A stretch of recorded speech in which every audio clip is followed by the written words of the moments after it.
Do you know who's running cyber ops against us? Russia, Iran, and the CCP. And they're doing it now together instead of single-handedly. So they have metastasized their efforts and exponentially advance their capabilities against their number one enemy, the United States of America. And we, everyday Americans, are paying for it.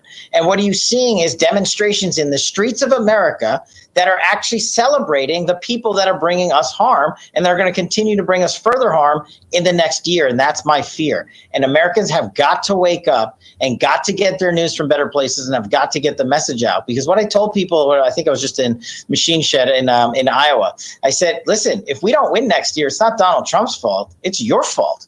You have to get up and be a part of this movement. You have to stop these mobs in downtown LA who want pro-Hamas and Palestinian movements to take over rather than going out there and safeguarding our communities and our children. You have to want Americans to serve in government that aren't corrupted by these organizations, by Russia, by the CCP, by Iran. Now, I know we were talking about, these shows offline that are crazy fictional shows, but some of them are sadly coming to reality when you have pro-Iranian regime proponents in the United States administration, Robert Malley, and others. And like I said, we didn't have time to get into it today, but that op-ed's dropping tomorrow, naming names. And that's the whole point of it.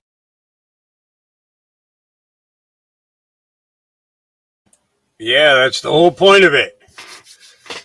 Nothing is what it seems. All right? We got to remember that. I'm not going to say that we're watching a movie, but we're watching a freaking movie, okay? I mean, it's that simple. It really is that simple. All right? We got so many things going on in this world that most of the time, we don't know whether to fart or to breathe or to run to the bathroom because it's coming out fast. Okay. This stuff has been piling up and piling up and piling up for 4 years. For 4 years. Okay. This has been piling up. Okay. And that's the last year of the Trump administration and all 3 years of the Biden administration. Okay. And we don't know whether to dump it or bump it, okay? And it's hard to put ourselves in that position. Ronnie, I did send you the link, so if you'd like to join me today, you are more than welcome to. I'd love to have you here because as I'm playing these videos, I'd like to get some added input. Absolutely, no problem. I would absolutely love that. So I did send you the link. Just jump up anytime you want to. I'd be glad to have you, brother. I value your opinion. Okay. We don't always think exactly alike, but we both tend to, we lean towards the same way, in our way of thinking. We just come at it from different viewpoints. But we always end up at the same place. And I really like that. Update on Kash Patel. Or Cash Kelly. Cash Kelly will be out in about 8 weeks. Erica did a post up on Facebook to let everybody know.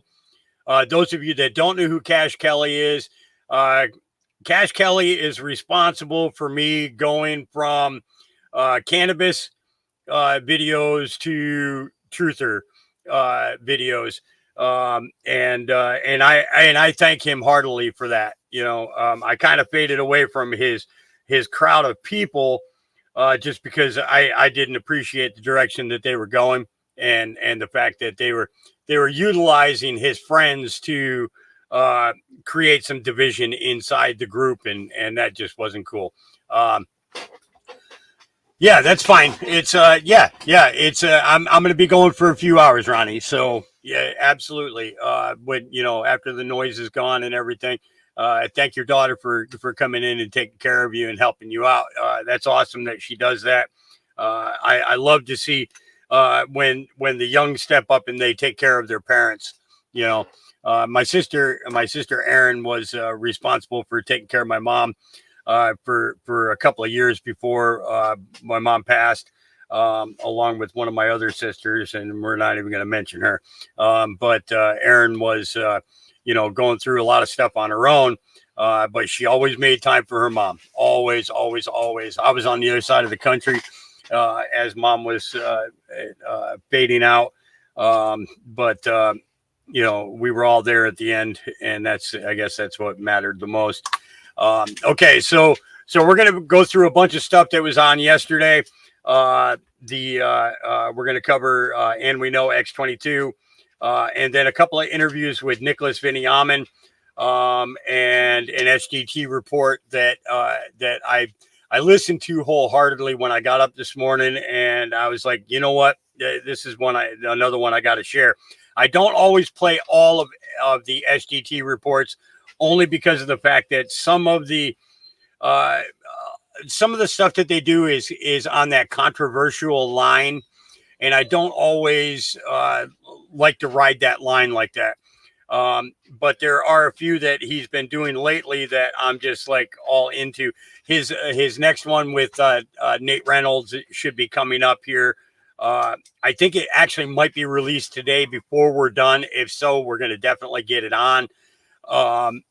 You know, and it's not an easy thing. Sean Hickey, great to see you there on Facebook. I hope you're doing well, brother. You can always feel free. Okay, those of you that are on Facebook, you know, I'll tell you right now, we got 72 people in chat right now.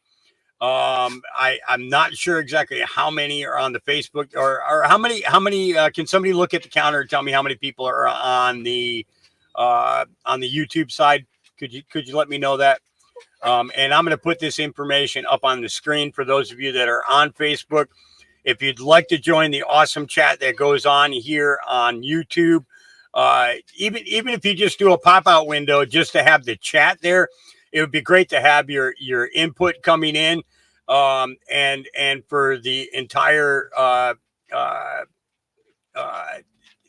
for everybody to be able to see your chat, because a lot of you do a lot of really good commentary, you know, notes and stuff on the Facebook side, but the people on the YouTube side don't get to see you unless I pull you up onto the screen. So there's 71 on this side. There's a couple of you on Facebook. So feel free to join us over Hawks Mustard Seeds number 22. Be part of the awesome chat family here on this side here. The link has been dropped into the chat over there. And like I said, even if you don't watch it on the YouTube side, you can do a pop out of the YouTube side for the chat part, and get involved, you know, because we pass a lot of good ideas off to each other, and through the sharing of information and links and things like that, it kind of gives you a little bit more access to a little bit more information that people are giving out and stuff like that. I kind of thought that Cash's statement this morning with Jack Posobiec kind of hit a nerve with me, you know, to get people to understand, you know, to understand that, hey, enough, knock it off. Boy, these boys, I'll tell you, they're getting to be a handful. You know, we have to understand that there is a great deception going on, and we have to remember that it's not just in Revelations, it's in many, many other, from the minor prophets to the major prophets, okay, about this deception that's going on. And we have to remember that they're playing us. Okay, they're playing us, and the only way that we stay on top of that is if we take control of what we see, what we hear, okay, and we move forward with that, and the hell with everything else. Here's another interesting one here. Israel calls for the UN chief to resign. Why would that be happening? Let's take a listen here. All morning meeting about the war, and Antony Blinken was there on behalf of the U.S. But the UN Secretary General made a speech in which he seemed to justify the Hamas terrorist attacks, which then forced the Israeli ambassador to speak out, and he did. Watch both exchanges right now. To also recognize the attacks by Hamas did not happen in a vacuum. The Palestinian people have been subjected to 56 years of suffocating occupation. They have seen their land steadily devoured by settlements and plagued by violence. There is not two sides at this moment. There is only one side to support in front of the aggression of ISIS. Therefore, I decided to cancel my meeting with the Secretary General later on today. Wow, we'll see where this goes now. Eric Shawn live outside the UN with more now. Eric? Yeah, Bill, United Nations Secretary General Antonio Guterres calls for him to resign after his comments in which he seemed to justify and explain the bloodthirsty, savage, and brutal terrorist attacks and acts by Hamas. The Israeli ambassador to the United Nations, Gilad Erdan, saying he has to step down because the UN has lost its moral authority. The Secretary General's comments came during the Security Council meeting earlier today on the Hamas-Israeli war, in which he talked about the Israeli occupation, as you heard in his comments, that there's been not happened in a vacuum, that though ignored the fact that Israel withdrew from Gaza in 2005, and that the Gazans elected Hamas to the legislature, and then the Hamas movement overthrew Fatah to control Gaza. The Foreign Minister Eli Cohen said there are not two sides to this, that there is seeming acceptance of the Nazi-like behavior of Hamas here in the hallways of the General Assembly. Those here, he says, defending not democracy and freedom, but the terrorists. Right now, there is small children and babies in captive. There is any cause for this? There is no cause for this. And shame on him.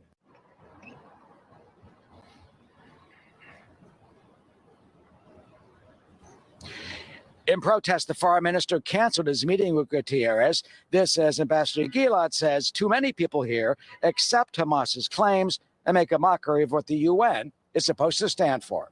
The UN is failing, and you, Mr. Secretary General, have lost all morality and impartiality.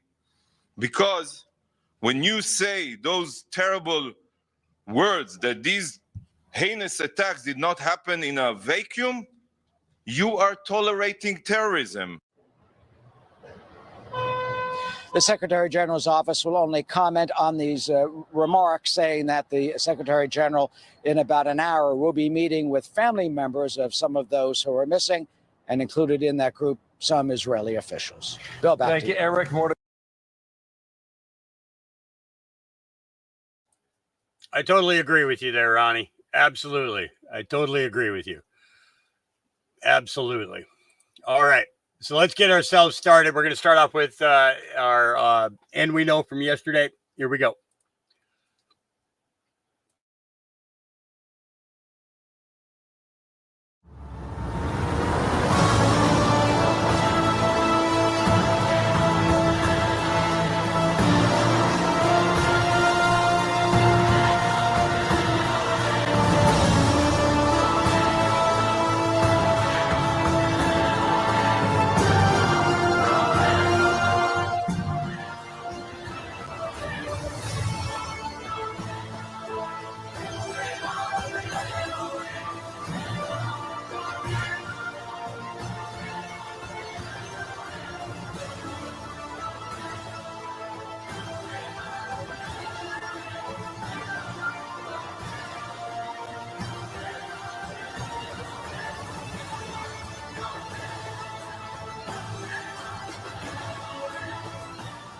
Well, folks, I hope you had a restful weekend and have been able to catch up with all that is going on and get your bearings. This past few weeks has been very difficult for all of us. It has strengthened many to continue to fight disinformation and to get the truth out of everything they can. It's very difficult. We will see more on the Speaker of the House information, how the Uniparty works. President Trump's speech and messaging has got out, retruths he's put out, some comms, and how Babylon is following, and news stories they just choose not to tell us. Here we go. Folks, before we get started, just want to make sure you knew we always try to update you on the At Sea with LT. It's August 11th through 18th, 2024. Okay, it's a long way out, but you get a chance to get up there now. Get your reservation in and try to pause it, and it's done in payments. You're going to have a great time with us. We're going to have great guests, a great itinerary for a week in Alaska, and we're going to get hanging out together. You're going to meet my family, enjoy some great patriotic music and some Southern gospel. North American animals, we're going to see those. The glaciers, towns on the edge of the world. I mean, we get to do all of this together. I mean, we need it, folks. Just time to hang out, meet each other, and just enjoy each other's company on a cruise ship. It's going to be absolutely amazing. Go in that description box below and check it out, if you would, please. And so, first of all, the Uniparty. We're tired of all this Republican Democrat nonsense, because the truth is, it doesn't matter who you vote for, you get the same damn policies. Yep. So before he goes on talking about the Uniparty, just wanted to show you something on the politician side. Okay, Garbage Human shows, can anyone please explain how a career politician earning a salary of approximately $200,000 a year can rack up these type of numbers? Talking about Feinstein. Death leaves her daughters wrangling over breathtaking $102 million property fortune and $62 million private jet she used to visit her mansions. Just want to make sure we know how these guys live. Here we go. Uniparty. The Uniparty is owned by various lobbies. Some of those are corporate, some of them are foreign. Some of them are, pharmaceuticals, different kinds of things that for different reasons have found a way to essentially buy up politicians. We know that. That has to go away. I think it will as a result of where we're headed financially. We also said we've got to return to a very simple formulation. Faith, family, country. Faith, family, country. One of the things that we've seen with this government that we have is a systematic attempt to destroy the family. It's incomprehensible to us that now we want the state to determine, what children learn to believe is real or unreal. That the state controls not only, our lives as adults, but is going to enable children without consulting their parents at the age of 7 to engage in self-mutilation and transform themselves, they think, from, a boy into a girl.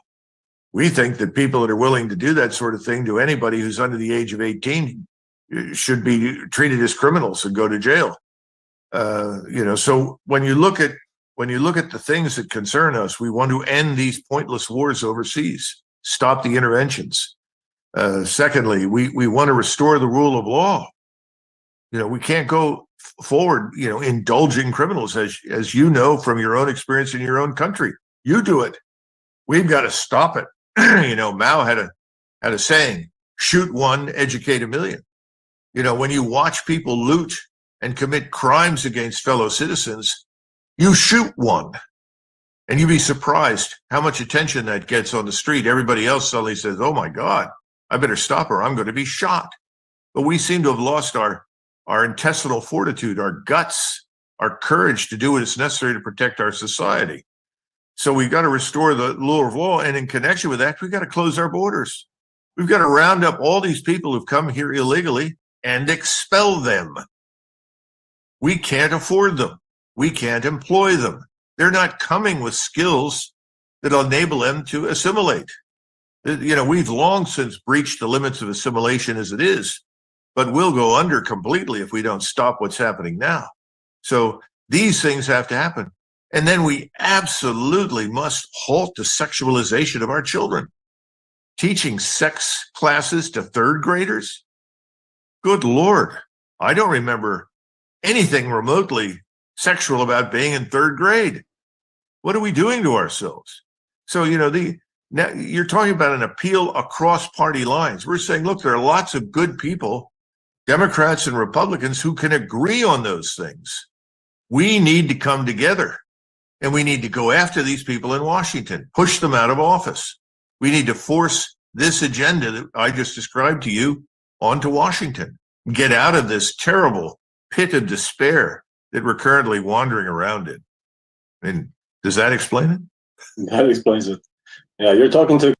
Yeah. So the Uniparty, what are they doing for us? How are they operating? What's going on? We continue to wake up to all of this. And one of the main culprits in their pockets would be the media. Vigilant Fox showed us the media blackout. 10 stories they chose not to tell you this week. Pfizer stock takes big loss because nobody wants their COVID vaccines and drugs. I'm going to show you that later on. I'm going to show you the charts on that. Elon Musk makes strong statement in defense of the Second Amendment. Donald Trump unleashes on corrupt World Health Organization and viral Truth Social video. We showed you that in the last video. Murderous doctors destined unvaccinated patient to suffocate to death. Tyson Foods makes big bet that you will eat the bugs. And I saw that earlier. I thought I had it ready to go. Yes, I did. Right here. You see this? Tyson brand now engineering their foods with insects and their larvae. Mass sickness and genocide for hire. Tyson Foods expands info into insect protein production with Protix partnership. Tyson Foods jumping on the bug bandwagon. How about that? Go get your bugs while they last. I'm sure there's plenty out there. Number 5, MP Andrew Bridgen brings forth compelling evidence to the UK Parliament that the COVID-19 shots are responsible for excess deaths. We're going to talk about that a little later. Researchers find Pfizer excluded clinical trial deaths from FDA COVID-19 vaccine, quote unquote. It's a gene therapy shot. EUA request. Number 3, Black Lives Matter leader stands behind January 6 prisoners and endorses Trump. How about that for a shocker? Didn't see that play out very much, did we? Number 2, hospitals murdered COVID patients. The more they killed, the more money they made. We've known all that, but the information seems to be coming out officially.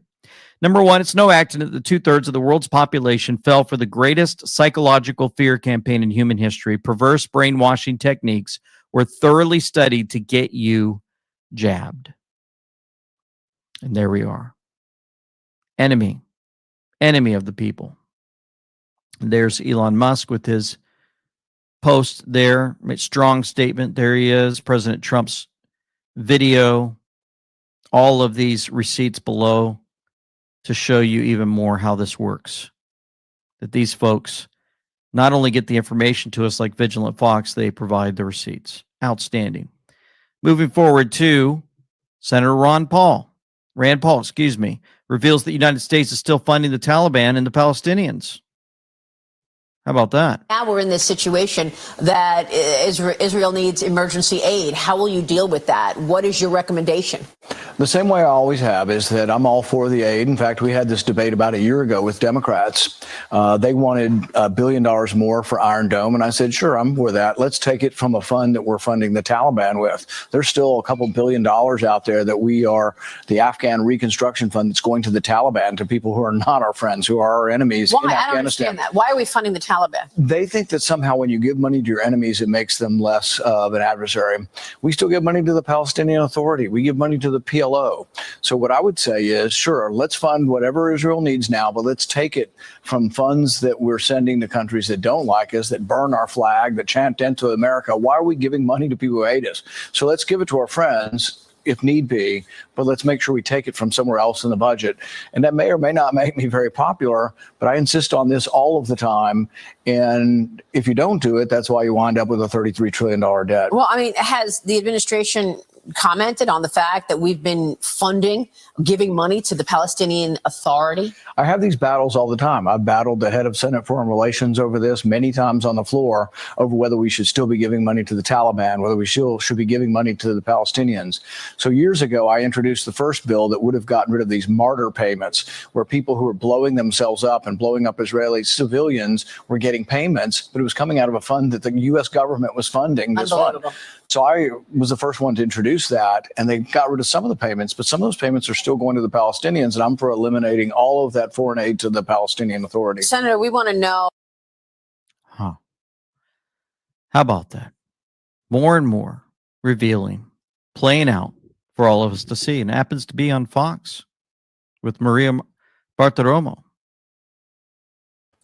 Hey, screw big tech. We are not censoring you. None of my mods have blocked anybody's comments or anything today.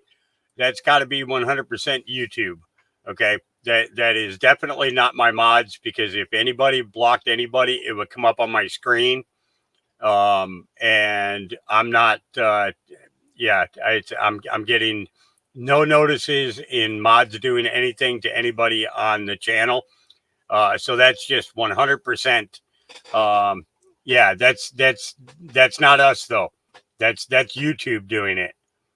Okay, that's not my mods. I'm telling you that right now. Okay. So yeah, it's sorry, brother. Interesting how this information continues to fly out to everyone. Congressman Byron Donalds said tonight, I'm announcing my candidacy for Speaker of the House of the U.S. House of Representatives. How about that? Who supports that one? DC Drano showed us that people forget that Kevin McCarthy put tens of millions of dollars into GOP primaries attacking MAGA candidates. When they survived his onslaught, he left them high and dry during the general and many lost close races. We could have easily had a 20-30 seat cushion if popular MAGA candidates were supported. Some blame Trump for a tiny House majority, but it was Kevin using GOP funds to damage the MAGA and boost the unlikable establishment candidates. Yep, and he's showing Raheem, who put Kevin McCarthy and Tom Emmer's refusal to back MAGA congressional candidates is the reason they have a bad majority. Yet somehow these two clowns feel entitled to lead their party. The GOP will not be considered serious until they dispose of these goons. We're talking about, again, the Uniparty. And continuing with all of this would be Douglas Macgregor making it known to everyone how things are playing out. And what they've all said is if the Israelis refrain from invading Gaza, quote unquote, to finish off Hamas, well, then they won't go to a war footing. We don't want a war, and we need to come to terms with the reality. Assigning the Israeli Defense Force the mission of cleaning out Gaza and finding all of the Hamas fighters is mission impossible. Dan, we couldn't do it very well. They can't do it either. It's best to negotiate an end to this thing, solve the problem. Military power is not the answer. You've been a commander of troops. If Israel was listening to you and Bibi said, Colonel, what should I have them to do? Because we need some sort of retribution for the thousands of Israeli lives lost and 32 Americans killed. What should they do somehow to try and root out Hamas and get them out of there without a full-fledged just demolition of the Strip? Well, they've already killed more than 2,000 Arabs in Gaza. I mean, that's probably a modest estimate. They already killed the 1,500 Hamas fighters that found their way into Israel. So the people that perpetrated most of the atrocious crimes that we saw committed in Israel are dead. And then the thousands in Hamas and out of Hamas, just citizens in Gaza, have paid a terrible price. The problem is collective punishment.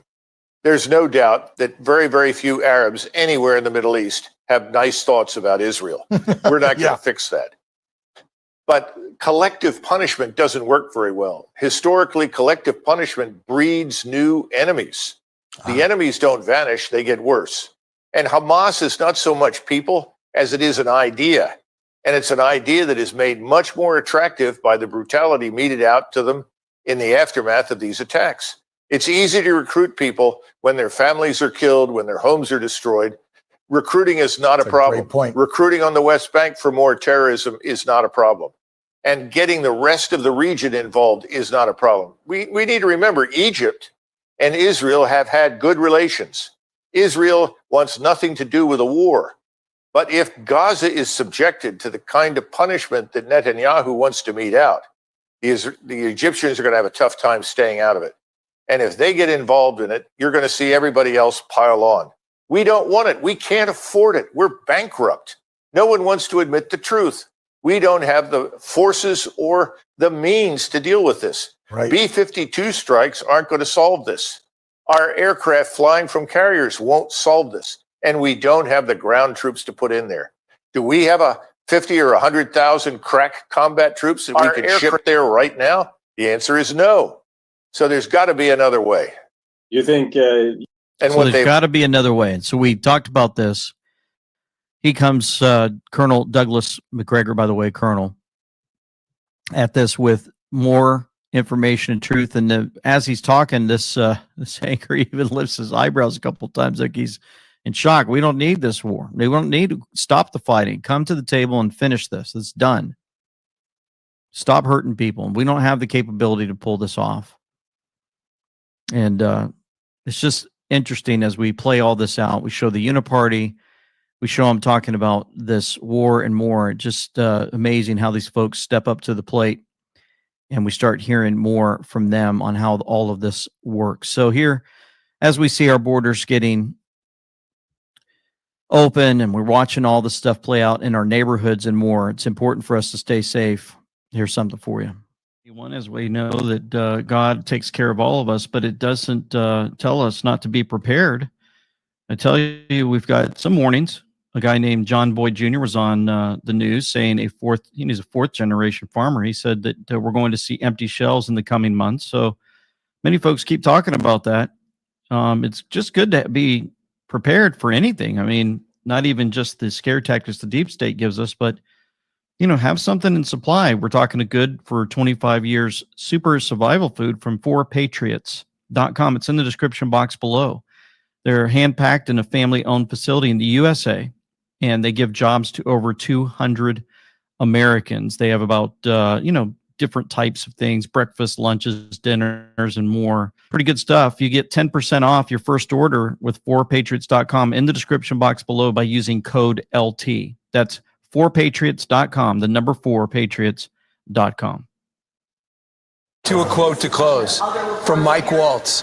We're completely in uncharted territory as a country in the middle of a Middle Eastern war.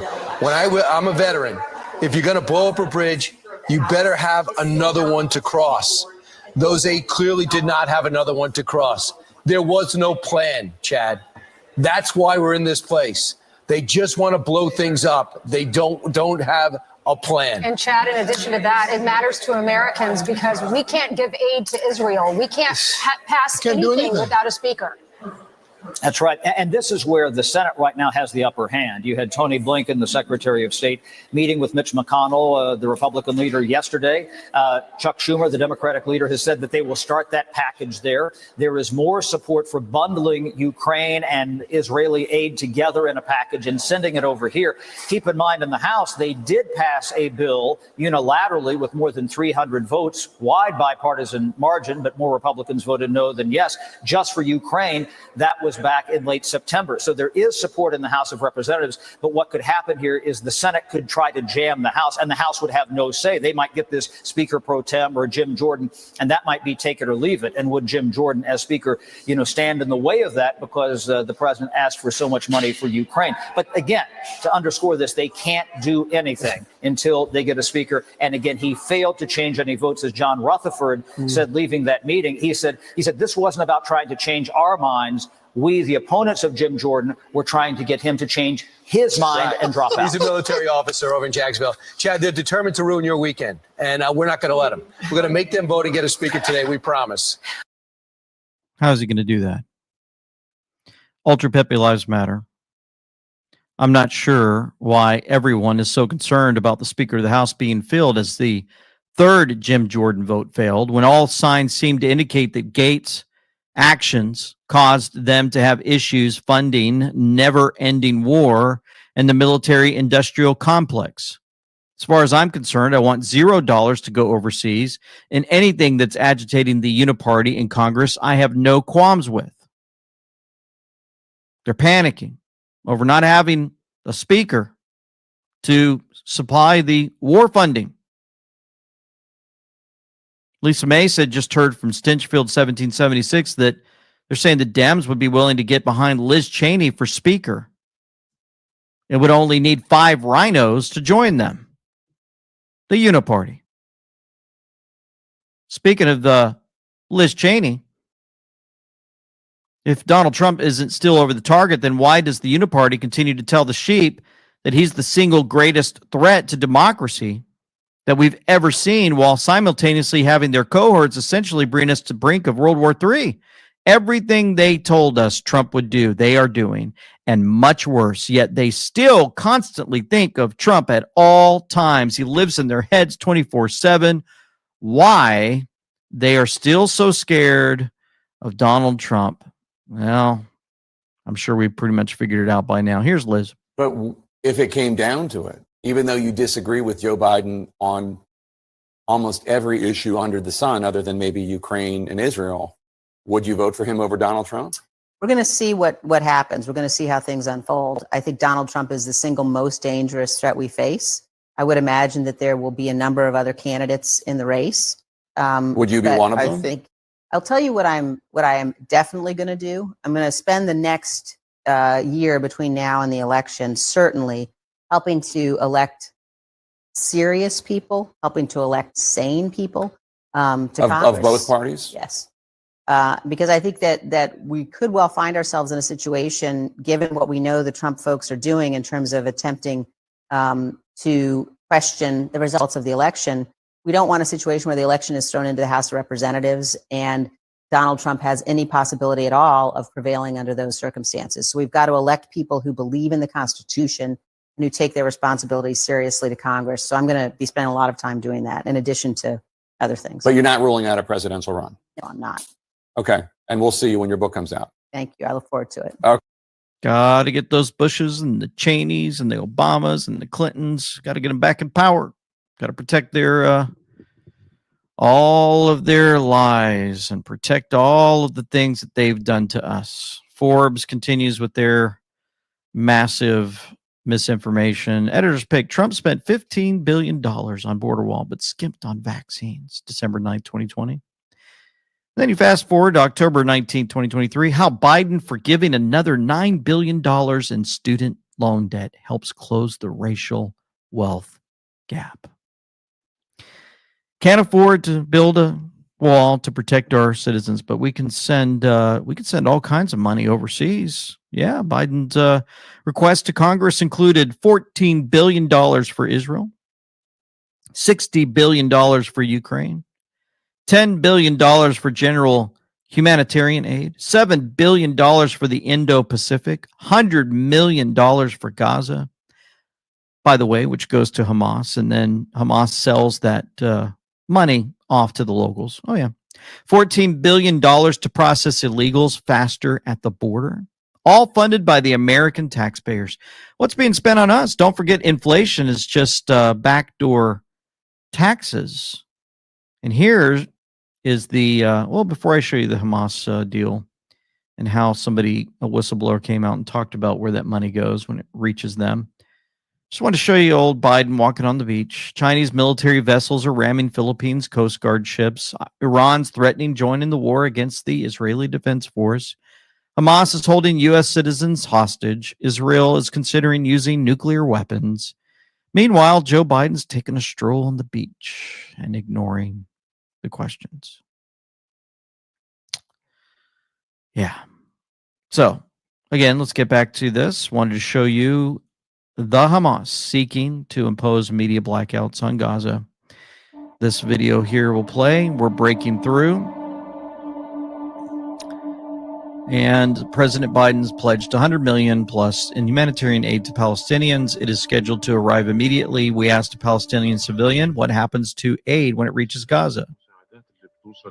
Regarding humanitarian aid that arrives and is administered by Hamas, unfortunately, this aid isn't distributed fairly. It's distributed in a partisan way. Only Hamas members get the aid. We've even witnessed this aid being sold in the market, though it arrives in boxes marked not for sale. This aid comes to us for free from sources that want to help the Palestinian people. How can you put it up for sale? When you ask the shopkeepers, they say, no, we bought it from Hamas. We paid them for it. We're just trying to recoup the money we paid Hamas. With respect to healthcare, Hamas families get preferential treatment. They get medical attention before everyone else.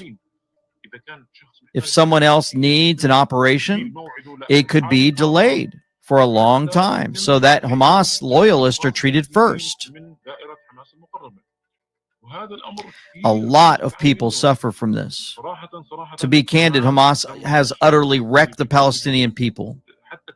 They even practice extortion. So we call on the outside world If you want to help the Palestinian people, do so through international channels that do not in any way run through Hamas, which caused our people to be besieged and deeply troubled. I hope our voice will be reaching the outside, will reach the outside world. 73% of Gazans believe Hamas is corrupt. Between 2014 and 2020, Gaza has received more than $5 billion in aid, yet more than half of Gazans remain in poverty. Voices from Gaza. In co-production with Free the Press, that information is floating around social media for all to see and more. So World War III watch, Pentagon announces prepared to deploy orders additional missile defenses and another carrier strike group for Middle East amid recent escalations by Iran and its proxy forces. Omri Seren said, imagine letting Iran and its terrorist proxies get to a point where they feel not just emboldened, but perfectly comfortable threatening a U.S. carrier strike group. And when you scroll down, General Flynn says, Omri Seren, he is not threatening the U.S. aircraft carrier strike force. He's directly threatening the United States of America and all its freedom-loving legal citizens. We should warn these people that our nation will not be threatened by the likes of this man or these thugs who find pleasure mutilating, raping, and beheading their enemies, even when those enemies are children, women, and the elderly. What is very sad is that our political leadership in the White House, the State Department, the Pentagon, and U.S. intel community have all demonstrated such extraordinary levels of incompetence and weakness that this enemy cares less and shows no fear of potential consequences for their words. When this enemy says something, you'd better pay attention because the likelihood of them doing what they say just went up a couple of notches, well above 50%. May God protect our men and women serving in uniform. And then you head over to the statement from President Trump, October 7th. Remember, these Hamas attacks are a disgrace, and Israel has every right to defend itself from overwhelming force. Sadly, American taxpayer dollars help fund these attacks, which many reports are saying came from the Biden administration. We brought so much peace to the Middle East through the Abraham Accords, only to see Biden whittle it away at a far more rapid pace than anyone thought possible. And here we go. That was meant for war. Now, who could imagine a war, right? With people pouring into our country and we have no idea from where they come. The same people, in many cases, the same people that just attacked Israel. You know that, right? Can you imagine what this guy has done to us, what he's done to us? That would have never happened. The attack on Israel would never, ever have happened. The attack on Ukraine would never have happened. So he calls it, and he's usually right. The same people that are causing all of the distress around the world are probably going through our borders. And it's pretty sick. So, folks, if you want to stay in touch with us, there's ways to do that. Remember, we've got some more about Babylon from Pepe Lives Matter, some comms here about the 3 movies, some more on our money, and stuff from Devin Nunes, and some more on our social immoral activity happening and how you need to know about it, and just to lift your voices up to be heard locally to stop all of this mess. Anyway, we're at amweknow.com, folks. You can go there, find all of our resources, our social media, Truth, Hope, Faith, and Freedom, and become a fellowship member also, where we get together about once a month and hang out in Discord or on some video meetings, and we're able to ask questions and talk with each other. It's really cool. You get discounts and all kinds of goodies there, and it's really cool. So you'll be able to go there, and also you'll see, if you go to our website, this will pop up at Sea with LT. We've talked about that. Just go there to sign up and join us for a 1-week cruise in Alaska. It's going to be a blast. Remember, we've got our all kinds of gear for you to shop. For the winter, you've got your hoodies, you've got your hats, we've got all kinds of stuff, and they've got the new subscription boxes that Angie and Jamie put together. You get a t-shirt, sticker pack, and a mystery item delivered to your door every single month. So if you're a frequent buyer and you love to get surprises, you get all that and more. And also we have our books, my autobiography available, and more. So here's more great pictures of patriots wearing our gear.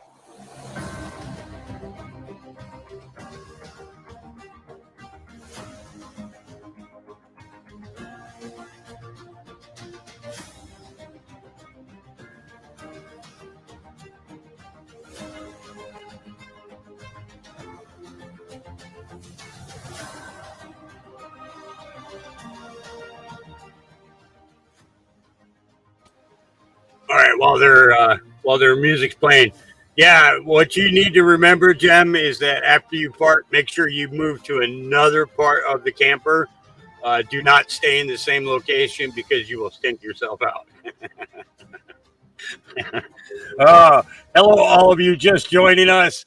We're still in our first video. With Trump Here we go. taking a commanding lead and Bidenomics hurting American families, genius Hillary Clinton has come up with a way for Biden to win. There needs to be a formal deprogramming of the cult members. Formal deprogramming of the cult members. Deprogramming of the cult members. A brilliant plan.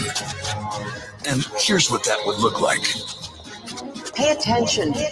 Joe Biden will defeat him.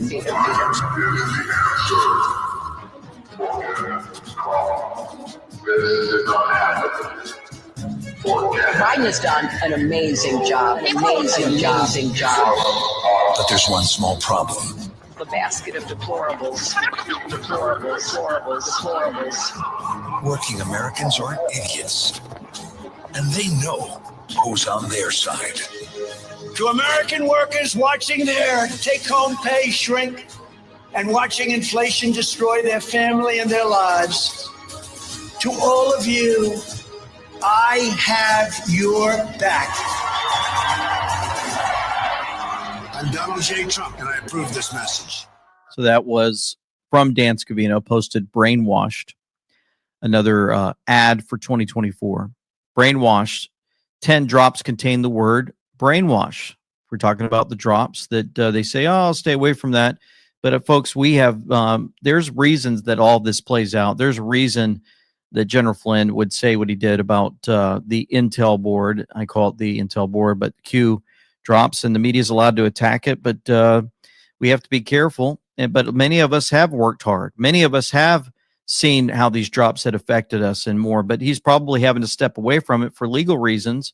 And who knows? I mean, we just saw what's going on in many different areas on the legal side with Sidney Powell and more. And so, you know what? Stepping aside so they can't use this against him if they end up going back to testify and start sharing truth about what's going on in our government, right? So anyway, Patriots, rest assured we're in control. Watch, confirm, and disseminate. The country's not divided. This is fake news. Antifa was organized purely for optics. It's fake. Estimated 4 to 6% we consider hopeless and forever brainwashed. This requires a deep cleaning. Those people are stupid. You're safe. Have faith. Knowing is half the battle. Cleaning is the other half. Good words there. So we read this already. First sentence is a question. It's missing the Q. Only one drop has the question. Boom. House cleaning. No mess. No stress. Durham discoveries can lead to early retirement. Think FBI departures, DOJ departures. There's been a whole lot of them. Nearly every war has been the result of media lies. Julian Assange, state corporate media, and Ukraine. Think about that. Think about that. And so, remember, we had so much of the WikiLeaks come out. The U.S. State Department report from 1988 shows the birth of Hamas. There's a link on an archive. Their background, Hamas's creation of Muslim Brotherhood, which with ties to the Muslim Brotherhood throughout the Islamic world. The name Hamas was apparently chosen in February 1988, but not used extensively until May. An acronym for Islamic Resistance Movement. The word itself is Arabic for zealots.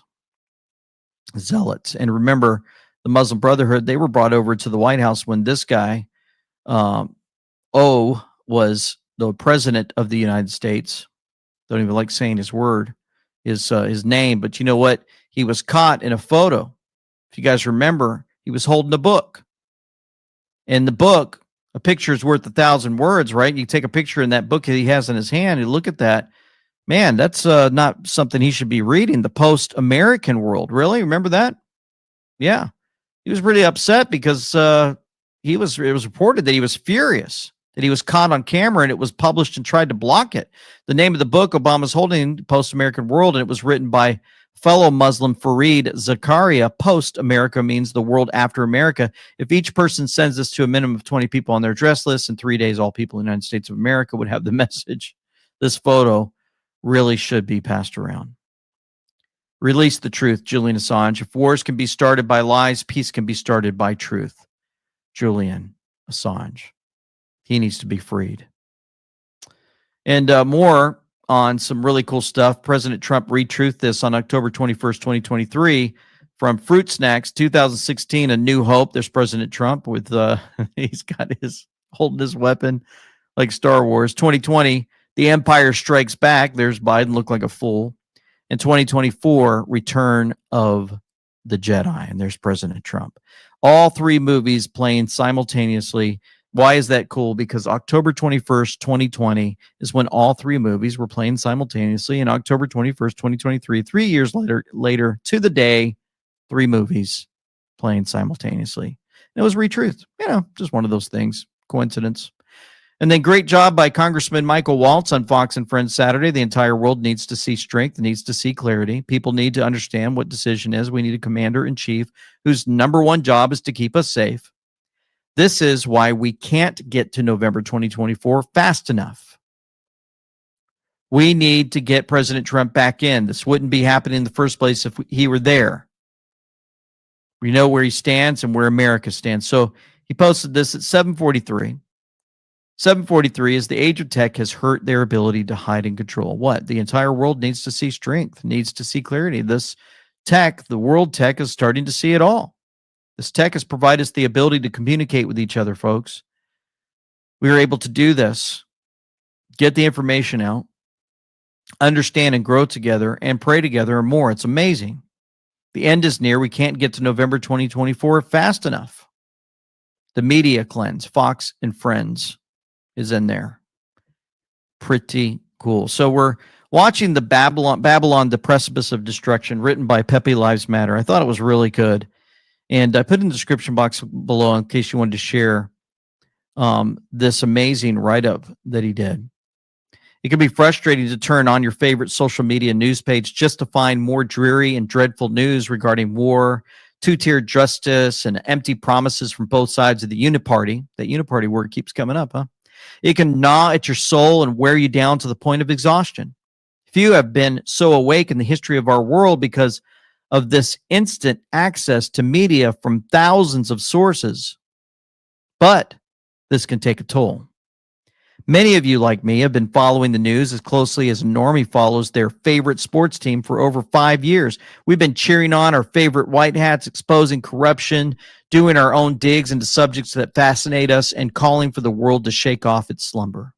We've been praying to God like those in the book of Revelation, how long, O Lord, until justice comes?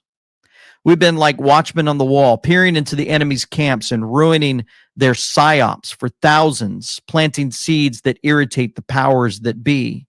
As predicted by many, we've come closer to the precipice of destruction than many feel comfortable with. The sheep have discerned little, but they understand that the world is in seeming chaos. Yet when Trump was in public power, the world had relatively few physical conflicts. Despite the fact that with his emergence came the real hidden world war we've been accustomed to viewing. It was all about the globalist cabal and their agenda for a totalitarian system of control, subjecting us as pawns and slaves in their system. Americans feel they are slaves to no man given the history of their forefathers, so the banking regime sought to undermine the masses under the shadow of night. Few even understood what Babylon is or how much greater the world could be without these archaic systems designed to feed the insatiable appetite of people given to pure evil. Without them, perhaps the planet would find a prosperous world. And in fact, the book of Isaiah talks of such a time, the lion lying down with the lamb. Because we see this potential, we believed for it to come to pass, and that has given us both hope and heartache. It hurts the heart to watch such evil prosper, and perhaps it can cause bitterness witnessing the ignorance of man to this truth. Sheep led to the slaughter. How can such a thing be happening? How can we find our way out? Perhaps God wants us to feel that deep down in our bones so that we may stand in awe when he accomplishes a purpose only he can do through his power. As Babylon rages and tears, as the precipice inches even closer, never forget to cling tightly to the one who opened your eyes in the first place. It was God. This truly is a spiritual war. We know this more than most. Take your eyes and put them above the clouds. Sing songs of gratitude when you feel no hope. Defy the powers that be by praising God in the face of weakness. Take up your fishing pole and enjoy the beauty of God's creation. Amen to that. Love your life. Soak it all in, for the days are short and time is like a vapor. Believe when no one else can. Your faith is an act of defiance when the world tells you to doubt. When the news says the world is on the brink of collapse, when all you see around you is fear and struggle, perhaps this is where we find our deliverance. Perhaps Babylon is on the brink of destruction, on its precipice. There is no future for this system anyway. May God's will be done forever and always. And as I'm reading this, I mean, many people are taught, especially when you go into the churches and you hear a lot of preaching. A lot of pastors say Babylon could be the United States of America. Some say that it could be Saudi Arabia. I've been more probably vocal about this than it's been a while since I actually brought it up, but my feeling is that Babylon happens to be the system that was set up to destroy us, the Fed, everything that we've learned about the deep state, the politicians, the uniparty, all of their money making, like we showed you from the very beginning, where we had this one here.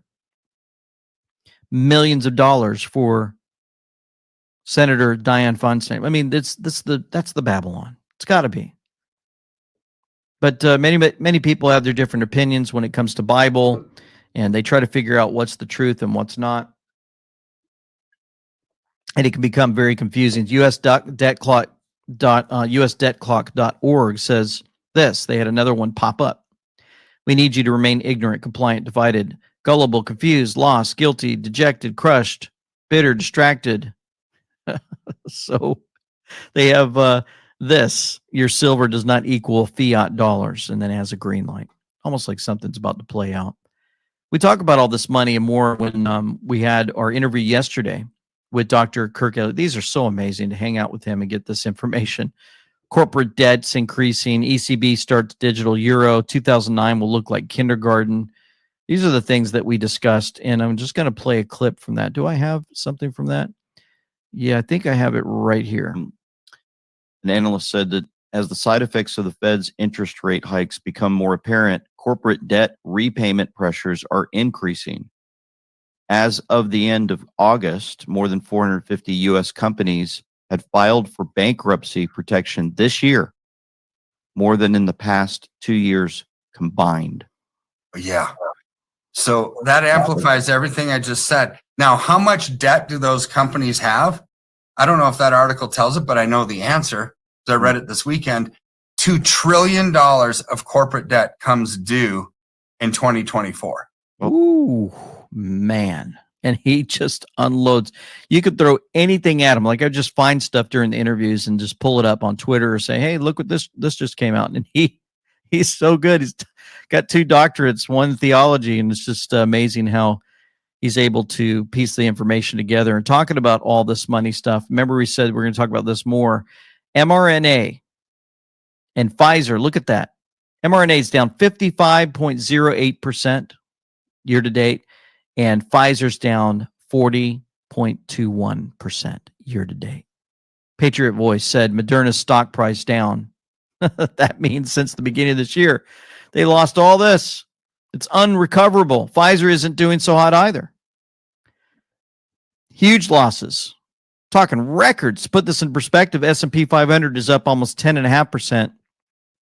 The Dow is basically flat year to date, and NASDAQ's up 25% year to date. I think this speaks volumes, not just in the loss of confidence in big pharma, but it's an overall repudiation of the past few years of medical tyranny that was pushed on humanity by genocidal psychopaths, Fauci, Gates, Schwab, and company.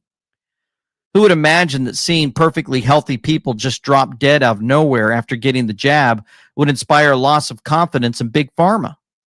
Their house of cards is coming down hard and fast. I sure don't see anyone eagerly lining up to get the next COVID jab. Do you? Do you? folks, it keeps happening to me. I don't know about you out there, but I'm sure you put it below the video or out there in social media world and just discuss this. I mean, how many of you know somebody who took the jabs and something's wrong with them? Tired, cancer, sudden death, can't function, sick all the time, can't go to work because of their headaches, and more, and it just continues to add up. And as a matter of fact, while I'm talking about, let me see if I can pull this up. Oh yeah, Telegram. It's been a while since I showed this COVID. Let's see, COVID BC Vax sudden deaths. Let's bring this over. And they got 1,400 posts I haven't even looked at. It's been so long. All of these folks, Municipality of Sao Batista issues note of regret for the death of Isadora Darochi. And that's fully jabbed July 2023. Right here, look. 1 minute, they're basically bragging about it on social media. They're telling the world, showing them their shot records, taking pictures and saying, look, I got the jab. And then next thing you know, publicly, it's announced in the news, they're gone. So young. 21, gone. Another one, bragging about getting the jab. Young guy, young husband, sudden passing. Super young guy. Bragging about it one day, gone the next. Let's see, we got more? Yeah, we got another guy. July 2023 out of California. Remember, this we're showing you public records, things that are put on social media that they publicly show. Black Lives Matter. I got my COVID vaccine, showing his little sticker, and the next thing you know, sudden and sad death. Lymphoma cancer, just got to see what biopsy says. This is somebody who is bragging about getting the jabs. Second jab, bragging about it. Next thing you know, they're out in the public telling everybody they got lymphoma, turbo cancer. Another one, turbo cancer from the jabs. First chemo treatment. Anybody else out there know anybody like this? Disinformation is deadly. Vaccines save lives. Look at that.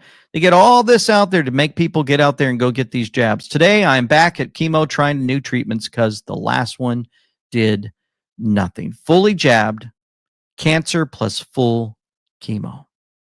And they're saying, we're the disinformation people. Crazy. Do I need to show you any more? Any more? Let's see. Do we have some more here? Yeah, we've got, you just scroll down this COVID. Look, here it is. COVID BC, Vax sudden deaths. It's on Telegram. Just go to Telegram. You can see these. They'll update these. I don't know them. They don't know me. They probably don't support me, but it's out there in the public for us to see. We got another one here. Professional LeBron James' son, Bronny, suffers a cardiac arrest during USC practice. LeBron James reveals he and his family are vaccinated against COVID, calls it a personal decision. And his son has a cardiac arrest. Breaks your heart. How many people have been deceived? What else? This kind of deception. Oh, there we go. Male runner from Seattle Academy competed with the women, and because of his performance, his team finished first. He held the team trophy up and started kissing it. He acted like it was his, solely forgetting all the girls that were with him. Girls were warned not to say anything, act up on the podium, or else they would be suspended, ruining their chances of going to state. Parents were warned not to wear political shirts. A coach got suspended for yelling, "Fair sports for girls." Congratulations to the rightful championship team, Kings. And then these gender-bending teacher couple in Tennessee busted for prostitution and police sting. Yeah. They are apparently some combination of LGBTQ++ and in a relationship were just busted for prostitution. Liberals scream, protect kids from guns, followed by abort them, mask them, jab them, distance them, medicate them, indoctrinate them, mutilate them, sexualize them, traffic them. Liberalism is the real killer. They're doing all kinds of things to us. They lie to us, especially when it comes to these EV charging stations. Oh yeah, these EV cars are supposed to be great, even though that they can just turn them off, push a button. Psh, we don't like you, LT. We're going to turn your car off. Yeah, you've been saying stuff against us that we don't like. You didn't get the mark, so we need to turn you off. But yeah, a bunch of liars. EV charging stations powered by diesel. Electric vehicles are being framed as the future of transportation. It ties to the new worldview where electric semi-trucks will ship our goods, boats with parachutes keep maritime trade going, and we all enjoy the freedom of the road with our EVs while keeping in line with the United Nations programs for so-called net zero. But of course, those electric vehicles also need to be charged. The largest charging station in the world is located in Harris Ranch. It's Tesla's supercharged station in California. And reports have now found that the electric vehicle charging station is being charged by hidden diesel generators. Here to speak this about it is energy writer and policy analyst David Blackman. All righty. There you go. What else do we have out there? Oh, yeah, we got this sheriff right here talking about the what he's going to do to help folks when things happen near their world. Before I show you this guy, just remember that Hurricane Katrina, if you think your guns can't be taken away, well, they pulled this mess with Hurricane Katrina back in 2005. You say guns will be taken? No one will be able to be armed. We will take all weapons. That happened today in this wealthy neighborhood where homeowners had armed themselves to protect their mansions. Residents were handcuffed on the ground. In the end, police took their weapons but let them stay in their homes. They were a little bit threatened because our weapons were bigger than their weapons. For many of the police and guard troops, it is an uncomfortable job to do this in an American city. This has been documented, so much so that the NRA and other gun lobby groups actually had to go out and file a claim against the city in order for them to return the guns that they took from people during this situation. And then the funny thing is, I had people who actually made comments in the comment section when I posted this tweet about it.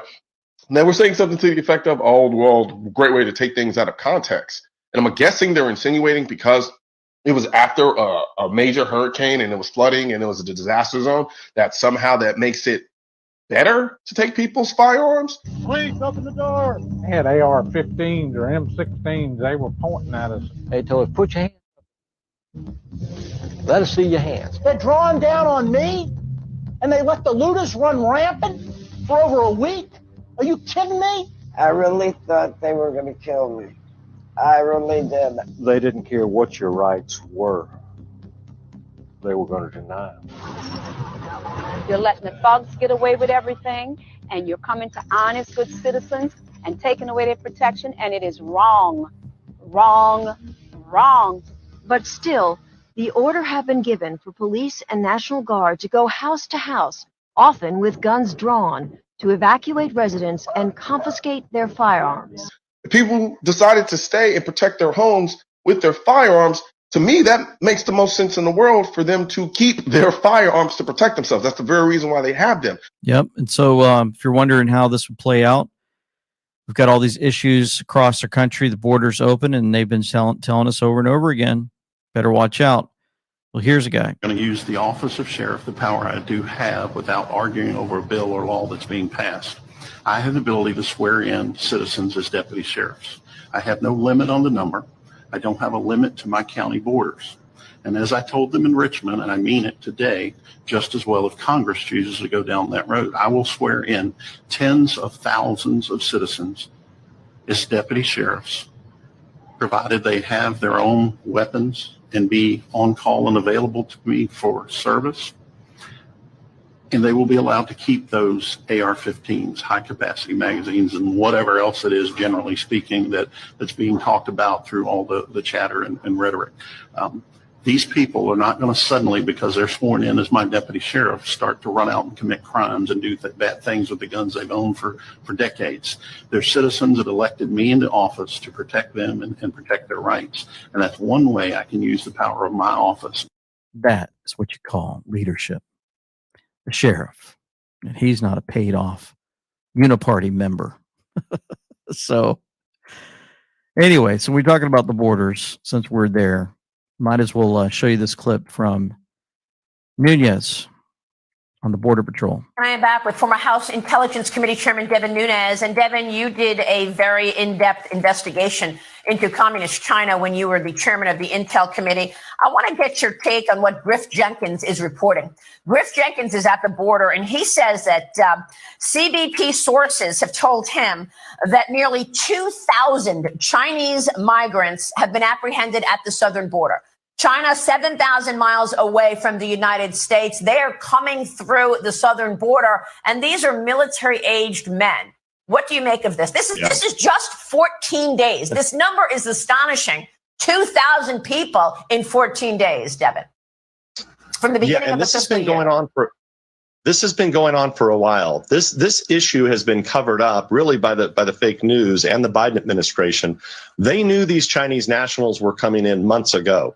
I mean, look, Maria, I don't even get intelligence reports anymore, but you can see reports from all over the globe. You can see the pictures, the videos of Chinese nationals, military age, just like you said. This is real, and it's been happening for months. And everyone knew they were eventually going to make their way to the border and cross the border. And look, it's not just China. There's over 100 different countries. And you only have to look. I mean, think about what we've seen in this country, something that you would not have seen some 15 or 20 years ago. You had pro-Palestinian, pro-Hamas demonstrations going on, not only in all of the big cities. You actually had it shut down the United States Congress, shut down Independence Avenue in Congress, led by members of Congress who are essentially pro-Hamas. Who, you know, and this is another thing that's been, I think, lost in this whole discussion, Maria. You have everybody's complaining about the Israelis, the hospital, and, you know, which turned out to be fake news.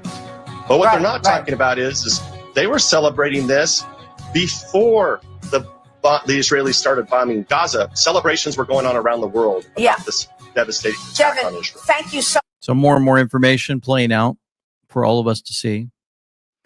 You guys know about we talked about the vaccines, we talked about the borders, and I wanted to make sure I skipped over this, but I want to make sure you saw this too from Australia. Cardiac arrest incidents are at the highest ever recorded in Victoria, prompting health officials to launch a critical awareness campaign. We are now joined by Ambulance Victoria paramedics Bethany Burkett and Caitlin Bale. Good afternoon to you, ladies. Caitlin, last year, paramedics responded to more than 7,000 cardiac arrest patients. How concerning are these statistics? Yeah, look, these numbers are really concerning. Last year in Victoria, the cardiac arrest rates increased by 6%. And in our state alone, each day, about 20 people have a cardiac arrest. Unfortunately, only about 2 of those survive. Now, you both recently helped to save an 8-year-old who went into cardiac arrest. Her mum actually began CPR before first responders arrived. Bethany, is this just a perfect example of why CPR training is so important? Yeah, absolutely. This is the So there you go, 7,000. The numbers are in. Information's being played out. You'd think that they would point to the source of all of this, but they won't. They won't do it. Steve Kirsch said, breaking, you can now sue the mRNA COVID vaccine manufacturers for damages, and the FDA is required to take the COVID vaccines off the market. Why? Adulteration. The plasmid bioactive contaminant sequences were not pointed out to the regulatory authorities. It's considered adulteration. I just got off the phone with Professor Byron Bridle and Dr. Robert Malone on this. So interesting. Check this out. You know, we've been telling you for about 3 months now, maybe a little longer, that the end is not for everyone. But it is victory in Christ that will be for everyone. We let you know that it would be like a near-death experience. But to remember, 95% or more of that near-death experience isn't even real. It's to show you the players. It's to show you the truth about what they do behind your back, what they've always done behind your back, and how and who and why and when and what parts of columns of Babylon they control. At this point, you should be finally figuring out that it's the majority of your life and everything involved in it.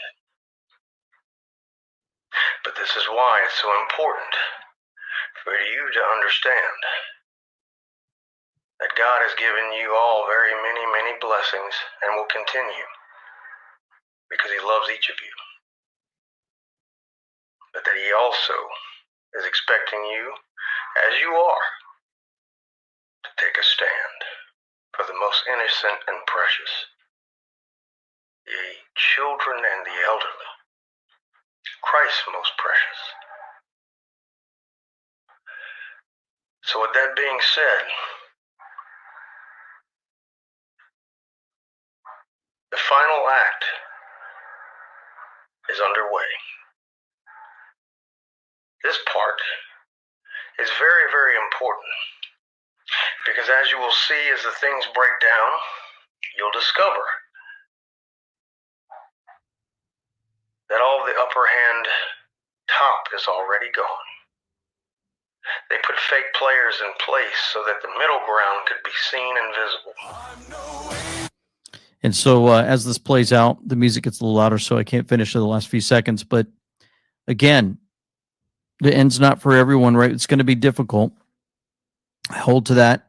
At the same time, everyone is basically ready.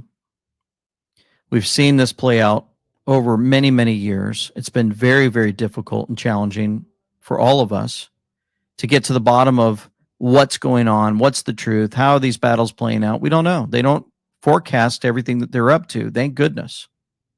I don't want to know exactly what's going on, who, what, where, when.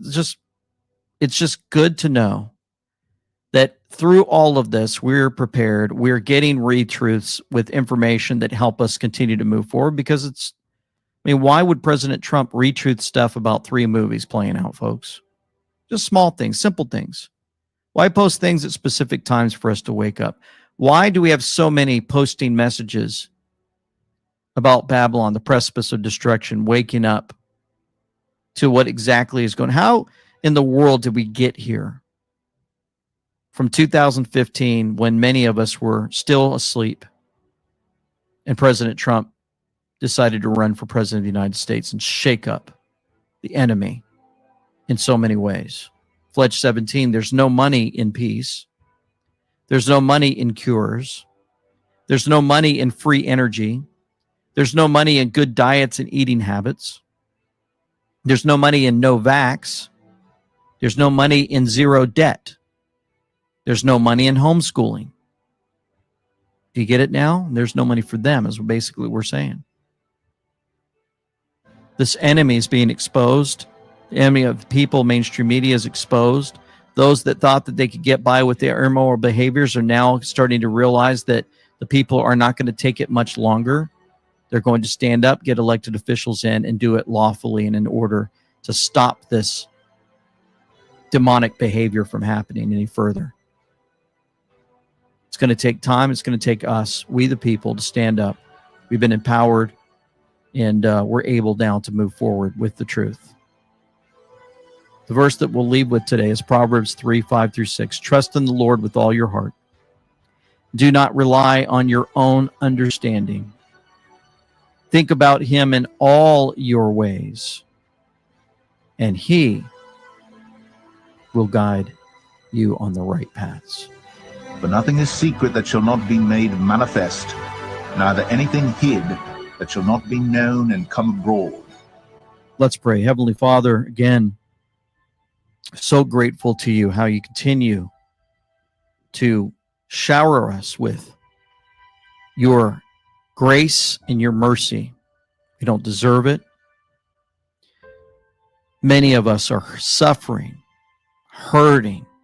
Our minds are torn in so many ways, yet you've provided us. And as I'm praying to you now, just thinking about what you've given us, we're able to walk outside, enjoy the whatever fresh air we have left on this earth. We're able to look into the sky and know how wonderful it is, your creation, even though it's been tainted with sin. To look at the mountains, to look at the oceans, to see growth of plants, and to see our pets playing, and to see our children laughing still, some of us, our grandchildren. We're able to still share the word of God in several countries, while many others are still suffering in that way. We know that all of this is a spiritual war, and you alone have been able to provide us the guidance through many resources and many people, and we thank you for that.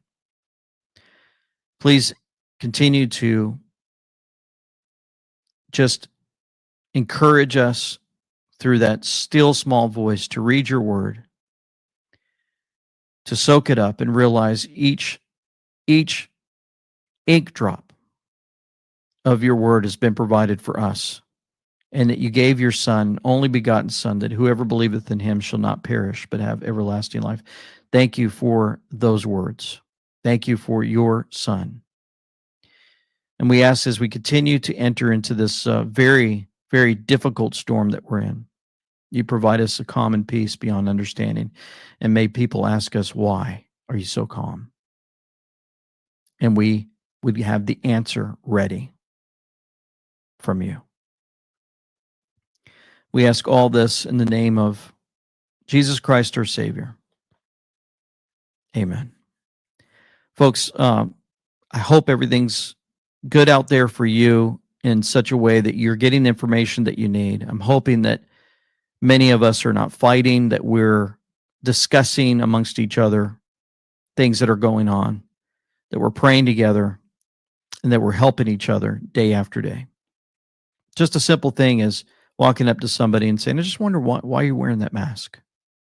Just ask them a question. You don't have to debate with them. Helping them out to maybe realize if they had a reason why you ask them. You can just tell them why, or if they walk away, you realize that they're going to have to think about that. Maybe people aren't questioning them. Who knows? Small things like that. Please hit the subscribe button if you would, and share this video, and the thumbs up button also. And please keep us in your prayers as we move forward. We are so thankful for you guys and grateful for your support. For now, this is LT saying Semper Fi, with them we know. Signing out.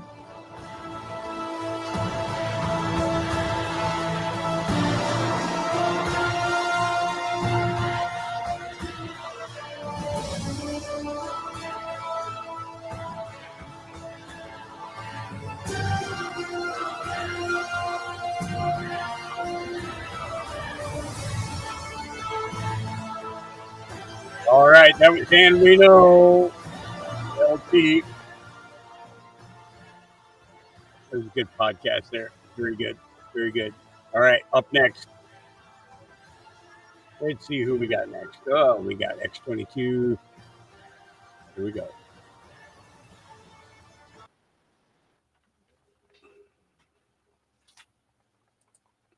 Now, I'm going to be playing these back to back, so I'll be stopping it in the interim when they're running through the credits of the first one, and then jumping right into part two. Here we go.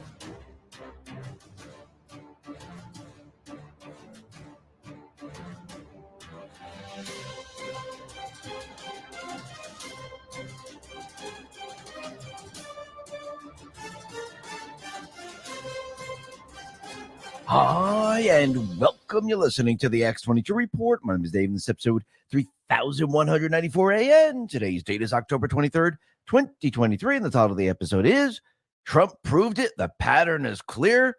World economy is about to change.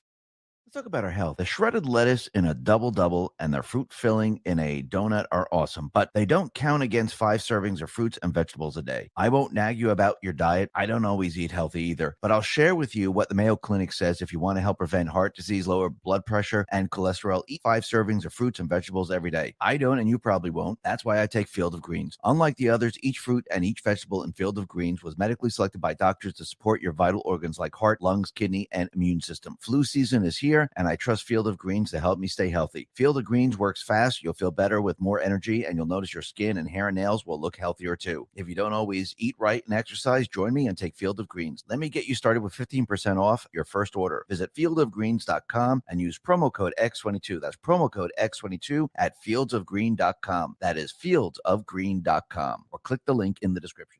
Let's get right into the economic collapse financial news. Now, the deep state, the corrupt politicians, the private Western Central Bank, the World Economic Forum, as they push us into the Great Reset, the Green New Deal, I do believe Trump and the Patriots knew that the people would wake up like we've never seen before, especially when they actually could really see inflation, when they can see high fuel costs. They can see the entire economic system fall apart. And you need to remember, when we go back in time, Trump actually proved that the central bank has the ability to bring down the economic system. And the way they do it is by increasing the rates. And every time they increase the rates like they're doing today, they bring down the system. Back in 2018, 2019, the Federal Reserve was trying to increase the rates. Now, again, back then they were increasing it, but there was no inflation. It was very, very low. Trump brought it down very low. Fuel prices were very low. And what was the reason for raising the rates? There's only one reason you would raise the rates, is to destroy the economy. Hey there, young man. How you doing today, Hawk? Good to see you, brother. I'm doing all right. I'm doing all right. This is just a short one. This is about 15 minutes long here, and then we'll take a couple minutes to talk before we go into part B. Okay, sounds good. Whenever you're ready. And let me say hello to chat right quick. Everybody, everybody in chat. Yeah, absolutely. So we got Ronnie with us today, so we'll be getting some be getting some interjected opinions here. Not a bad thing. Not a bad thing. And if at any time during anything that I'm playing you want to make a comment on, just give me a stick up your middle finger at me, and I'll know you want to talk. I think I still remember how to do that. All right. Yeah. All right, here we go. All right. And when you go back in time, you could see this pattern. Every time we had a recession since 1971, what did the Fed do? Do you remember that recession in 1971, Ronnie? Oh, yes. Hey, that thing made me lose my home, my wife's vehicle. Yes, sir. I remember very well. What did gas top out at? Do you remember what gas topped out at back then? I wished I could say I don't remember. I seem to remember a sign for $11 a gallon. It very well could have been. You know, it could have been. I remember waiting in big old long lines. You know, where here in Texas, where I got gas at, or where we got gas at. You know, you try to get to work by 8 o'clock, but you'd be lucky if you got there by noon. Oh, absolutely, yeah. And then it was there were particular certain license plates were only allowed to get gas. Yeah, odd and even on odd days, certain ones get gas on even days. Yes, sir. You're right. So my parents had 3 cars at that time, and it was they would take one, whichever one was supposed to get it, because Dad needed the work van, and Mom needed her car to go to work, and they would take the 3rd car in every couple of days, and they would siphon the gas out and split it between the 2 cars. In order to make sure that they always had gas.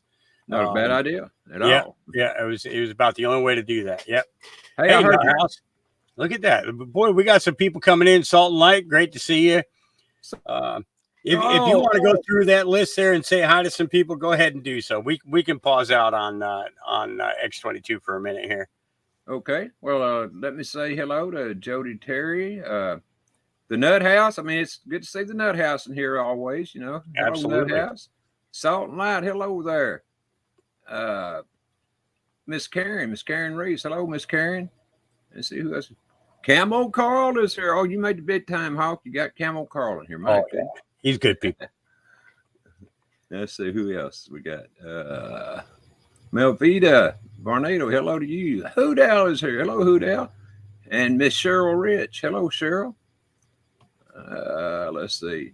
Hey, Barry. I'm just going to say hello to everybody, and because if I go through that whole list, we may be here all day. Yeah, I hear you there, brother. Miss Sharon Steinspring, hello to you. There's just a bunch of people here, that watch both of us, and I really appreciate that. It's just great. And I heard one of your videos a while ago was talking about, the vax. Yep. And I never got one at all, period, none of them. But a lot of the symptoms he was talking about, I got, kidding you, and I don't remember the symptoms. One of them was, feeling bad most all the time. Now, today I feel pretty good. But there are days that I just don't feel worth a crap. And of course I have lung cancer. But the thing is on the vax things, when you go back in time and you think about all the ones, or at least for me, I think about all the ones I got before I know what I know now. Well, I think they all had pretty much the same thing in them as what we're getting now. Maybe not as much, but they had it in there. And so I don't know if that's the reason why I've got lung cancer. I know it don't come from cigarette smoking. I'll put it like that. I've already had that confirmed by other doctors. So at least for the cancer. So when I went, I had pneumonia a few years ago, and the nurse and the doctor were in there together, and the nurse asked me, she said, "Are you a cigarette smoker?" And I said to her, "Yeah." And I smoke non-filtered cigarettes. She said, "What?" And I said, "Yeah, I smoke non-filtered cigarettes." And the doctor looked at me and said, "You're smart." And I looked at him and I said, "Why would you say that?" He said, "Well, because the filters have fiberglass particles. So every time that they're inhaling fiberglass that is actually going into the lung and clinging to the lung walls." He says, "I see absolutely no damage." He asked me, "How long have you been smoking?" Now, I was not a cigarette smoker until I joined the military. And when I went into boot camp, they gave me a carton of Cools and a carton of Pall Mall non-filters. Okay. And I looked at the sergeant and I said, "Sir," because when you're in boot camp, you call him sir. I said, "Sir, I don't smoke." He said, "Oh, don't worry, recruit. You will." That's the best way in the world to get you smoking, it being in the military. So I traded the Cools off for some belt buckles that I wanted, and some shining that needed to be done, and I kept the Pall Malls. And I'll tell you what, when infantry combat training came, ICT is what they call it. I started smoking then. That's and I've always smoked non-filtered cigarettes ever since that time. And that doctor said to me, he says, "As long as you're smoking non-filter," he says, "you don't have much to worry about." He says, "I worry about the people who smoke filtered cigarettes because of the damage that the filters do to your lungs." And I thoroughly agree. I think that's absolutely correct. And Anonymous Anomaly has got a good comment. Our question. He asked me, "Was I ever exposed to asbestos?" And, I didn't know that I had been. I built houses for years and years and years. And I was a contractor. Yeah.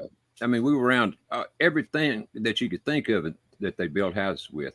Oh, yeah. To find out that almost everything we worked with, besides the lumber itself, had asbestos in it. That's what caused my lung cancer. Yep. The tiles that they used to put on the roofs, the siding that they used to put on the houses, and they charge you outrageous prices in order to get your licensing, in order to build the houses, and for the materials of the houses. But then they charge you out the wazoo in order to have that stuff removed. That's exactly right. And I never ever dreamed once in my life, because way back, when I was a little boy, they said they took asbestos out of everything. Well, that was a lie. They didn't take it out of hardly anything. And so what they've done is they set up a trust fund, you know, for people that wind up getting cancer like I have, so that I would have got a whole lot more money than what I've gotten so far, which ain't been a hell of a lot. I mean, so but because the trust fund has shrunk, and the more, you know, because people have been suing over the years because they were still getting cancer from asbestos, and so as that trust fund shrinks, well, the less money everybody gets. Yeah. And so, but you know, the money means very little to me. The getting over the cancer is what means a lot to me. Yeah, yeah. Well, If you were in school in the 70s or the 80s, actually the 60s, 70s, and 80s, all the ceiling tiles, you know, the replaceable ceiling tiles that they had up there in between all them fluorescent lights that drove you crazy and gave you headaches and made you sick half the time. Those tiles there were festered with asbestos. And the more water, you know, it was like you'd go into class and you'd see a stain on the ceiling, and then the next time, you know, maybe the next time you were in class, the part of it had fallen down. That's dropping that asbestos into the air in the room, and you're inhaling that. Absolutely, I saw it a million times. Yeah, absolutely. Yep, the lights that hummed all the time. That's right. Yeah, they always hummed. And you know, so it's like when you look at all these things that we were exposed to, 60s, 70s, 80s, 90s, even the 2000s, all these things that we were exposed to, you know, were all doing damage to us. You know, so when we hear comments that they've been slowly killing us all along, yeah, you know, that's just 100% accuracy. Yeah, absolutely. And that's exactly what they've been doing. You know, it don't matter really if you've been around asbestos or not. I mean, it does matter, but in the general scheme of things, it don't, because they're poisonous in every way you can think possible. I mean, literally from birth until however long you live. I guarantee you, if they would go in and, you know, on the post-mortem, whatever the hell they call it, they would find the autopsies. Yep. Yeah, that's what I was trying to think of. I guarantee they'd find all kinds of poisons in there that they've been, you know, given to us, and through the air, through our food, through our water. It don't matter. I mean, even when you wash your clothes, the detergent you use, and it don't matter what brand of detergent, it's in there. Yep. So yeah, exactly. That's the thing is it doesn't matter what brand. You know, that's a big statement in that, because of the fact that all of them use a large quantity of the same products in order to build up their you know, to build what they're going to sell to you, you know. And you know, we don't think about it way too often until it's too late, you know. That's right. Yeah. Oh yeah, here's another one. You know, rock wool. That's another one that's insulation, right? Yep. Yep. It's that's another one that causes major issues. You know, so yeah. All right, let's get into this video. Here we go. Yes, sir. They raised their rates, and then what happened? We had a recession. Actually, Bloomberg put that out, and all of a sudden, everyone can see this pattern now. And I do believe Trump, he knew exactly what was going to happen when the Fed was raising rates during his administration, during the time he was in the White House. He knew at this point they were trying to bring the economy down around him. It failed. Then they tried the pandemic. They tried to bring the market down. It failed. Every single time they tried to crash the economy, it completely failed. So what did he do? He turned the tables on the deep state players. You want to bring down the economy? Well, I'm going to show the people. I'm going to show everything that you're trying to do, and the people will then have to decide. Do you want the central bank? Do you want the Green New Deal? Do you want the Great Reset? Do you want the central bank digital currency? I'm showing you it all. What do you want? Or do you want our economy thriving? Do you want jobs? Do you want sound money? Do you want manufacturing back in this country. I do believe the people are going to pick Trump because that's what they want, because they're seeing the opposite right now. And this is the only way to show everyone. Because remember, we've been in a central bank system since 1913. Yes, as we came off the gold standard in 1971, you could really see their system, how it actually implodes on itself over time. It degrades. And now Trump said, you know something, let me show them what the system really is. I have to do this in like 3 to 4 years. Let Biden be in this position. Let the central bank do what they do best. Let the World Economic Forum do what they do best. And let me show them what real inflation looks like, what they're trying to do here. And let me show everyone what happens when they try to bring us into the Green New Deal and we don't have the energy that we need. And this is what people are seeing. And they're seeing it every single day, especially when they go out shopping. I mean, Halloween is around the corner. And the cost of Halloween candy is up 13%. You don't think families are going to start to notice this? Of course they are. And you could see the candy, most of it is produced here in the United States, and it's becoming very, very expensive. Why? Because they unleashed stimulus, and they kept printing and printing, and the government kept borrowing and borrowing. And what do we have? We have inflation. And we could see the people, they are struggling. And the people are pissed off right now because of Bidenomics. Americans are falling behind on their auto payments. This is a record that we haven't seen in a very, very long time. And when you look at the American consumer, they're having a very difficult time paying their bills.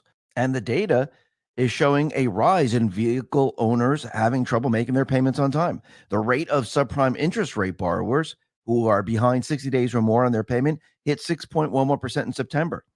That's the highest share who can't make ends meet since 1994, and up from 5.93% at the start of this year. And what's happening here is Americans, they're burning through their savings just to keep everything going. And to sustain this level of consumer spending, Americans right now, they're draining their savings, spending more than they are bringing in as their wages stay stagnant or decline. And what's very interesting is when you look at the central bank system, especially going back to 1971, when we completely came off the gold standard and we went full fiat, you can see how everything has changed. During the beginning phases of the fiat system, it's like a drug, and people think, oh, this is incredible. My house doubled. My salary doubled. Everything is incredible. And then when the rates came down in the 80s, it even felt better. But remember, it's like a drug. When you get the first hit, it feels fantastic. But as time goes on and you're continually taking the hit, what happens? Well, it doesn't feel that great. So you need more and more of it. And can you ever get that feeling that you had from the very, very beginning? No, you can't. So what happens is everything starts to break down. That's where we are now. The system is breaking down. People's wages are not going to keep up with inflation. This is the end of their system. And you can compare this to Weimar Germany, Argentina, go back to the Roman times. It's the same thing over and over and over. At the end of the system, everything goes out of whack. They can't control everything. And all they do is spend and spend and spend because the whole system starts to break down. And the people start to get angrier and angrier as time goes on. And that's exactly what's going to happen now.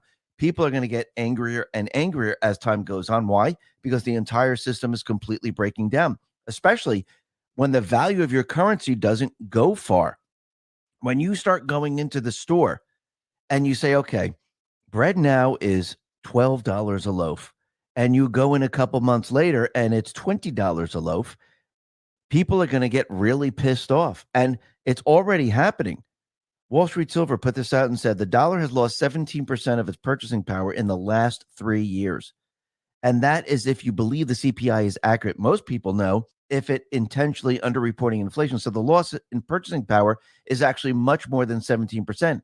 Is your salary up 25% in the past 3 years? If not, you're probably poor. And most people, their salary is not going up. It's going down. And the people of this country, the people of the world, they're starting to realize and notice this. And once again, as people start to understand who's to blame, which I do believe they know it's Biden, they know it's the Federal Reserve, they know it's the Treasury, because they're all one and the same. The people, well, they're going to say, yeah, we're not doing what you want us to do because we could see that you're the one who's caused all of this problems. And the people are going to push back very, very hard. Actually, the people are going to get very, very angry when they start to lose their jobs. And remember, corporate earnings is coming down the pike. Now, it doesn't mean corporate earnings is going to drop to zero, but think about the holiday season.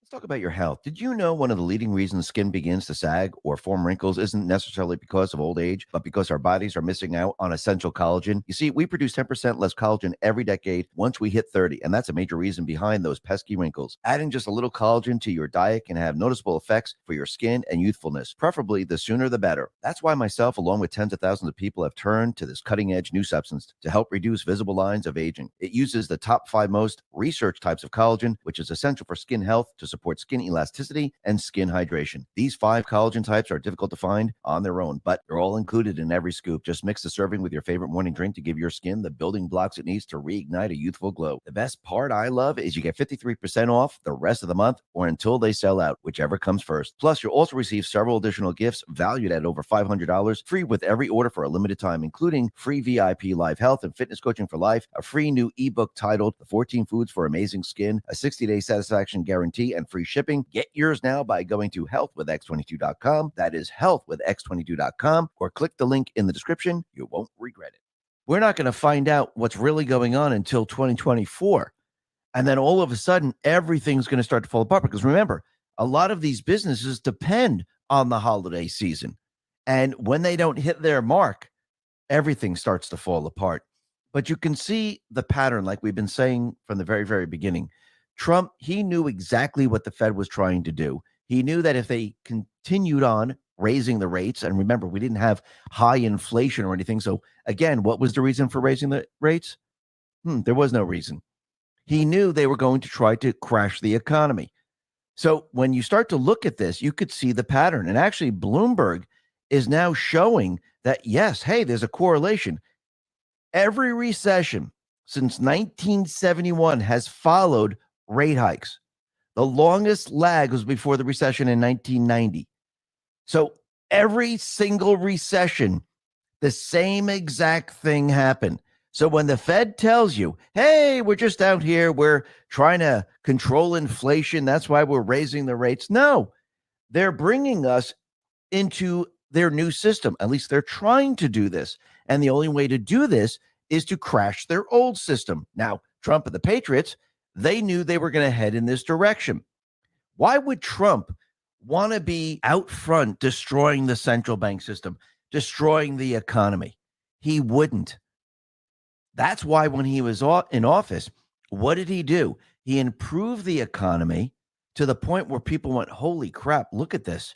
Fuel prices are way down because we're energy independent. Inflation is way down.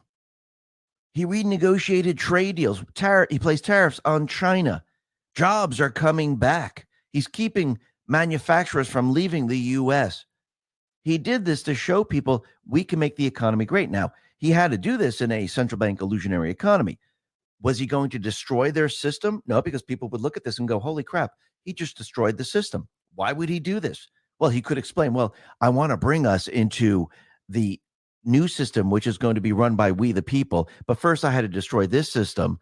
I hope it's okay that, you lost your job and we're trying to fix everything now. No, the people would say, this is ridiculous. Why'd you do this? So what he had to do is he had to turn this all around, and he had to put the right people in the spotlight so people could see this and go, okay, do what you do best. You want to bring us into the new system? You want to do all of this? Well, I'm going to make you believe that you're going to be doing this while people are afraid in their homes, while people think that the supply chains are freezing up, where people think that there's no food coming in, that the economy is being destroyed because of this pandemic. Let the central bankers believe they're in charge. Let them move ahead with this. And then all of a sudden we'll do the old switcheroo and we'll end the entire pandemic way before they could ever imagine. This way, the people can see exactly what they're trying to do. And they will have to continue down this path, destroying their own system. And everyone will be watching them, not Trump. Trump is giving the solutions. I'm going to make the economy better. I'm going to reverse all of this. I'm going to bring industry back. I'm going to bring energy independence back. I'm going to do everything opposite that they're doing. See, this plan is a lot better because now the people go, holy crap, they're destroying the economy. They're trying to bring us into the Green New Deal. It doesn't work. We'll never be able to function this way.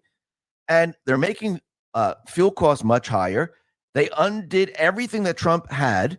And now we see the truth of the matter.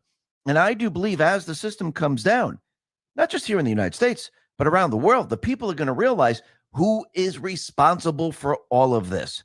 And they're going to be looking at the central bank system. Remember, this is going to be where they're at their weakest point. When they're at the weakest point, this is when the patriots around the world can step in and shift everything away. And we already see there are many people being put into place because what do they see? They see the deep state players doing what they do best. I mean, think about it.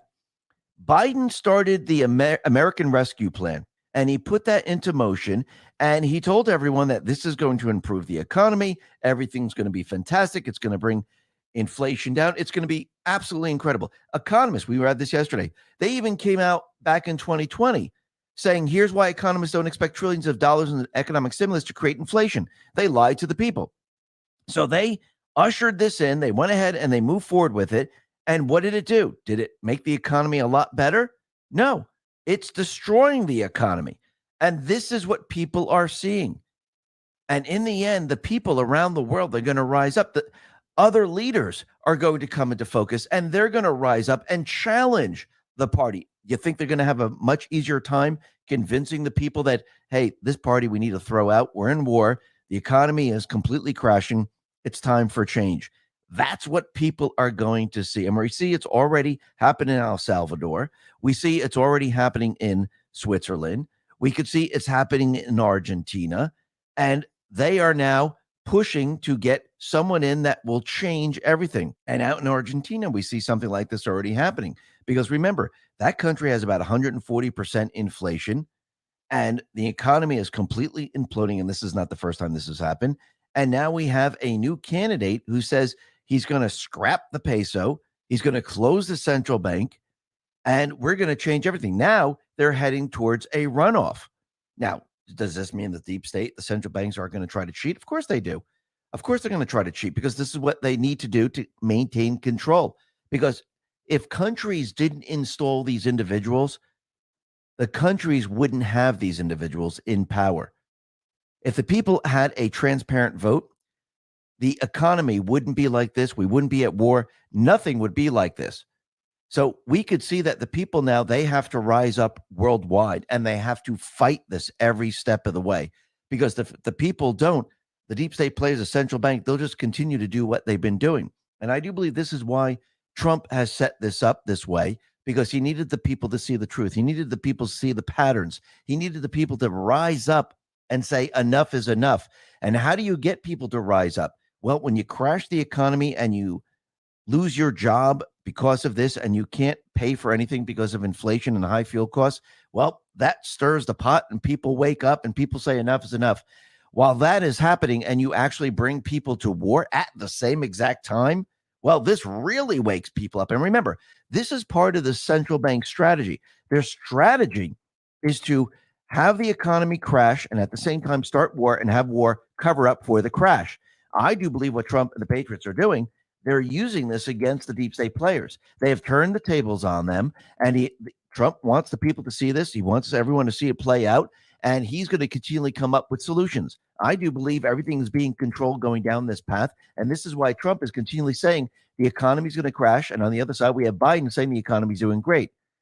The Biden administration is going to be bringing us to war, and Trump is going to say we don't have to have war. We can have peace.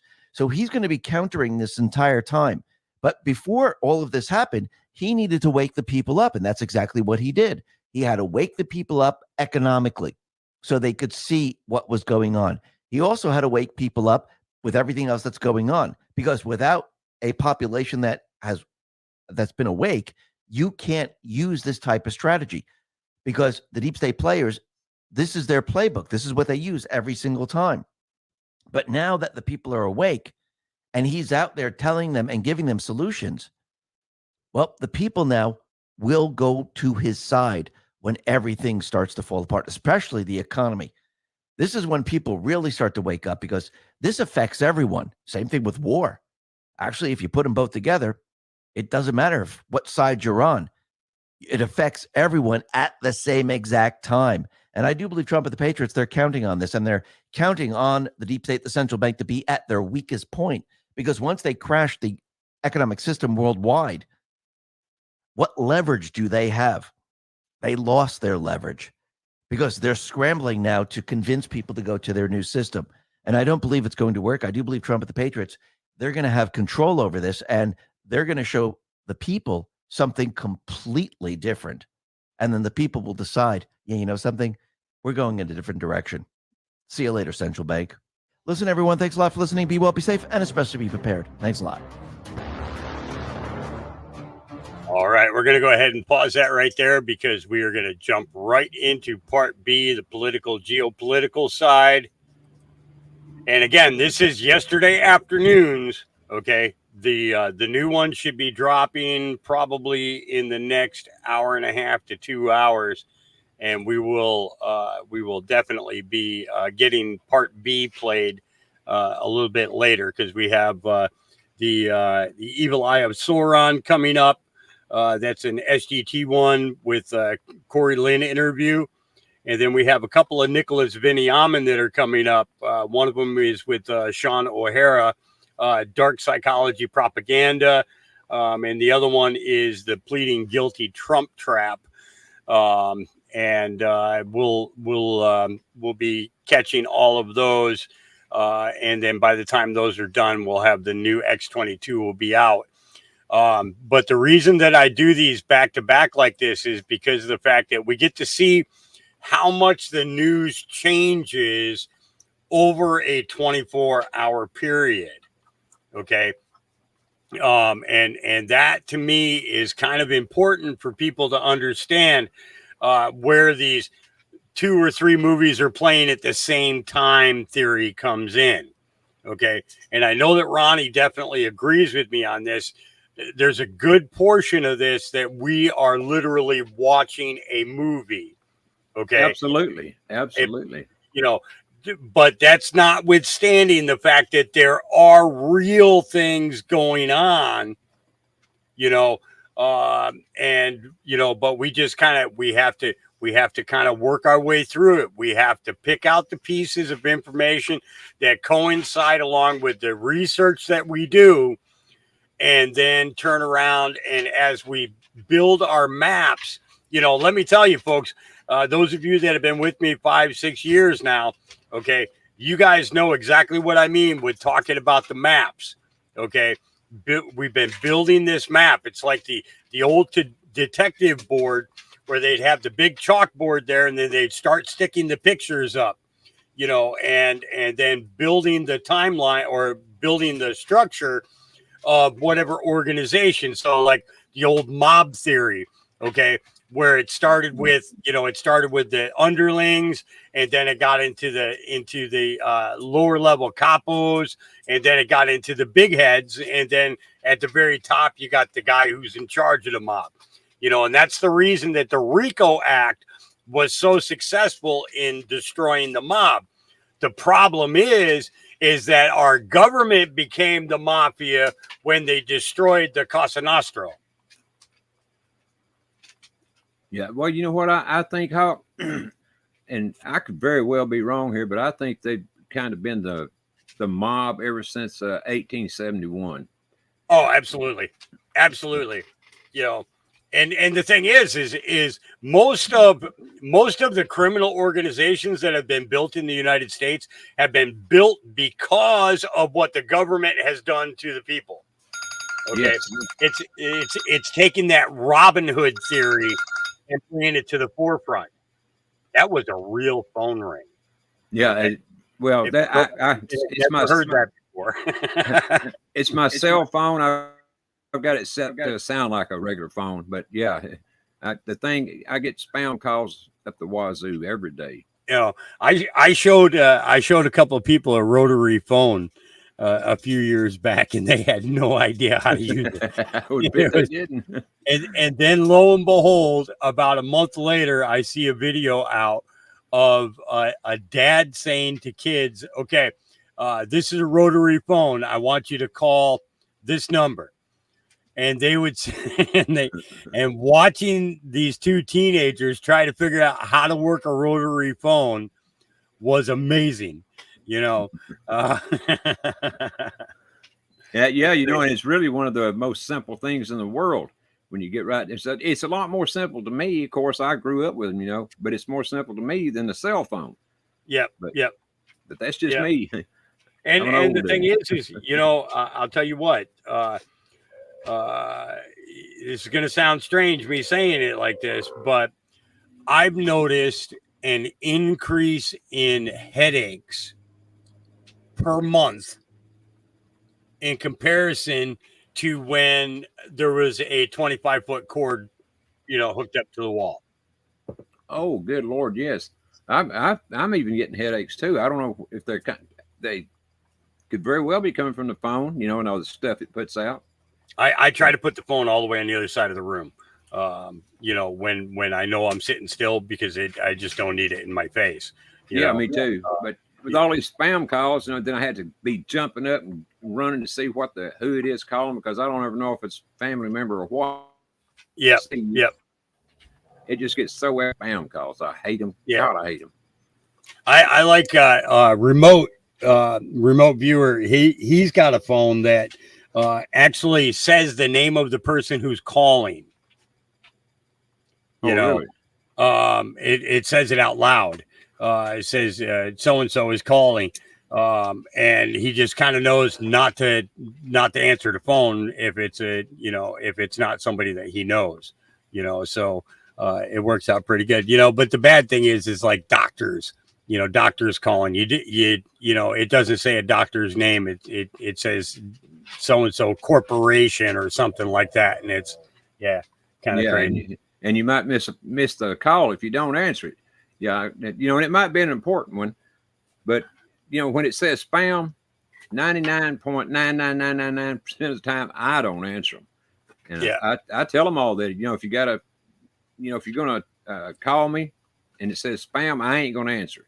So if you got to text me and let me know, and then I'll answer it. But I'm not answering. You see this comment here, Ryan? Let's see. Oh, it's exactly right. Absolutely. You can call the moon from a rotary phone, but you can't do it from your cell phone. That's right. And you can also call from the moon to just about anywhere. I mean, we all know that now after the famous call, you know, and what was it, 1969, 70, whenever the heck it was. Baron sitting here is trying to get me to pet him, but he's soaking wet. They just came in from the rain. Oh, it's raining there too. Oh yeah, it's pounding. It's pounding. It's it gets going. You know, I'm in a section of Oregon where there's this a valley. And it goes from the coastline. The coastline is only 35 miles away. And it's like this valley, and the rain comes in and goes through the valley and then turns into the mountains. You know, so it's a mess. It's a mess. I probably got about an inch and a half of water outside right now. So goodness, it's not raining. It's not raining that hard here. I mean, it's just kind of a heavy sprinkle. Yeah, I got a water pump, or I got a sump pump going right now that's pumping into my water tanks. So I'm stocking up on, you know, what I need for the animals and stuff. Because I'd rather give them rainwater than give them any city water. Oh man, no kidding. Yeah, but, I wonder about all of it myself. I would love to know of a good bottled water that I could trust, you know, that don't have anything in it that is, you know, that you can get here in Texas. But I just don't trust any of it. I don't care if it's a very big name brand or just you know, off the shelf or whatever. I don't trust them. I mean, you might as well be drinking water out of the tap as far as most of them go. Judy, while this video is playing, I will go and shoot a video of the 2 litters that I have. And I'll play it a little bit later. Absolutely. Oh, hey, Hawk, let me ask you a question right quick. Yep, go ahead. Well, you know, Steve and I have a show every Sunday afternoon. Yep. And this week, it's coming Sunday. It's on my channel. That is, they ain't got another strike by then. But I want to see if I could interest you in coming up and being our special guest in the second hour. Yeah, absolutely. Absolutely. Wonderful. Yep. Wonderful. Yep. Just have Steve send me a link again and what time, because he's on the same time as I am. Okay. Clockwise. Well, it'll be on my channel, so I'll send you the link. And I think it's 5 hours difference between me and Steve, so it'd be 5 hours difference between you and I. It'll be 6:30. How is it 5 hours? You're in Texas, aren't you? Yes. Okay. I'm in Oregon, so I think it's an hour. I think it's 2 hours, to be honest with you. Is it? Okay. Oh, yeah. So. Depending on what side of Texas you're on. Yeah. If you're on the east side of Texas, then yeah, it's 2 hours. That's where I'm. Yeah, I'm on the east. Well, I'm right in the central part of Texas, but it's central time zone. So yeah. I'd love to have you, man. Yeah, absolutely. Okay, here we go. X22, Part B.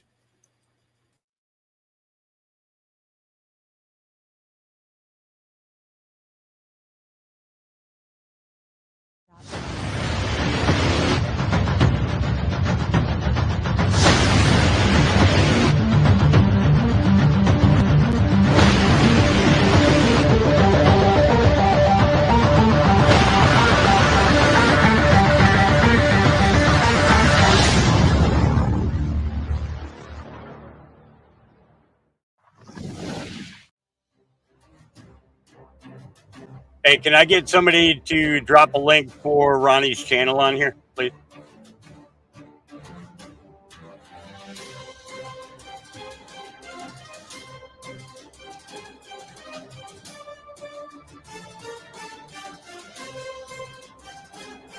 Hi, and welcome. You're listening to the X22 Report. My name is Dave, and this episode 3194 BN. Today's date is October 23rd, 2023, and the title of the episode is Rogue Submarine. The fight in Gaza is coming to the U.S. It has begun. Let's talk about our health. The shredded lettuce in a double-double and the fruit filling in a donut are awesome, but they don't count against 5 servings of fruits and vegetables a day. I won't nag you about your diet. I don't always eat healthy either, but I'll share with you what the Mayo Clinic says. If you want to help prevent heart disease, lower blood pressure, and cholesterol, eat 5 servings of fruits and vegetables every day. I don't, and you probably won't. That's why I take Field of Greens. Unlike the others, each fruit and each vegetable in Field of Greens was medically selected by doctors to support your vital organs like heart, lungs, kidney, and immune system. Flu season is here, and I trust Field of Greens to help me stay healthy. Field of Greens works fast. You'll feel better with more energy, and you'll notice your skin and hair and nails will look healthier too. If you don't always eat right and exercise, join me and take Field of Greens. Let me get you started with 15% off your first order. Visit fieldofgreens.com and use promo code X22. That's promo code X22 at fieldsofgreen.com. That is fieldsofgreen.com, or click the link in the description. Let's get into the economic collapse, political and geopolitical news. Now, the deep state, the corrupt politicians, big tech fake news, the puppet masters, they are heading down the path that Trump has predicted. He's predicted World War III a long time ago. He saw it was coming. And here we are today where we're going through the different phases. Now, do I think World War III is going to start tomorrow? No. But I do believe what Trump is going to show the people throughout all of this is that look what these individuals have done. They've taken peace. We were in peace for 4 years. Trump was bringing the troops home. He ended the endless wars. And all they had to do is keep everything on this path. And the Biden administration, the neocons, the deep state players, they decided, no, we're going to reverse everything. And we're going to follow the 16-year plan and bring everyone to war. And now people can see how people are taking sides. And you could see the protests in this country and around the world where people are protesting the war in Israel, in Gaza. People are taking sides with the Hamas terrorists. People are taking side with Israel.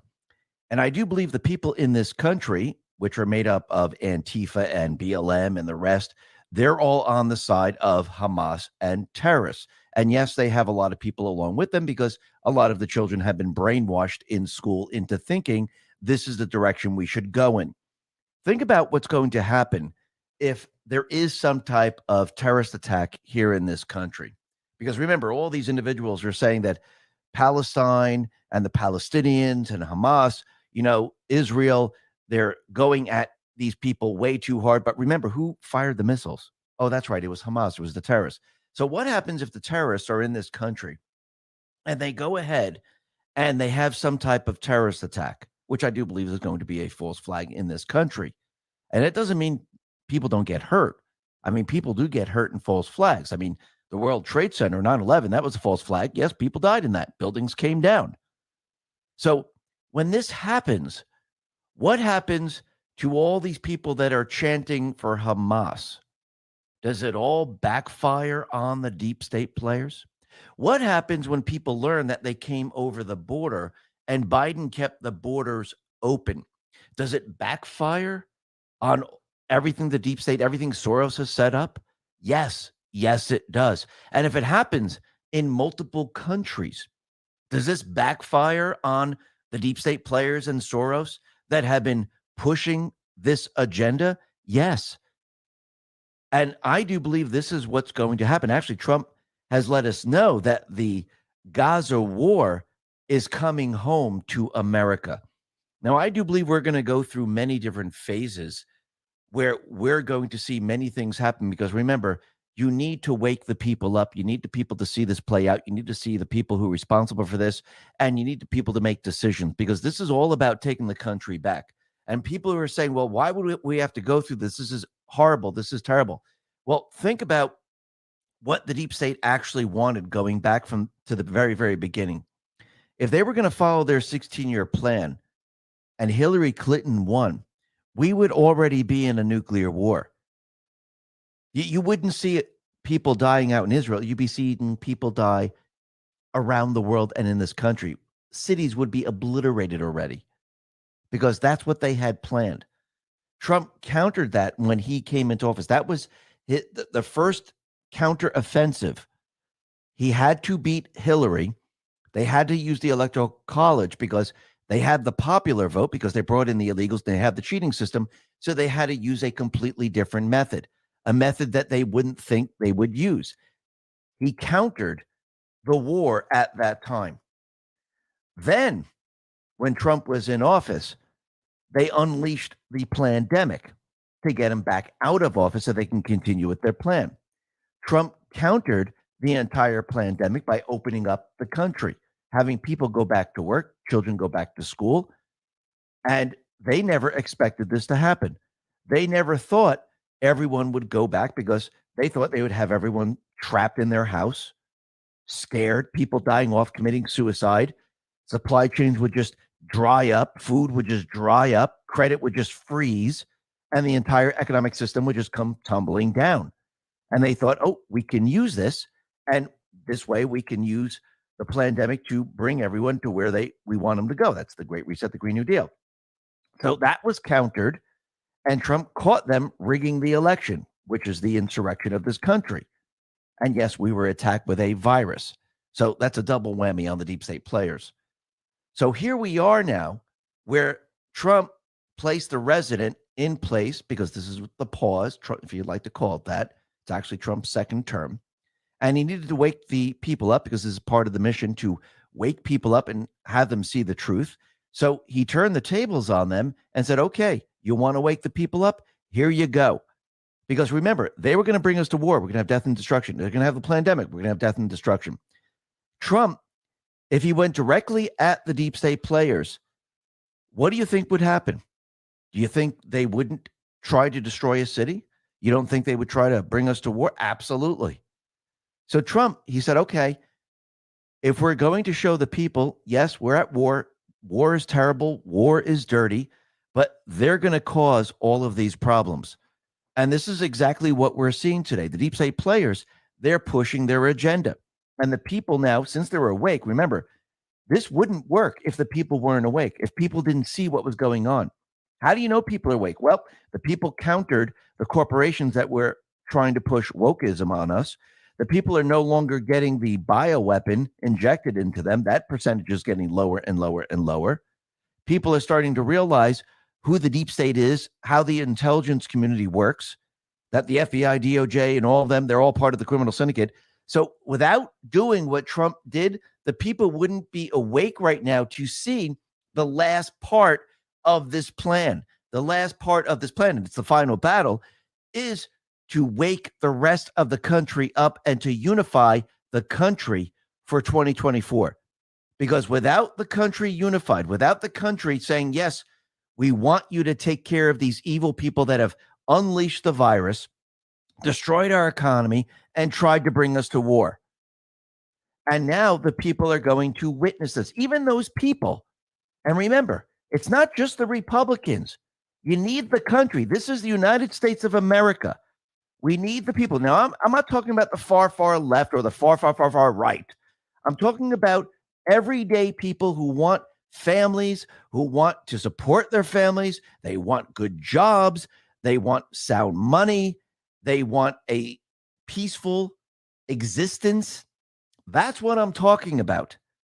So Trump, yes, he needed to go down this path to show them, because those individuals who've been believing the propaganda, the fake news has been pushing out there, he needed to break that brainwashing. And there's not that much time. It was much easier to break the brainwashing of a lot of the Republicans. It was a lot easier breaking the brainwashing of some independents. But the D's, well, that's a harder nut to crack. Yes, they are cracking. We're starting to see many of them starting to figure it out. But for those people that are deep asleep, the only way to do this is to slap them around. And what I mean by that is to have the economic system completely fall apart and have us go to war at the same exact time. It's like a jolt of electricity hitting your body going, holy crap, what was that?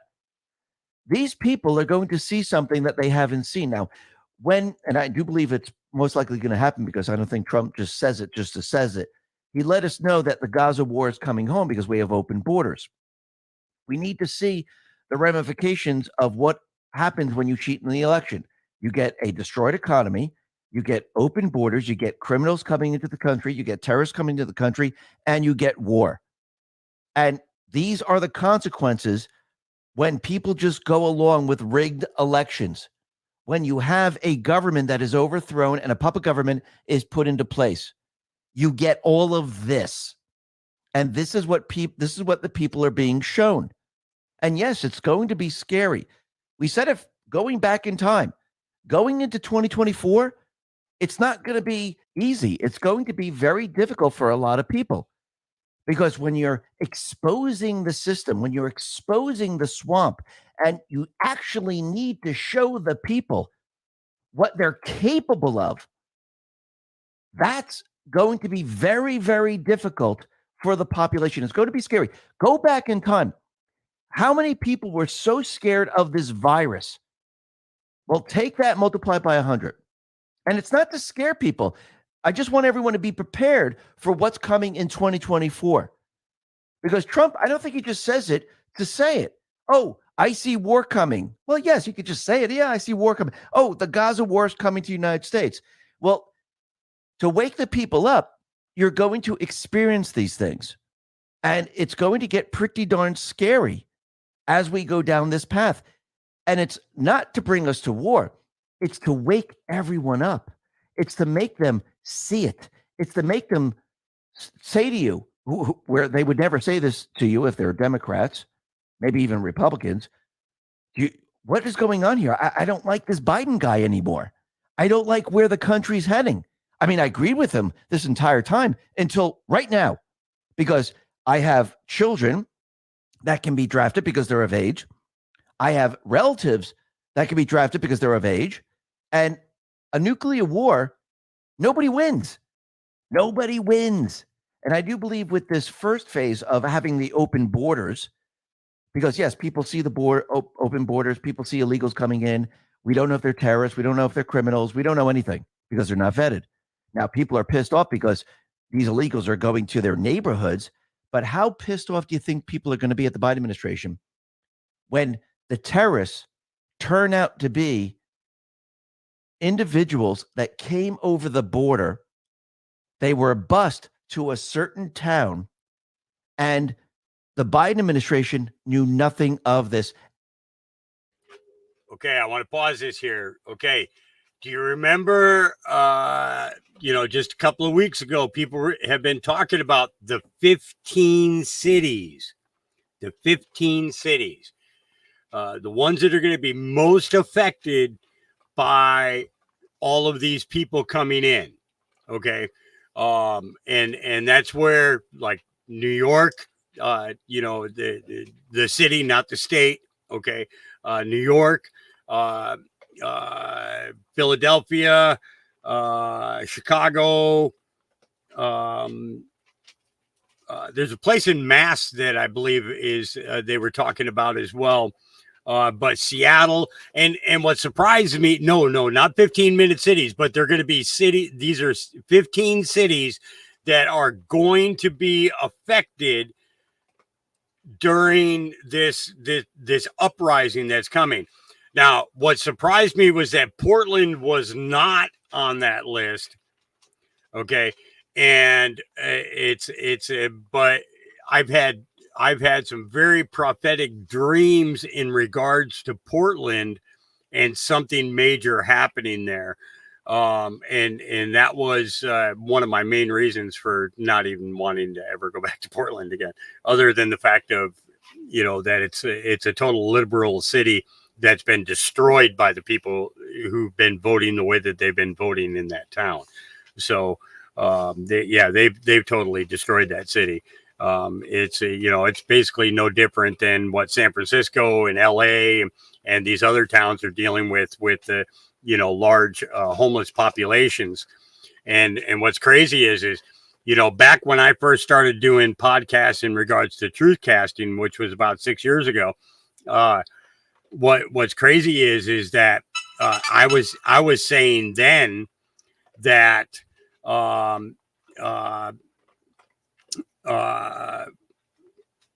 buses, okay, of people were being brought up from San Francisco every year, right at the midpoint of spring, and then at the end of October, okay, they ship them back down south. Okay, they ship them back down to San Francisco or to LA or a couple other California towns. So it's like, and the thing is the county, okay, Multnomah County and Clackamas County actually pay for that. They pay for those buses to ship those people back down. Okay, but the people from California are paying to have those people shipped up here in the springtime. And, you know, and when we would do a comparison of that situation, basically what it was telling us was that they wanted they wanted to clear out the homeless up here during the winter time. They didn't want to have to overload the shelter system. Okay. So they went down to California, and California is generally a destination for vacation. You know, if you have to take your vacation between November to, say, the end of February. Okay. But then they're coming up here in mid-spring and totally messing up the process of having the streets flooded with homeless people during all the good weather in Portland. So from mid-spring until the end of October, the streets are just piled with them.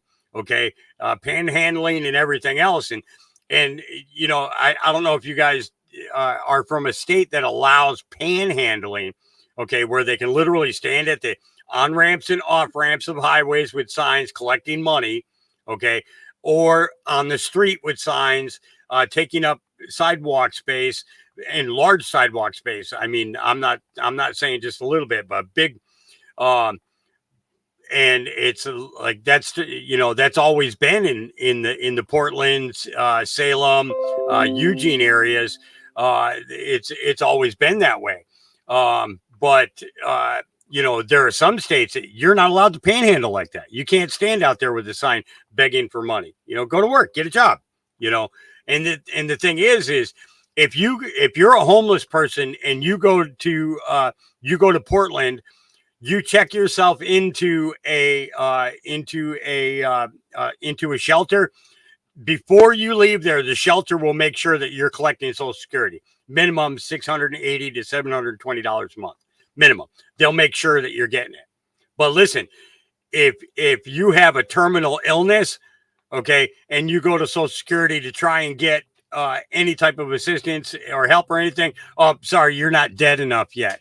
Okay, we can't help you yet. We can't. You got to wait till you're sicker before they help. If they helped, then these people could actually have the financial means in order to stay home, get better, okay, and not die. Okay, it's our entire system is backwards. Okay, back to this. Sorry. And they committed a terrorist act. Do you think this is going to wake up a lot of people? What do you think is going to happen to all these protests? Because most of these protests are all the Muslim garbage that was brought into this country, all the criminals. And if you actually look at them, it looks just like Antifa again. So when you start to look at this, what do you think the people of this country are going to do? The people are going to see the truth. And I do believe this has already begun. Now, the other thing that's very interesting is that Trump continually mentions a submarine, and Jack Smith and Maggie Haberman, they keep putting out stories that Trump spoke to an Australian guy where Trump relayed information about submarines. Now, if we go back in time and we go back to the 16-year plan, we knew that North Korea might be involved in this plan because Uranium One was sold to Russia, then Iran, then North Korea, and now we know that North Korea has a submarine. So do you think there might be a rogue submarine that might be used in all of this? Because remember, it's not just Iran, it's all the other players that are going to get involved. Now, I do believe Trump and the Patriots, they're in control of this, and I do believe there's a certain leaders that are going along with this to drain the deep state players and to expose them, and so everyone can see this. But I do believe it's going to get scary as time goes on, and I do believe this is going to be a scare event, just like the Cuban Missile Crisis, just like COVID in the very, very beginning. People were really afraid. People were scared like I've never seen before. I think this is going to be that same situation, but it's going to be a lot worse because this is not a virus. This is nuclear war. This is death and destruction everywhere. And if we head down this direction, well, I don't think people are going to go along with it. And this is going to be a very easy decision that people are going to make. Either you go with them, and that's war, which means you're going to the front lines, or you can have peace. I mean, you can have peace and you can live your life. This is going to be the decision that people are going to have to make. And throughout all of this, they're going to see who the criminals are. They're going to see who the treasonous criminals are, the ones that have causes. Remember, this is all connected. Everything that Biden does, every move he makes is causing war. And if you go back in time, which I do believe it's going to be released, those people that sold the uranium, they're the ones who set up war. Remember, they were setting it up for Hillary Clinton. I think Trump, the Patriots, are exposing all of this because this is going to be all connected to Obama, to Biden, to Hillary Clinton, and the rest. And we're going to see all of this play out. Now, we're going to be talking a lot more about this a little bit later. But first, let's talk about what's happened with Biden, because he's a treasonous individual who's been money laundering, who was part of all of this. And it's getting worse and worse for him. Remember when he was out there, and we can flash back all the way to June, and the RNC research put this out, where he was out there saying, oh, yeah, where's the money? Show me the money that I was taking. Well, the money now has been shown, and now that's coming back to haunt him, just like everything else. It's almost like this has been scripted. Isn't it amazing how all this is coming out? And actually, James Comer is out there saying, listen, this is just the beginning. We have more suspicious checks from Jim Biden to his brother Joe Biden, and we're going to start releasing them drip, drip, drip, then flood. And yes, this is going to build up so much pressure with Biden right now that the deep state, the D's, they're going to have to remove him no matter what. And it looks like we're heading in this direction. And what's very interesting about all of this is that they're going to continually try to push their 16-year plan. And the 16-year plan is made up of many different sections. One of them is gun control, because they don't want the people of this country defending themselves. I mean, think about it. If you're going to bring the people to war, do you want people to have weapons? No, because how would you conquer the country. It'd be very, very difficult. And this is why they're going to continually try to push the gun control. And we could see they're doing this already out in Massachusetts. The Democrat-controlled Massachusetts House of Representatives, they passed H4135, which prohibits firearms in public spaces such as schools, polling places, and government buildings. Crackdowns on ghost guns and the tightening of the state ban on so-called assault weapons is in process. So they're still trying to push this. But what are people seeing in this country? They're seeing what happened in Israel. Now they're seeing the open borders. Now they're wondering, is there something going to happen? Now, if there is a terrorist attack in this country because of open borders, are people going to sit there going, you know something? The first thing I want to do is give up my weapon. No, the first thing that people are going to do, they're going to say, we need our weapons. Now, Cheryl the Sabra put this out, and this is a story about a father with his children. And when everything was going down in Israel, the father said, get under the covers. Dad is here to protect you. There'll be a little noise, but everything's okay. A father told his 3 daughters during the attack, the terrorist approached the door. Alon opened.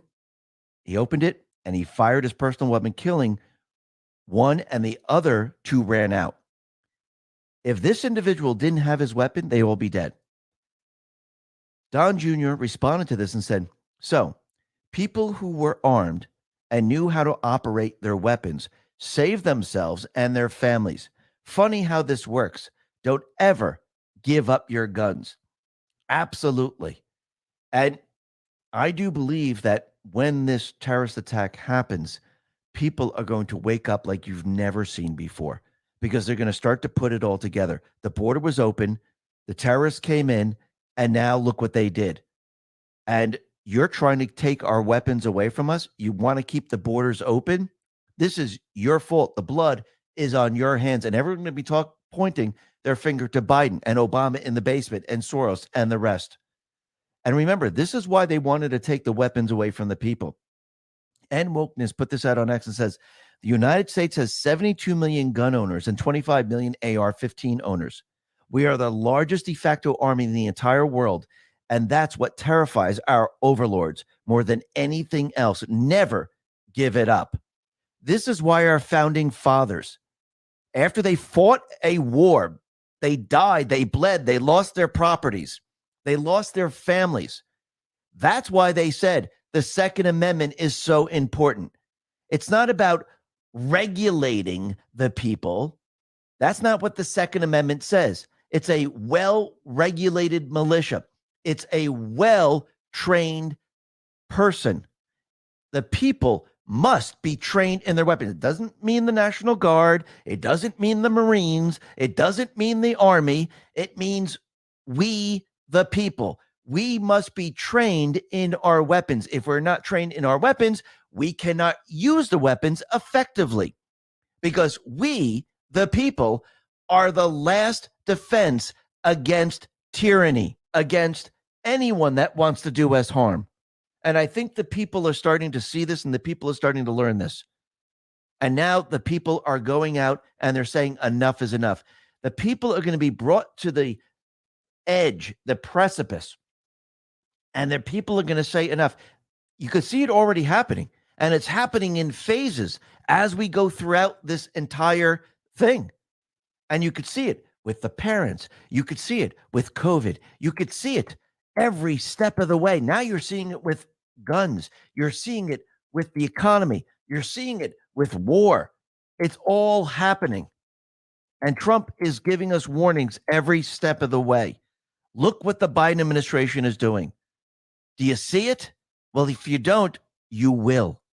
Now, what's very interesting is that the New York Times, they decided to backtrack on their story with the hospital that was bombed. Remember, Elon came out, removed their badge, and now all of a sudden, the New York Times, they decided to write a retraction. Tom Fitton put this out and said, leftists running New York Times admit they rely too heavily on murderers and rapists in pushing anti-Israel smears on Gaza hospital incident. Isn't that interesting? They're believing the terrorist group and they're just writing whatever they say. Oh, this must be true then. Now, while all this is happening, what is Biden doing? Well, Biden's at the beach, of course, riding his bike, laying out in the sun. Remember going back in time when the fake news was out there and they were telling everyone that Trump is always on vacation, always playing golf? Isn't it strange that every time we have an event, what does Biden do? He goes to the beach or he rides his bike. Do you think this is on purpose, or do you think he's instructed to do this? Do you think the Patriots are instructing him, okay, go to the beach, let everyone see you, you're on vacation again? The Daily Mail put this out and said, Biden hits the beach on vacation as conflict escalate. Israel preps ground invasion of Gaza as U.S. troops are targeting while Congress remains paralyzed without a House Speaker. And he's laying in the sun. Interesting, isn't it? Then Trump truthed this out, and this is from 50 Cent. This is on X, and it says Biden hits the beach with Middle East Congress in chaos. Down below, it says, hey, Joe, get the F up. We're in trouble, man. And that's from 50 Cent.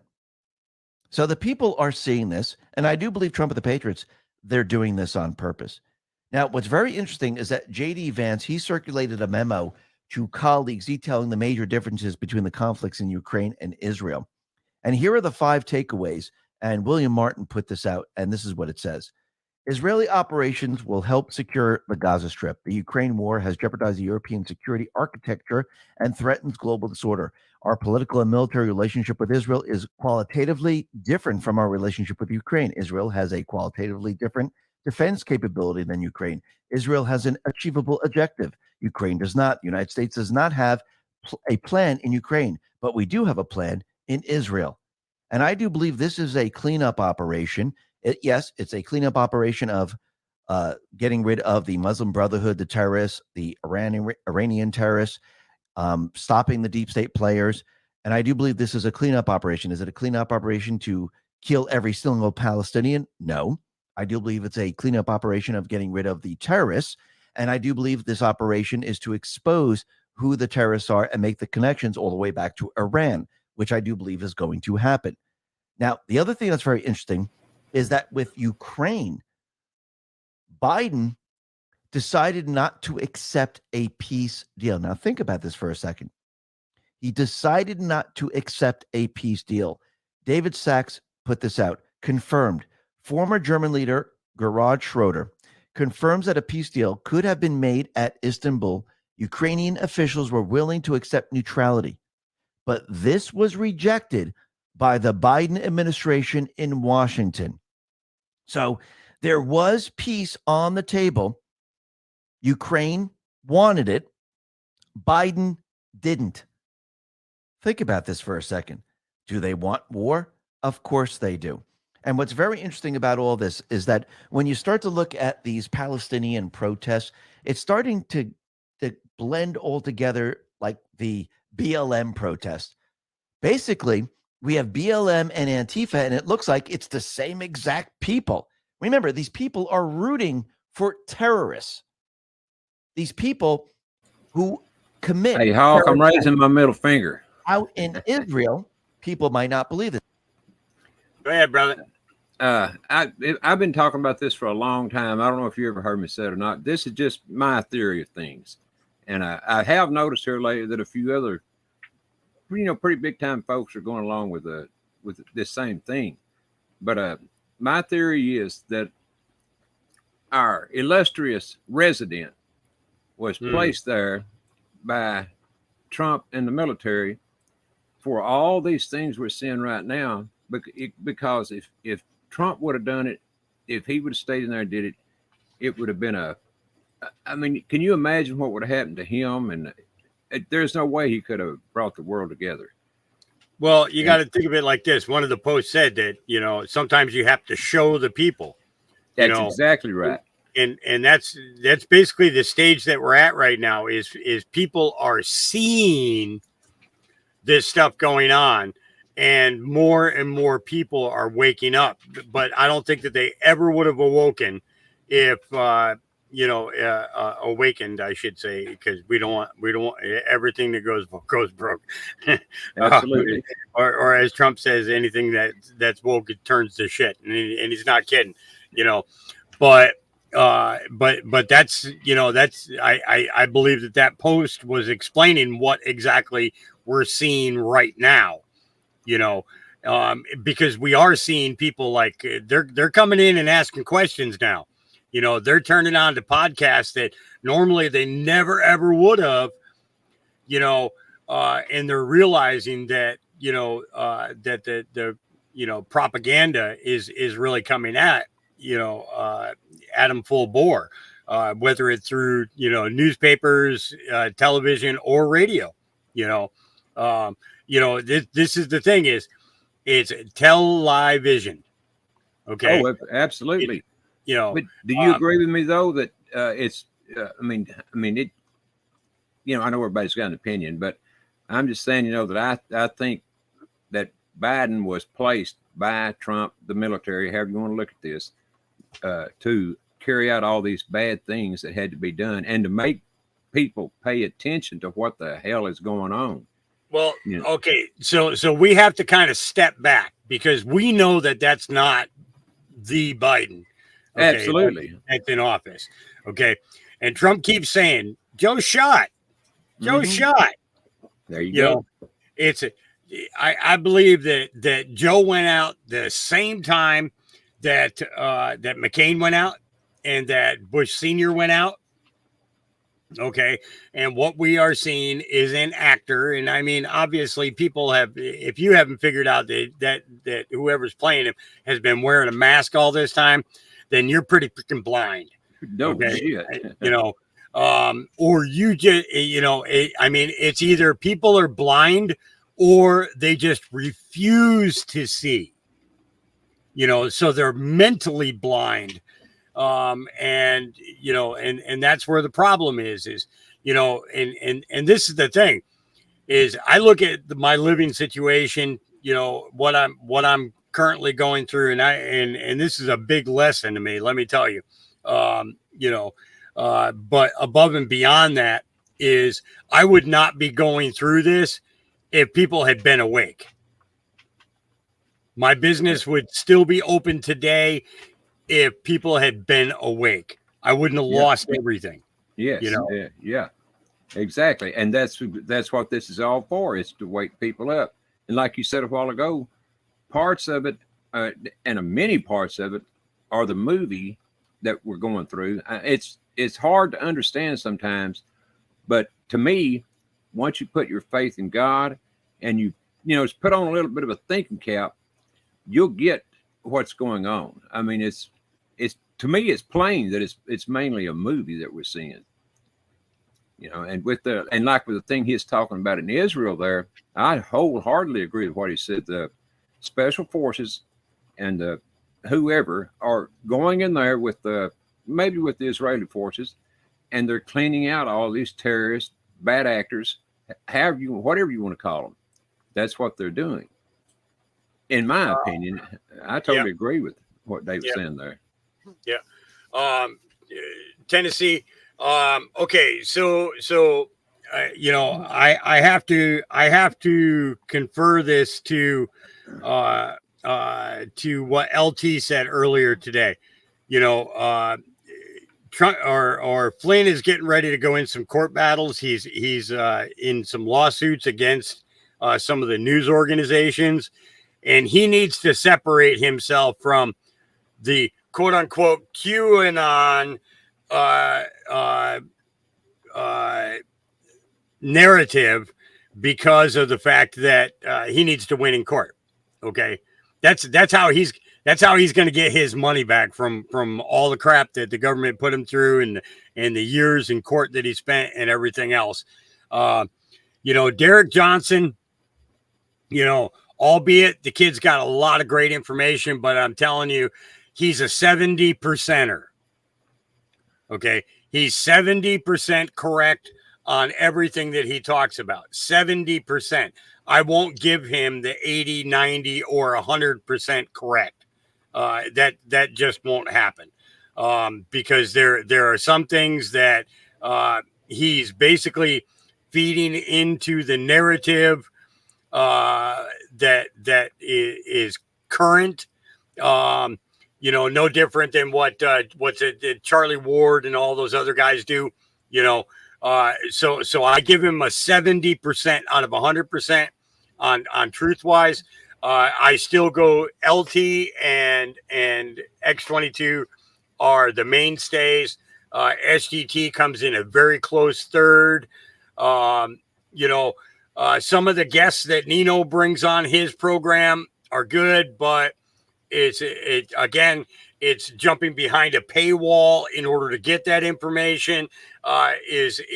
Goes beyond it. You know, so it's like, you know, you got to be careful about who you listen to, and you have to discern everything that they tell you. Okay, I won't bring you anything that has not had a conversation built around it already, and receipts been laid in front of me. Space Shot 76, I'm 100% on Space Shot. You know, because of the fact, you know, the Table of Titans. And the thing is they do their research together right there in front of you. That's one of the reasons why I really like Dave Snedeker and the Indoctrination, Todd and Cindy, is because of the fact that they always did their research together right in front of your face, so that way there you're seeing, you know, and you're able to go to those sites, pull up that information too, and look at it and really see, you know, the entire narrative. But, you know, it boils down to some of these guys are out there, and, you know, they have that 60 to 80% of 100, you know, of the 100%, 60 to 80% is truth, but there's 20% that can lead you totally on a path that you don't need to be going on. You know, you know, it takes time. It takes time, you know, and this is the thing is, like I said, you know, I wouldn't be in the situation financially and everything that I'm in right now if people would have just woke up in the first couple of months. But we knew back then that that this was going to take time. Okay. We saw all those people around us that we were trying to wake up, turn away from us, run away, you know, not just walk away, but run away. Okay. I don't know if any of you noticed that. There's some people have been in your life that when you started laying the truth on them, they literally, you know, they would walk away.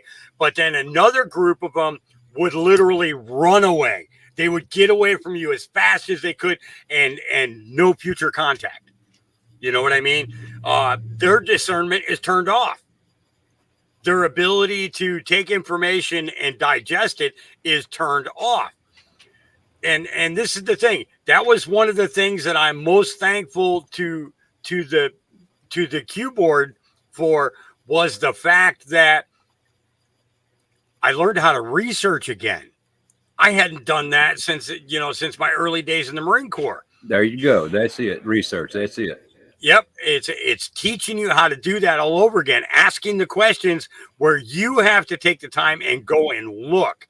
And then when you find the answer, it's like, hey, I got the answer. I got the answer, you know.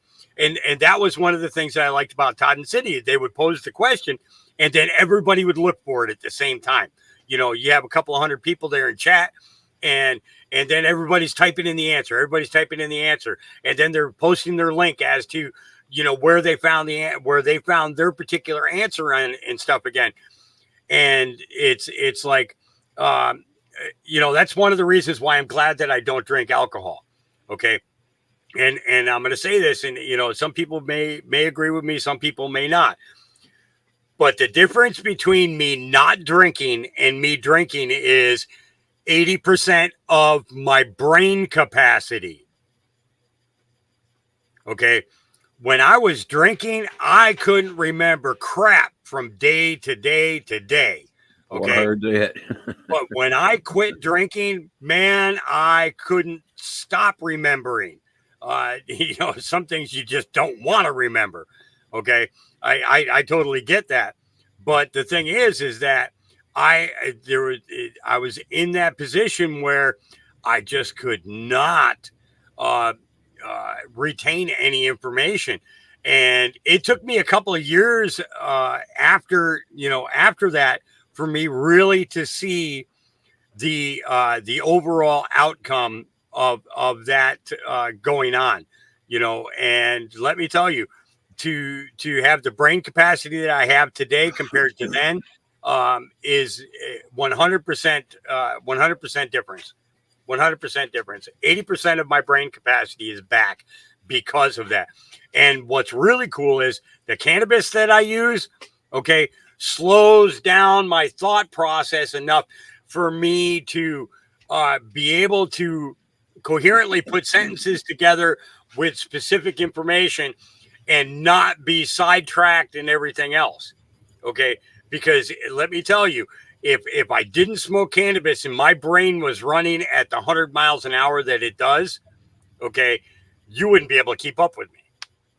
Well, I'm about that same way. I don't smoke cannabis, so believe me, my brain runs away with me a lot of times. I know exactly what you're saying. But let me say one thing about Derek Johnson too. Go ahead. I think, to me, what Derek did that was so good was putting the Constitution, the Law of War Manual. Yeah, getting those out to the public and getting people to understand that and pay attention to them. Yes, sir. And you can go there to his site, and it's about everything you ever want to. If you want to find anything, it's there. I'm talking about along those lines: the Constitution, Law of War, and things like that. Yep, it's there. And whether he's a good guy, whether he's a bad guy, that's hard to tell right now. I mean, I don't think anybody's good or bad until this is over. Then we'll see. And I'm talking about the big guys. Not necessarily Derek, but a lot of the guys, and like the General Flynn. And a lot of podcasters. Yeah, and I do have a problem with Nino. I mean, I really do. Like you said, him stuff going behind that paywall, and he's so afraid, or at least he acts like he is, to say anything on here, that might possibly get him a warning or something. Yeah, you have two of the greatest fists in boxing history. Okay, an incredible champion. Okay, but you're scared of YouTube. Yes. I mean, why would you even be on? If you're afraid. Now, I can understand some of it. You have to, but he could go to Rumble or Telegram, whatever. He don't have to charge people. He could say, hey, I'm going to Rumble. If y'all want to hear this information, come over there.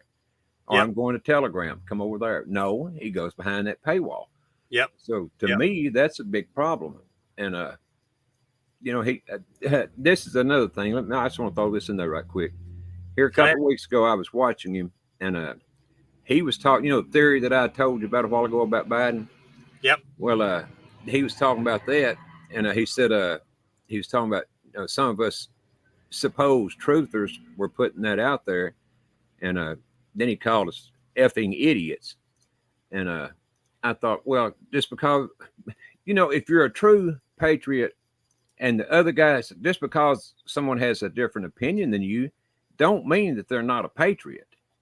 But what he was saying was anybody that don't agree with him is not a patriot.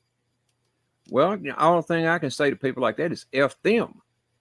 I don't wish them nothing bad or anything. But when you're trying to drive wedges between people that love, and what else could they do but be loving the country? I'm talking about guys like me. I have nothing in this. I don't get paid for a damn thing. Don't want to be paid for nothing. I'm just putting out what I think is the honest to God truth. And for him to come along and to call me or people that, think the same as me, effing idiots, is, to me, it's just it's a gigantic slap in the face, and I don't appreciate it a bit. Yeah. Well, it's like, it was like, I've said before, it's, there's a time and a place for finances, it's like, I won't refuse the help, because right now, it was like, God, a couple of weeks ago, I had this voice that came to me and said, get back to work, start doing your podcast, get back to work. The people will help you, and, the thing is that, it's, I have a lot of dogs to beat, and I have, I have low bills because I don't have a water bill. You know, I collect rainwater. I don't have power bill because I run off of a generator, but generator needs fuel. You know, and I have people that donate to me too. I mean, I'm not talking about that. You know, I'm talking about when you start charging. They want you there. They want you there. You know, it's like well, StreamYard costs $25 a month. Okay, if you want to do more than 10 hours a month. Yep. Okay, and we do podcasts that are anywhere between 8 to 12 hours long. You know, I'd use up that 10 hours in just one podcast. Then you'd only get to see me once a month. You know, so if you want me around longer and more often, then then I need help with that. But I don't need a new car. I don't need a vacation, in Maui. Don't need to live in a $250,000 home or more. Yeah. Well, if I end up in a home that's worth $250,000, okay, it's going to be because God wanted me there, not because of the fact of doing a podcast to raise that money to get it. You know what I mean? Yes, absolutely. And that's what I'm saying. Basically the same thing. I don't know how many of these places he's got that he charges for. Maybe it's just one, maybe it's more. I don't know. But whatever it is, and if he's making a few bucks, to me, I really don't care about that. But when you go to talking to people that you don't know and probably have never watched and calling them an effing idiot because they have a little bit of a different opinion, I guarantee you, if he's a true patriot, we probably agree on everything but that one thing. Yep. And for him to say stuff like that, I mean, we've been having wedges drove to separate us now since 1871. Yeah. And for him or anyone that's a true patriot to drive more wedges, to me, is just unthinkable. I mean, if you're a patriot, why would you do that? Yeah. And it's crazy because it's like you get somebody on your channel and you start doing an interview, and then they start to move towards the things that people need to know about the most. He cuts them off. And you say, okay, we got to stop there. We got to take this over to the pay channel. Yep. So if you want the truth, you gotta pay in order to get it. I mean, I'm on number 22 because I got censored off of YouTube 70 times. Okay, so far. Okay, in order to in order to get this many channels. Okay, and the thing is and I'm gonna keep building them. I'm going to keep building them. I'm going to keep doing it. I'm not leaving the battlefield. All these people, they leave and go to someplace else. But the thing is that the majority of the unawakened people are on YouTube. And those are the people that need to stumble upon your podcast in order to start them on a path to start looking for other information. I wholeheartily agree. That's why I'm there. That's exactly why I'm there. Yeah. I mean, don't wrong. And another, just talking about StreamYard costing $25 a month. Rumble charges 10, for you to go live on there a month. Yeah. And so, it's not a lot of money, but it is money. And plus, that's not even counting what all the time and electricity and everything you spend getting these things, videos and things together. And I mean, when you add it all up, it comes to a lot more than $35 a month. Is what I'm saying. Yep. Yeah. Well, you got to think about your internet cost. Yes. And and then your labor, power, of course. Yeah. Yeah. And it's and the thing is I use I have one computer, but I have 3 monitors that I work from in order to have everything lined up, in order to to have the show go or the podcast go the way that we want. And it's and to be able to pull up more information, have it ready to go. And I try to have everything pre-done before I start the show, so that way then I can jump from this to this to this to this to this. Yeah. Oh, yeah. Aaron Lewis exposed the elites with his song "Country Boy." You're not kidding. But I got to tell you, Garrett, my favorite of his is "Everybody Talks to God." Okay. And Ronnie, if you've never heard the song "Everybody Talks to God" by Aaron Lewis, you should look it up and listen to it.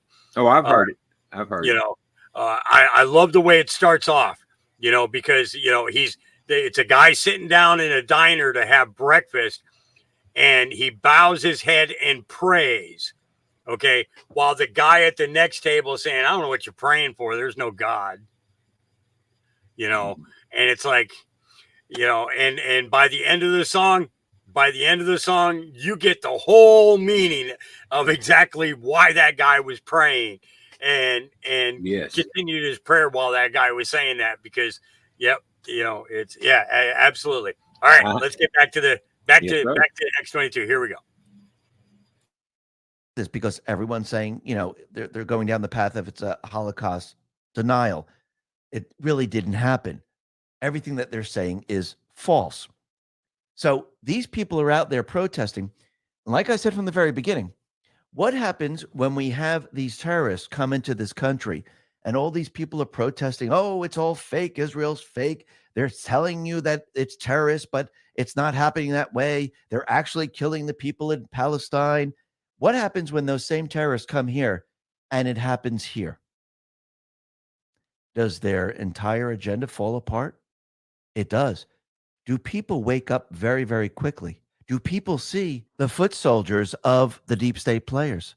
Oh, yes, because I do believe people are going to start to separate themselves very, very quickly from these individuals. And these individuals, which looks like Antifa to me, BLM, and of course the Muslim garbage that Soros has brought into this country and the Biden administration has brought into this country and many other countries, I think people are going to start to separate themselves. And I think we're going to see this play out. Now, what's very interesting is that there was a protest out in Minnesota.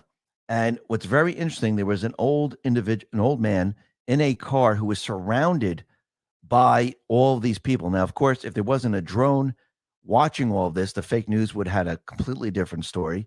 But N Wokeness put this out on X and said, Minnesota City Council candidate Zach Metzger blocked off a highway and terrorized an old white man driving past a pro-Palestine riot. He posted the video today and instructed his followers to find the old man. He has since deleted the post. We saved it. Drone footage shows a mob blocking off the road and surrounding his car. The desperate driver drove off, only to be chased down by Metzger and others. Before the drone footage, they tried to frame this as old white man drives through a pro-Palestine protest.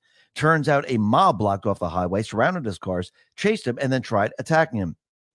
And that's exactly what happened. And remember, this individual, Zach Metzger, also participated in the original George Floyd riots.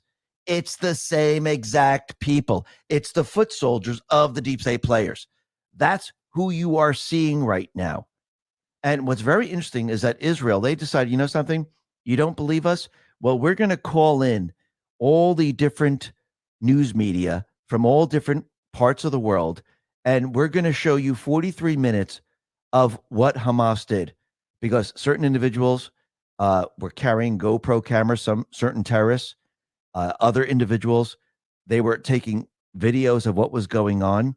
They also had footage from surveillance systems. So they got this footage and they started to show the journalists all of this. They haven't released it to the public.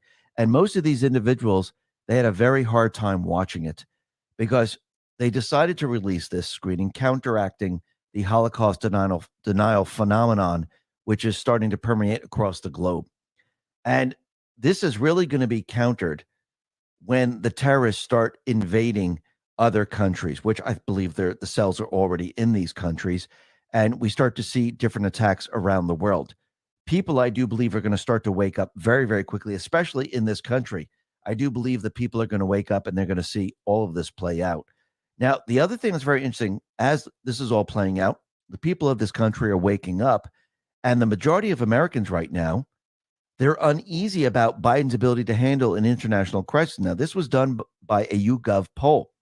53% of respondents are uneasy about Biden's ability to effectively manage the United States' response to such international crisis. Just 35% of respondents expressed their confidence in Biden's ability to respond. 12% were unsure. What do you think is going to happen when there's a terrorist attack in this country? The people are going to say he doesn't know what he's doing anymore.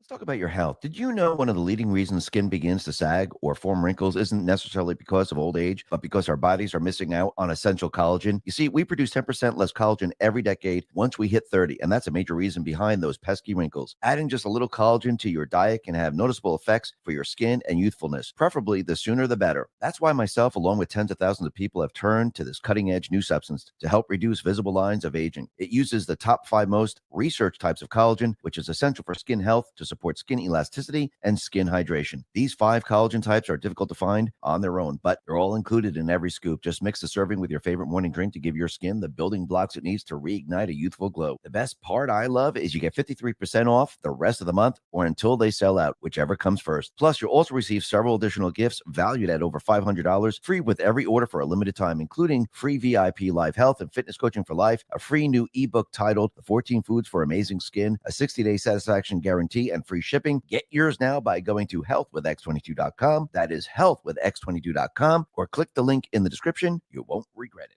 Actually, I think these polls are kind of skewed, but let's just go with them for right now.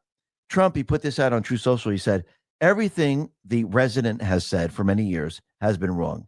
He has terrible instincts, whether regarding the horrible Afghanistan disaster, Ukraine, our completely open southern border, or now the attack on Israel, which never would have happened during the Trump administration. Our once great country is a giant mess again. Then he said everything Biden does is wrong, worst instincts ever. And that's exactly right. And actually, the people, they actually are siding with the GOP to handle national security concerns. Rasmussen Reports put this out and said, GOP has a slight advantage on national security. With war raging in the Middle East, voters trust Republicans more to deal with national security issues, which plays right into Trump's hands, doesn't it? And we could see that war is now building up. We have over 12,000 U.S. troops aboard 10 warships, and they're heading to the Middle East. Some of them are already there. And when you start to break it down, you have the USS Gerald Ford. They have 4,539 people. USS Normandy, 330.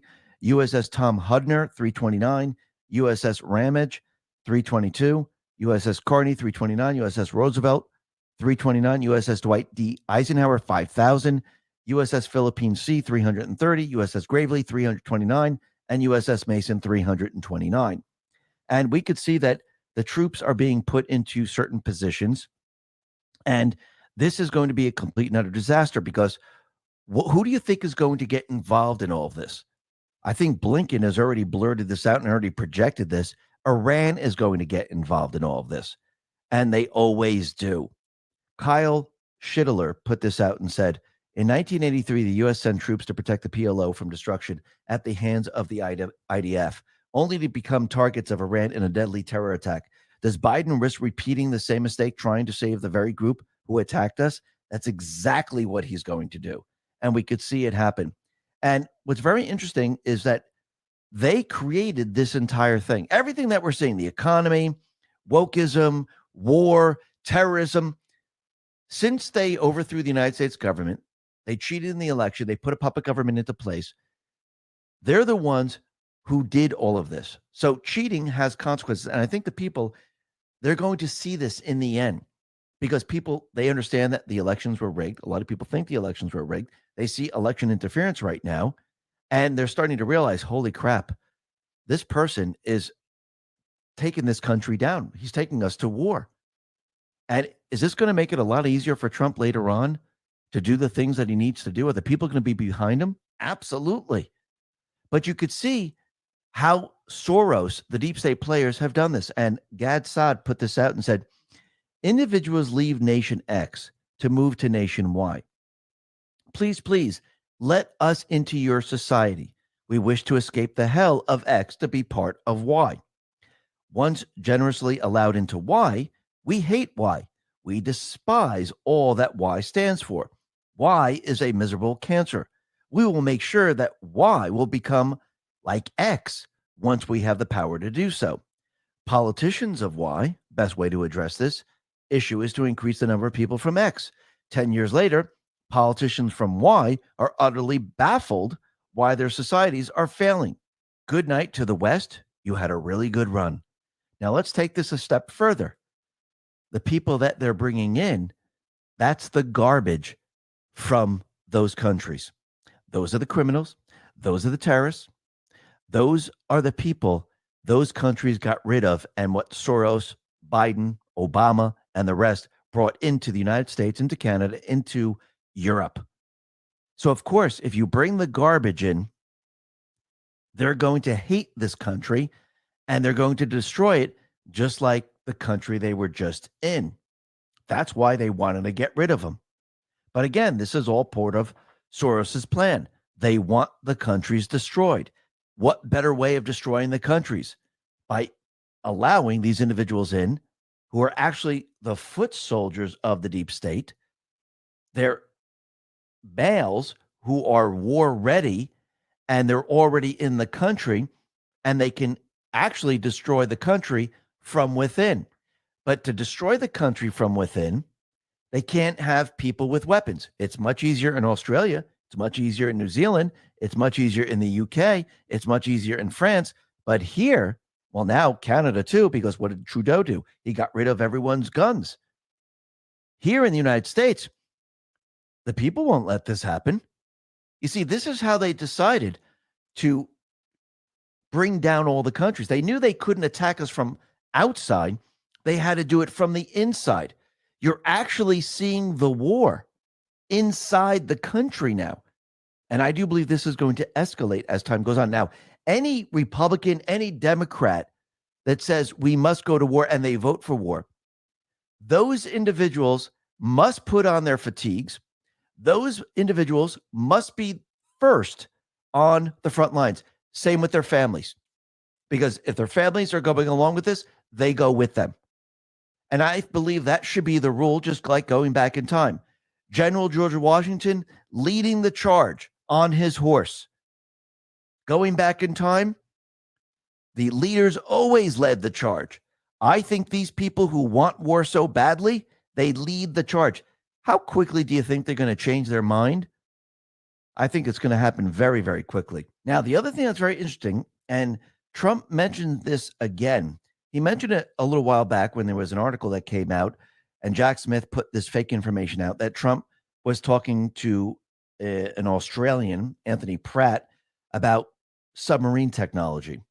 And I find this very interesting that he brought this up again. So let me just read his truth. He said, the failing New York Times story leaked by deranged Jack Smith and the Biden political opponent abuser, DOJ, about a red-haired weirdo from Australia named Anthony Pratt is fake news. I never spoke to him about submarines, but I did speak to him about creating jobs in Ohio and Pennsylvania because that's what I'm all about. Jobs and a great economy, low taxes, no inflation, energy dominance, strong borders, no endless wars, low interest rates, and much more.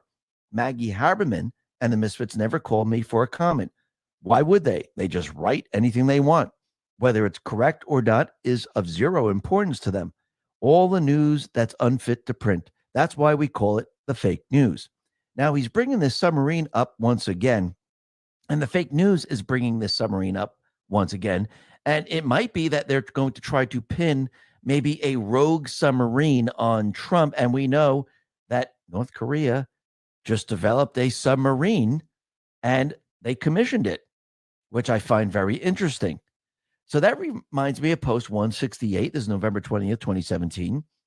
And Anon on the board said, saw the sub searches on the 13th and the Navy buildup in San Diego. And down below it says, Red October SIG has not yet occurred yet. Follow the map. So is something going to happen? Because we know that with the deep state plan, they were planning on using a sub from North Korea, having a missile fired either from a sub or from the country, probably from a sub because it would be a lot closer, and firing the missile into this country, blaming it on North Korea. Actually, the deep state would have been causing all of this to bring us into World War III. And this was supposed to be during the time Hillary Clinton was in power. So is this starting to play out this way? It's starting to seem this way.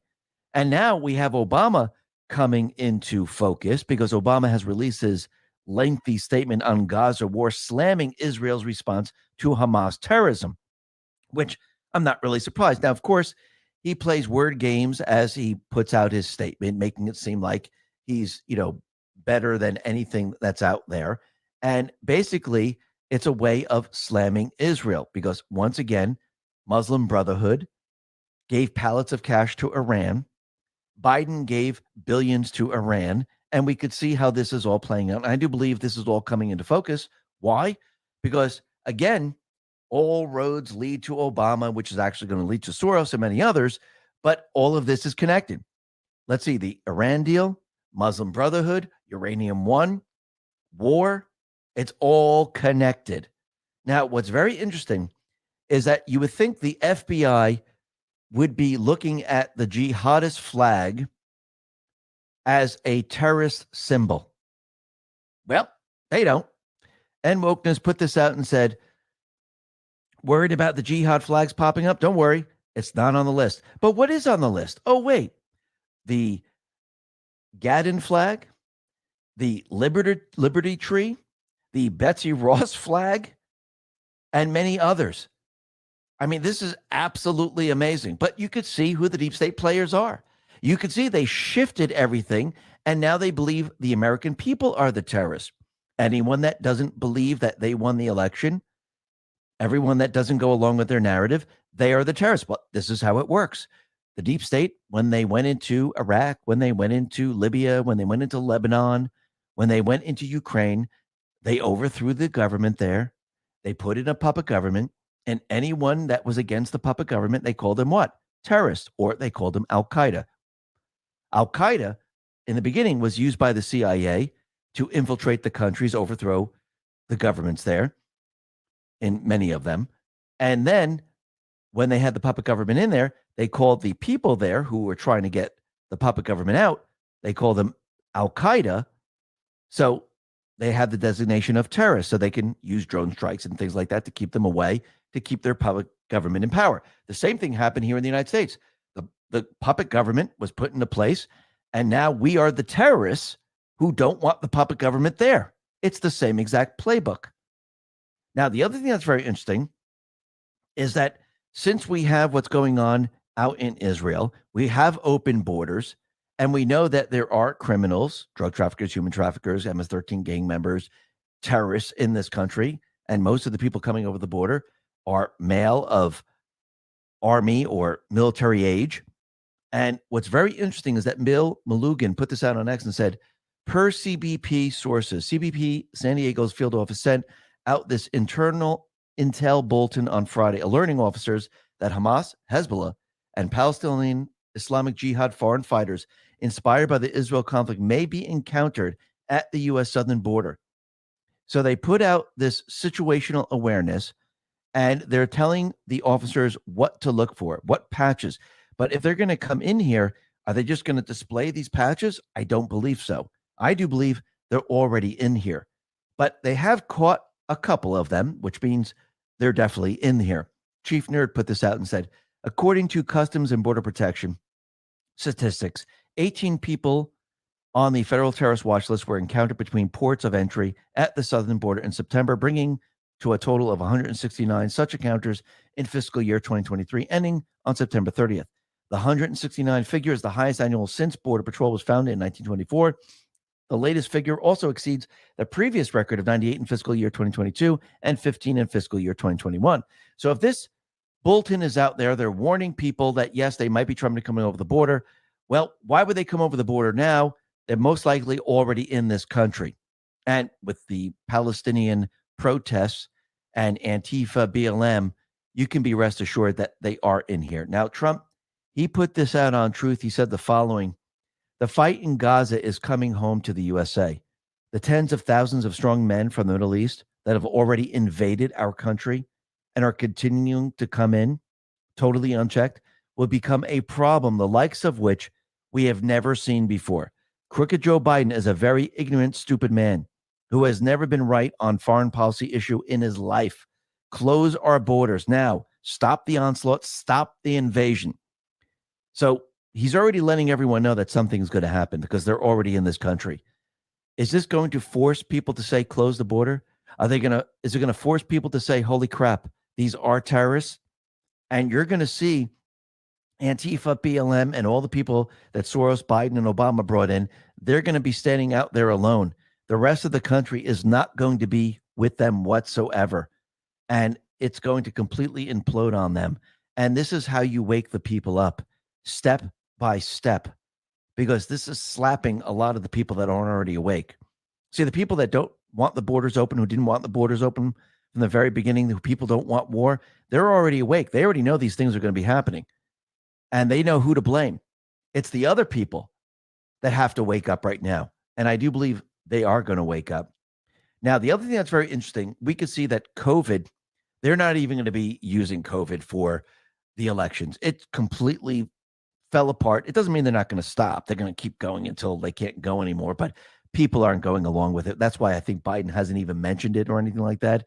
Maybe he'll mention it once or twice in February, January, maybe. But once again, I think they're like, okay, this is not going to work right now. And you can see that the pharmaceutical companies, they're having a very difficult time. Remember, the people aren't injecting themselves with the bioweapon anymore. And the Patriot Voice put this out and said, Moderna's stock price is down 55% year to date. That means since the beginning of this year, Moderna has lost over 55% of its value. Losing 55% of your company in less than a year's time is unrecoverable. Pfizer isn't doing so hot either. They're down 40% year to date. Those are huge losses. We are talking record losses. To put it into perspective, the S&P 500 is up almost 10.5% year to date. Dow is basically flat year to date. And the NASDAQ is up 25% year to date. I think this speaks volumes, not just in the loss of confidence in Big Pharma, but it's an overall repudiation of the past few years of medical tyranny that was pushed on humanity by genocidal psychopaths, Fauci, Gates, Schwab, and company. Who would imagine that seeing perfectly healthy people just drop dead out of nowhere after getting the jab would inspire a loss of confidence in Big Pharma? Their house of cards is coming down hard and fast. I sure as hell don't see anyone eagerly lined up to get the next COVID jab. Now think about it. I do believe Trump and the Patriots gave them a choice. Release the cures, do the right thing, or you'll be destroyed. And COVID, what they did to the people, they are destroying themselves. There's no turning back in this, and they will not be able to survive. Let's go back to post 735. And Anon on the board said, how long will we have to wait for the cures of cancer and other sicknesses? Down below, it says, chatter amongst those in control has begun. They know we know, which means the public will know. Release prior to cover up, public informed, and collapse. Which option? Are they going to inform the public? Well, if you don't, you're going to collapse. And that's exactly what we're seeing.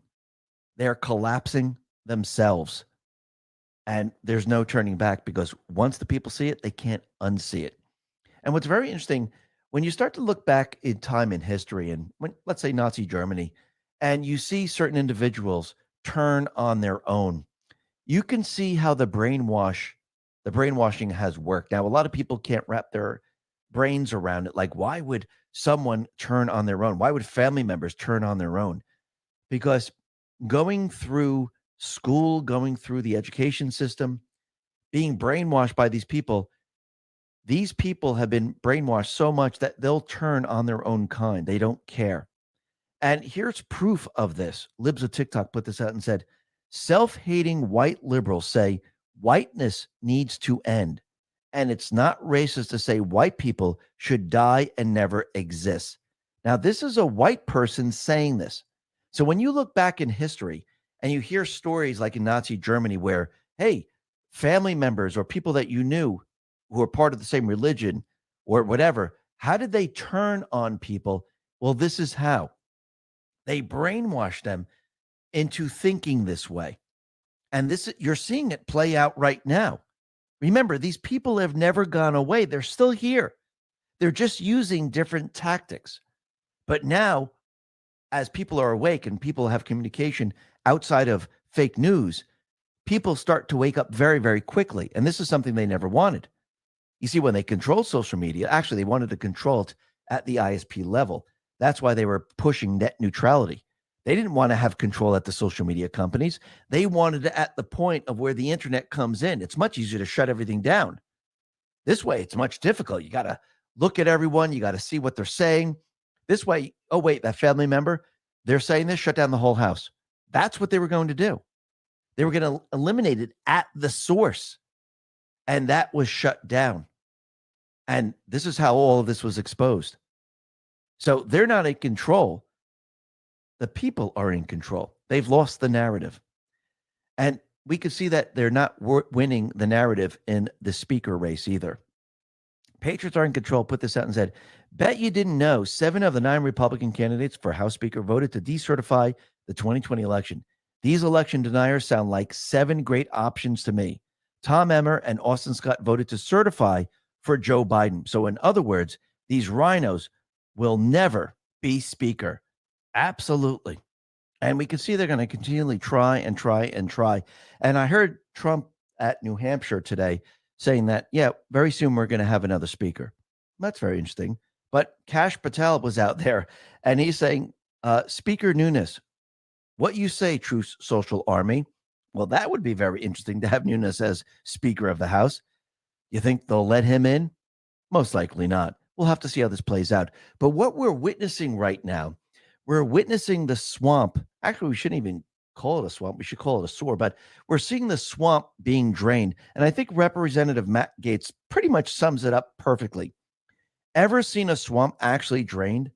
This Florida man has. It's not orderly.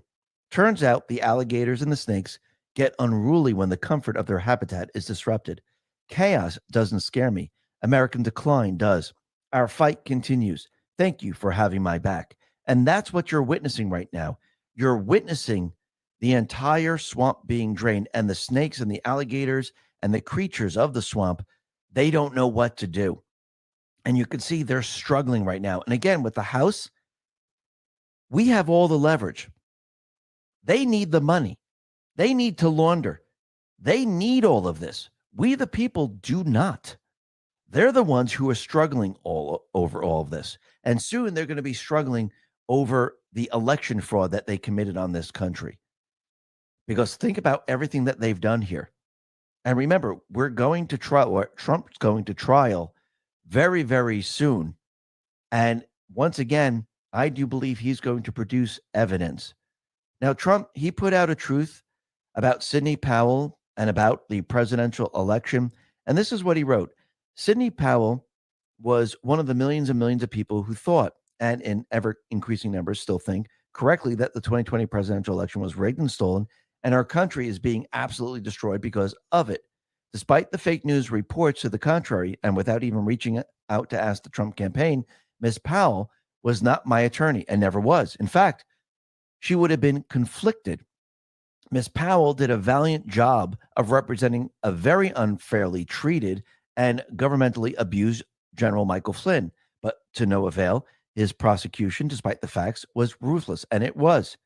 He was an innocent man, much like many other innocent people who are being persecuted by this now fascist government of ours. I was honored to give him a full pardon. And remember, going back then, we had a judge that took on the role of the prosecutor because he didn't like that the DOJ dropped out. I mean, really think about this. So when you go back in time and you look at this, you could see how corrupt it really always was. Trump, he's just bringing all these people out of the shadows so you can see it. And I do believe that moving forward, as the evidence starts to come out about how they rigged the election, I do believe this is going to be coming out probably in the spring of 2024. I do believe that people of different states, they're going to come down very, very hard on the poll workers. And Trump, he retweeted something very interesting from Ash Coleman. And it says, start arresting the poll workers and watch how fast they tell you who told them to cheat. Now, I wonder when he starts to release this information, the legislators and others in other states are going to go, holy crap, let's take a look at this. Do you think the attorney generals, you think they're going to start to put things into motion and go after these individuals and start to ask them questions and start to build cases? Maybe, maybe not, because if you do this and make them squirm, do you think they'll turn on their masters? Most likely, yes. That would be very interesting. Now, the other thing that's very interesting is that Judge Tanya Shuken has temporarily lifted the gag order for Trump. Now, that is very interesting. Why would she do this? Well, right now, as they appeal, she decided to remove it until the appeal goes through. So what did Trump do? He started to hit Jack Smith over and over and over. And he's talking about the leaked information from the New York Times about the Australian businessman, Anthony Pratt, who claimed that he talked about, classified secrets with the submarines, which brings us back to the submarines, which I do believe we might see that come into focus. Now, the other thing that's very interesting is that we know that Trump, he's going to be cleaning up DC. Actually, I do believe DC is going to come under control of the federal government. And those individuals that have been running DC, they are going to be removed temporarily to clean up everything in DC. And this is what Trump put out on Truth. DC has become a dirty, crime-ridden death trap that must be taken over and properly run by the federal government. It is and will be part of my election platform. We will clean it, renovate it, and rebuild it. And most importantly, make it safe. Right now, it is probably the most unsafe capital city anywhere in the world. With this in mind, there is no way I can get a fair trial on a Biden election interference indictment. In DC, obviously, at the appropriate time, if this is a ridiculous case, should be allowed to proceed forward, which is, according to legal scholars, very doubtful. I'll be making a demand for a venue change. Absolutely. Now, what's very interesting, since Trump has been mentioning this, you know what the mayor of DC has done, Mayor Muriel Bowser? Well, she just unveiled the crime bill that would walk back police reforms the city enacted in the wake of Black Lives Matter that they did, back in 2020. Now she calls it the Addressing Crime Trends Now Act. So wait a minute. To fund the police, we don't need them. Let's release the criminals. You mean that's not working? This person should be removed from their position. The people now see the truth. The people, because once they backtrack on this, they just prove that they were wrong. So they inflicted all this pain on the people for what reason? For no reason. They were following an agenda. The people should remove these individuals immediately. And I think that time is coming. And I think that's why Trump is continually saying, yeah, we're going to be taking all of this over. And the people are going to be taking their states back. The people are going to be taking their cities back because everything that they're seeing right now is going to backfire on them. And I do believe Dan Scavino put out a message letting us know that Trump is going to be coming back and he's going to be president. And remember, everything is leading up to the 2024 election. That's what this is all about. It's about unifying the country against the common enemy. Who is the common enemy? It is the deep state, it's the rhinos, it's Soros, it's the corporate individuals that are pushing all of this. Yes, it goes all the way to the World Economic Forum and everything else. And I do believe with the Soros organization, their organization's being drained right now, and everything is being exposed so people can see the common enemy, because in the end, Trump wants us all to say, do it. Do it, Trump. We give you our permission. We've seen enough. We see the deep state. We see the enemy. Do it. And once people scream and yell to do it, he's going to do it. And I do believe Scavino let us know that he's going to be president once again. Take a listen to what Nancy Pelosi said back in time when Trump was running for president in 2016. I do believe he put this back up to let us know that he's coming back. Take a listen. He is not, Donald Trump is not going to be president of the United States. Take it to the bank. Okay. I guarantee it. All right, all right. Nancy, would you like to say something? Well, thank you, Mr. President, for the opportunity to meet with you so that we can work together.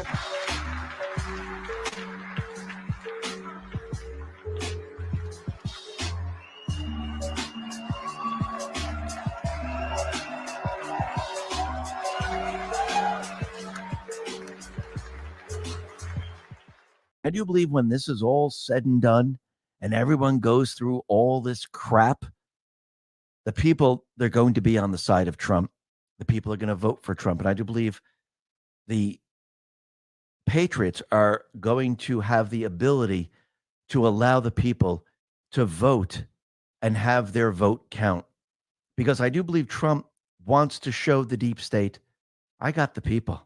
I didn't win by thousands. I won by millions. I have them all. I won by 95%. That's how bad I beat you. And the only way to do this is to remove the deep state election system. And I do believe they're in the process of countering it, because we need to go to paper ballots. We need to go to voter ID, and the election system has to be guarded. And we'll have to see how this all plays out. But one thing we know for sure is that the Patriots are in control. Listen, everyone, thanks a lot for listening. Be well, be safe, and especially be prepared. Thanks a lot.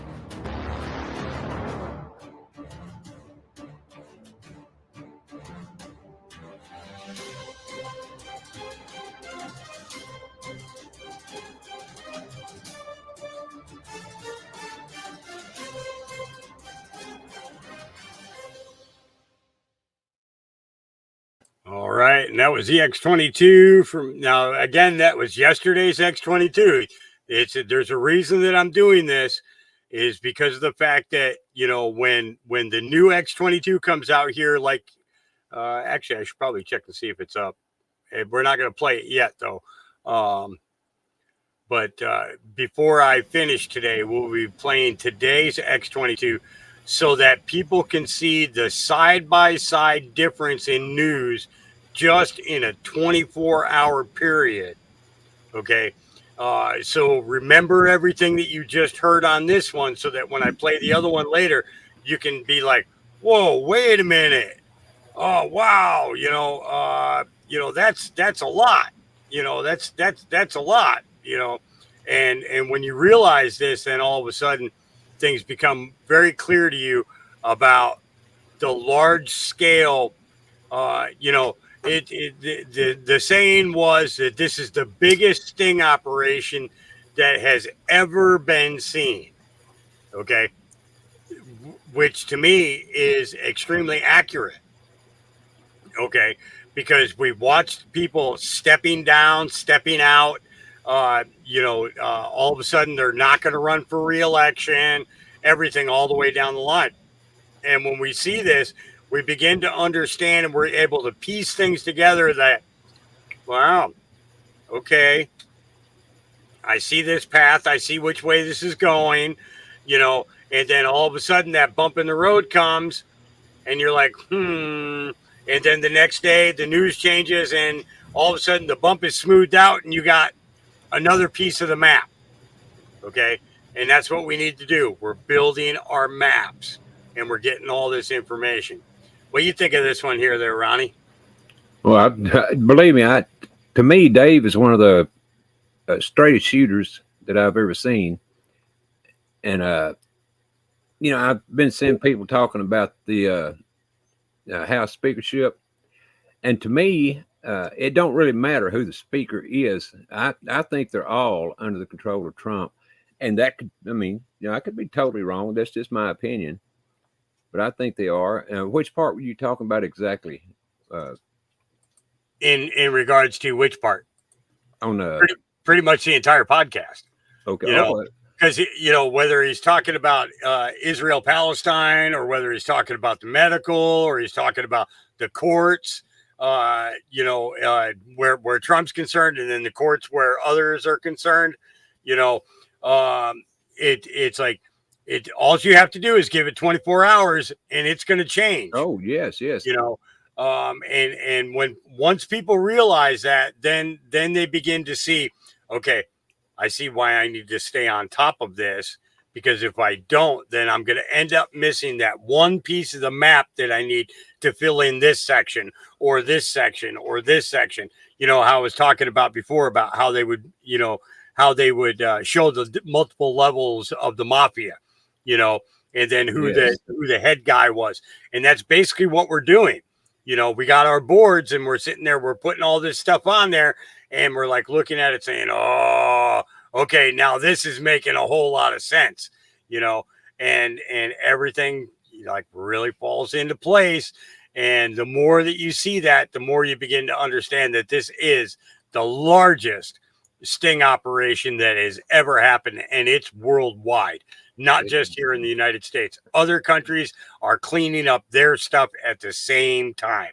That's absolutely right. And with Israel, this is just my opinion. Everything is my opinion that I say. But with Israel, I think that back when the Balfour Declaration and all that was created, and they go in and they split up Palestine, and the Israeli people, they're, in my opinion, just like us. They're just under this bad system that they really have no control over. But these evil people that have been in charge of us forever are the same evil people that are in charge of Israel. And Israel is kind of like a headquarters, of the whole thing. While I know Washington, D.C. is a big part of it too, and the Vatican and so on, City of London. But Israel is where I think is where they set up their main headquarters there, and Switzerland. Yep, between the two of them. Yep. Yes, sir. And because as we know, it's and most people don't realize is that Israel is not owned by Israelites. Okay, absolutely not. It's currently owned by Khazarian Jews. Rothschilds own Israel. That's exactly right. And it's like once people realize it's like understanding who was in BlackRock, who had pieces and holdings in BlackRock. Well, these are the guys who literally are trying to control the world. Whether they have been. Yep. And the thing about it's very hard to talk about Israel because there's a lot of people, including myself, that have always loved and supported Israel. Well, that only comes natural for a Christian, or a person of the Jewish faith. I totally understand that, and that's what makes it so hard to talk about Israel, is because people think that you're knocking Israel down and stuff, and that's not.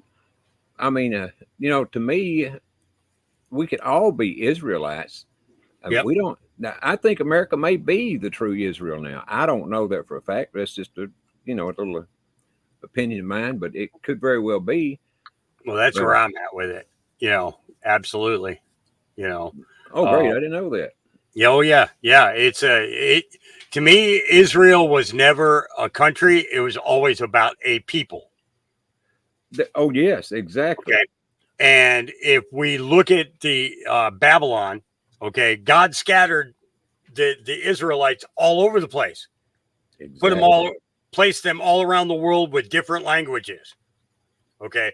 Now we're getting to the point again where we're coming back to where we're beginning to have like one common language that all the countries are learning and using. Okay. And we're starting to get back to the days of the beginning of Babylon. Okay. Where, where we're all able to communicate, we're all able to do things, but we're not trying to build a tower to heaven this time. Oh, absolutely not. Because we know heaven's coming to us. Okay. Exactly. As on earth as it is in heaven are the key words, that people need to remember. And I think that we're all going to find out that, that the largest majority of people here in the States, and other countries we are the true Israelites. That's exactly what I think. And, but I just want people to understand, that when you or I or whoever's talking about, Israel, it's not the Israelites in it. Yes, it's the rotten leaders, they've got to be gotten rid of, not just here, but around the world. And that's the Khazarians. They're Khazarian Jews. Exactly. Exactly. And what they're doing is out of revenge for getting kicked out of their countries to begin with. Okay. And they wouldn't have been kicked out of their countries if they weren't, causing the wars and everything else. And that's basically what, Israel, that's what Israel needs to do now, is kick the Khazarians back out again. They sure do. That's the videos I was showing the other day, Hawk. That's what those videos were about, is that when Israel came to being, all these Khazarians went there and they destroyed the country from the start as far as being a good country. Yep. It couldn't be the way it was set up. Yeah. And this is the thing, is that right now, Israel, the country, the state of Israel, I should say, because it's not a country, it's a state. Exactly. Okay. Who funds that state? the Rothschilds. And No, we fund it. Well, we give them billions of dollars every single year. As far as I'm concerned, Israel is like the 53rd or 54th state. It should have been. I mean, because that's basically what it is. No different than South Korea. Okay, who funds South Korea? We do. Who funds Japan? We do. We're funding Ukraine. Okay, all these countries that we're funding should actually be states of the United States, and they should be paying tax according to that. I could not possibly agree more. But the thing is that if it hadn't have been for the Rothschilds, there would never been a state of Israel and probably all these other places. And you can bet that somewhere, and probably a lot of places in there, they have got their fingers into everything. And yeah, our tax dollars definitely go there to these places. Who ran the death camps? Okay, now there's a difference between labor camps and death camps. Who ran the death camps? Okay, we know who ran the labor camps. We know that it was the Nazis who ran those. Okay, but the higher echelon Nazis were not Germans. They were Khazarian Jews. Okay, exactly. The people who ran the death camps were Khazarian Jews. No different than what they had just done to Russia before going to Germany. Okay, because they got run out of Russia. Why? Because 25 million Russian citizens were killed and slaughtered because of the Khazarian Jews. They ran them out of Russia. You're right. Absolutely, yep. Absolutely, Hawk. That's right on the money, brother, as far as I'm concerned. And it was a shame what happened to Russia, the way that all came about. Man, I feel for them. And at the same time, and believe me, I don't support Hamas or anything like that, but I understand where the Palestinians themselves are coming from. I mean, can you imagine having our country taken from us and just saying, you're going to do this whether you like it or not? We're letting these other people in and they're taking over your country. Well, that's kind of the place that the Palestinians are. And again, I don't support Hamas or any of these terrorist groups. I'm just saying, that they've had a very shitty life ever since this all started. Yep. I'm gonna Pamela, I don't know if you can, if you're still over there on Facebook or not. I'm gonna send him an invite right now, and maybe he'll join us sometime during this podcast. But I am gonna send him an invite and the link so that he can join us on StreamYard. We'll see if we can get him to pop in today. Okay. And I would love to have Todd pop on anytime. You guys probably wonder, who in the hell is he talking to? I'm responding to this comment. But I actually sent Todd a message a couple of days ago on Facebook, inviting him to come on, and I sent him the link. I haven't heard back from him or anything, but I will send out an invite to Dave. He came and visited us about a week ago. Yes, David Snedeker. And we'll see if we can get him to pop on today. Even if it's just come on and say hi, let everybody know what he's up to and his schedule, for the future as to when he's going to get back to doing podcasts. So, because I offered him the channels to be able to come on and start going again on YouTube. So we'll see about that. All right, let's get our next video started. This is SGT, the Eye of Sauron. I don't know if anybody remembers. The Eye of Sauron comes from the Hobbit series. The Eye of Sauron was always watching the land and was the heart of Mordor. In the end, it was Mordor's fall and then the destruction of the Eye of Sauron. And the Eye, as we know, the Eye, okay, is that comes from a totally different part of our history, but it is still there today. We see it with the one eye, the covering of the eye and the symbolism. Symbolism will be their downfall is 100% correct. So all right, let's get into the SGT report. I I got a lull in the rain here, so I'm going to go throw on a pot of water to make some ramen real quick. But I'll be in and out. It's only a 3-minute cook time, so we'll here we go.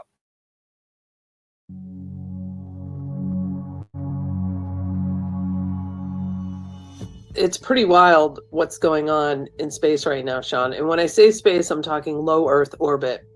Over the last couple years, between Bezos and Musk and Branson, all really amping up, hyping up, Hollywooding and glamoring up space, and trying to get everyone excited how we're going to have, citizens are going to be taking trips to the moon, and we're going to colonize Mars, and all this, space elevators, and isn't this wonderful? And everyone's getting on board, and they're watching Musk's rockets shoot up, or the Starlinks in the sky, and they think it's so cool, and they're applauding.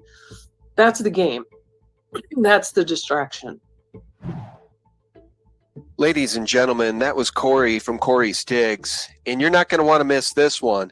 It's appalling, this control framework they put in place. Do you know that they've given themselves immunity? Yes, immunity to 76 of these international organizations. And if you think space is the new frontier, well, that's only partially true. It's the new frontier for all assets and the surveillance total control grid. Friends, thanks so much for being here. Spread this one far and wide. And before we start, just a very quick word about our sponsor.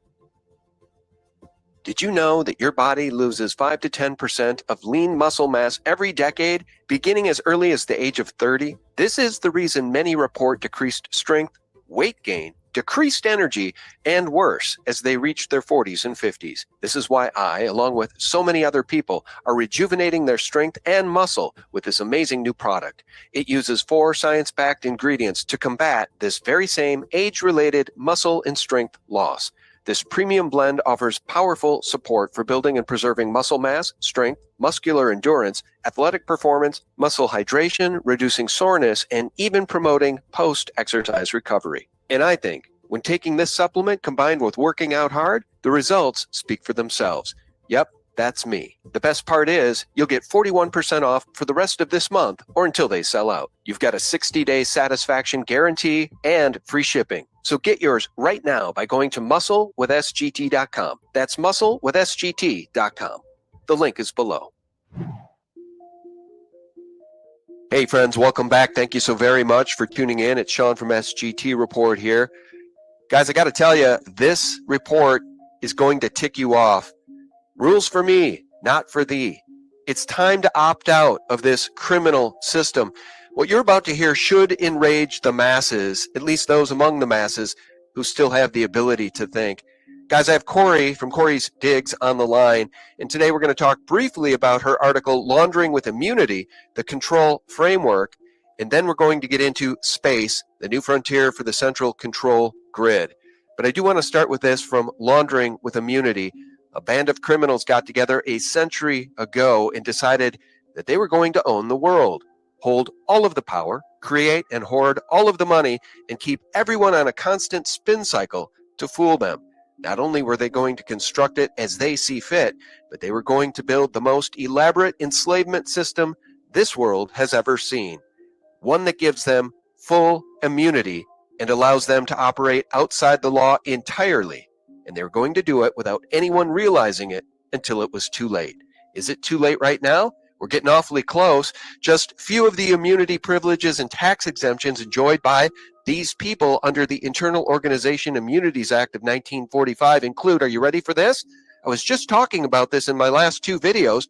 Property taxes, one of the most insidious and nefarious of all taxes, because it deprives you of your right to ever own your property outright, but not them. Under the Internal Organizations Immunities Act of 1945, these people enjoy exemption from property taxes, internal revenue taxes, communication taxes, taxes on transportation of persons or property, and custom duties and associated taxes. Guys, you can't make this up. Corey Diggs is back, and it's been far too long. Corey, how are you? I'm doing good, Sean. I'm looking at all your tabs up there thinking that's just how my computer looks right now with 100 tabs up at all times. Yeah, I can't keep it all straight. I mean, the news is coming at us. Look, it's the quickening, right? Yeah. Yeah, well, and in addition to taxes, more importantly, is all of their documents, their bank accounts, everything's inviolable. There's no seizure of property. You can't, the judicial system, there is no judicial system for them because they'd have to waive their immunity, which they do not do because I looked into that. So, I mean, what we're talking about here in the, and this is very layered. So I have 2 parts done. I'm actually still working on a few more parts to this, but we're talking 76 international organizations and banks. And then in addition to that, you have BIS, the Bank for International Settlements, plus 63 central banks. And we also have Gavi, Big Pharma, and CERN. So we're talking of the 76 organizations, don't hold me to this, it's either like 20 or 22 of those are UN arms, which includes, of course, the World Bank as well. But then additionally, there's the OAS, which most people are not aware of, the Organization of American States. And I wrote a lot about them in part 2.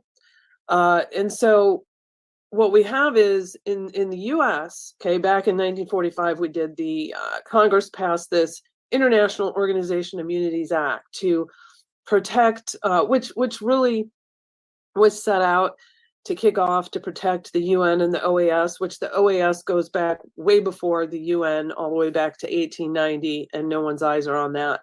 They're the Western Hemisphere. So they, sorry if I have to keep apologizing or pausing because I can't breathe through my nose right now. So just stick with me. So Congress passes this in 1945 under the guise of we need to rebuild and, during World War II, and we need to get these immunities in place, which are equivalent to that of diplomatic immunities. And we need to keep them safe and make this easier so we can move and repair, and get the world back in order. And so that was the excuse. And they gave full authority to presidents to be able to designate these organizations by executive order. And so every president since Truman, all the way up until we got to Trump, was doling these out. And so we're talking, 76 organizations now have been operating entirely outside the law. Then what you have, and mind you, this is not just in the US, people in other countries, you start going in and looking at, just type in like international immunities or just immunities and privileges, and you'll see they've all signed on to this. So they may have their wording a little differently. I did give some examples in this report of other countries of what they call them, but they're all on board with this. And so they've been moving about and operating outside the law for decades. And then you've got the Bank for International Settlements and the central banks. So when the central banks are working with BIS, they have these same privileges and immunities. Now, they also have, like the UN, for example, and OAS, they have, as well as Gavi and Global Fund, because of course the Global Fund's in this list too, Sean. So they have headquarters agreements, and in the headquarters are inviolable. So, I mean, not even, you've got the OAS and UN headquarters, you got offices right there outside the White House, and not even military can go in there. No police. So then you've got treaties, layers of treaties. And in these documents, it states, and I cover these in part 2, that in the case of the UN and Organization of American States, they have the right to extend these immunities to organizations they're working with. So, for example, if they're working with Facebook pertaining to elections, which they've done, and I cited that one in part 2, they can sign these NDAs and these immunities will carry over. So, and they're observers. The OAS is observers of elections. They travel to different countries, and they traveled here too, and they put in their 2 cents on, if the elections were performed correctly and not fraudulently and all that good stuff. So, excuse me. This is something that I think a lot of people may have known that the UN has some sort of protections, and that maybe even knew that Gavi had some immunities, but the extent of this is unbelievable. And I document all 76 organizations and the executive orders, the dates they were given these immunities. And if you look at it, you're like, well, shit, there's the future. I mean, because it's got postal, it's got labor, fishing, marine, weather, food. It's got every major industry incorporated in there. And then you wonder how all these NGOs and all these people, the Clintons, the Gates running the money through all these laundering schemes, continue to get away with this because they have immunity. I mean, this is why they walk around all smug. Mm-hmm. That's right. They are above the law and they know it, right? Again, rules for me, not for thee. This is the way these people walk around the world. And, they were really bright to put in place things like the Vatican, the City of London, Washington, D.C., Israel, the state of Israel. See, these are all sovereign states that they own and control, essentially, right? Beyond the reach of we the people. How about Lake Havasu in Arizona? I just learned the other day from one of my guests, Nathan Reynolds, that Lake Havasu is another one of these sovereign entities that these people own and control. So it's bad enough that we have to deal with the Rothschilds and the Rockefellers and the Federal Reserve System and the central banks and the Committee of 300, the Club of Rome, Bilderberg, the CFR, and the United Nations. In addition to that, you've got 76 international organizations who have been given immunities and privileges, including exemption from property taxes or internal revenue tax. So, yes, they own and control the world. They consider themselves the masters of the universe, and we are just serfs on their plantation. It's time for us to opt out, Corey. Oh, yeah. Whether it's through trusts or however people opt out. If we take a look at the U.S. debt clock, $34.5 trillion and counting, these people continue to expect us to pay the blood money taxes to them for their malfeasance and their wars without end. So Right, I'm so glad you wrote this thing because it's helping wake me up. I didn't even realize it was quite this bad. To be honest, I hadn't either. I was talking with Catherine, and she was going over the Bank for International Settlements and the immunities and privileges. And I said, I know this is the case with Gavi, and I know this is with, obviously Big Pharma. Everyone knows that. And then, but even Big Pharma doesn't have immunities to. They can't be held liable, but when it comes to vaccines. But this goes way beyond that. I mean, they can't even, officers and employees can't even be, they're exempt from legal suits or any other legal action in regards to any activities related to work. They can scoot across from one country to the next and don't have to go through the regular process we do. There's no registration or fingerprinting, nothing. So these people can move like, not like borderless. But so to them, the world is borderless, right? See, the serfs, we have to obey and abide by the borders and the rules and the regulations. By the way, show me the contract. Show me the contract that allows, for instance, I just cited this with my guest, Brent Johnson, the folks in the neighborhood next to me. They all just got assessed $2,900 per house because the city came through and re-blacktopped the roads in front of the houses.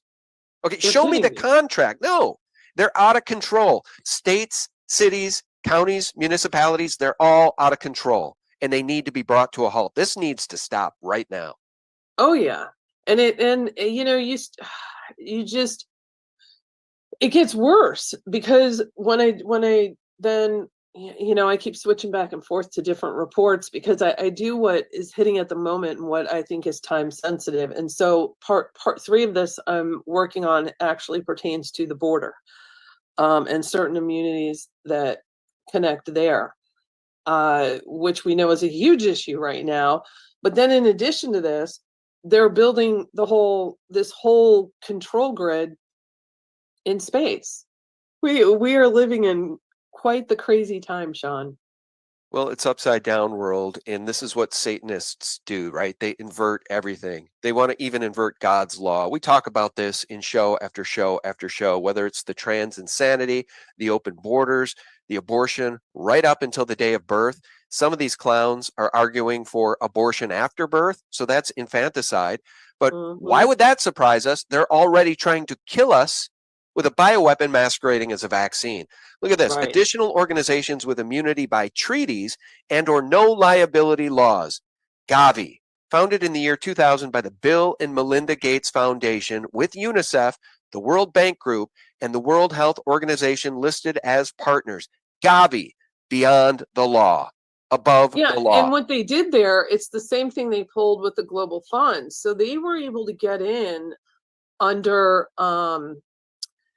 they had cover, okay, immunities and privileges like under the WHO through there. And then once they were able to establish, and then they get their immunities in Switzerland, then they pull out from that and they get the immunities over here. The whole thing, it's just, it's such a scheme, the whole thing. And the Bill and Melinda Gates Foundation, as far as I'm concerned, is just a revolving door for the CIA and, you know, moving funds through. Yeah, It's the 100%. biggest scheme. They move it from the Gates Trust over to, because I mean, I've read endless tax documents on these people, more than I care to ever read in a lifetime.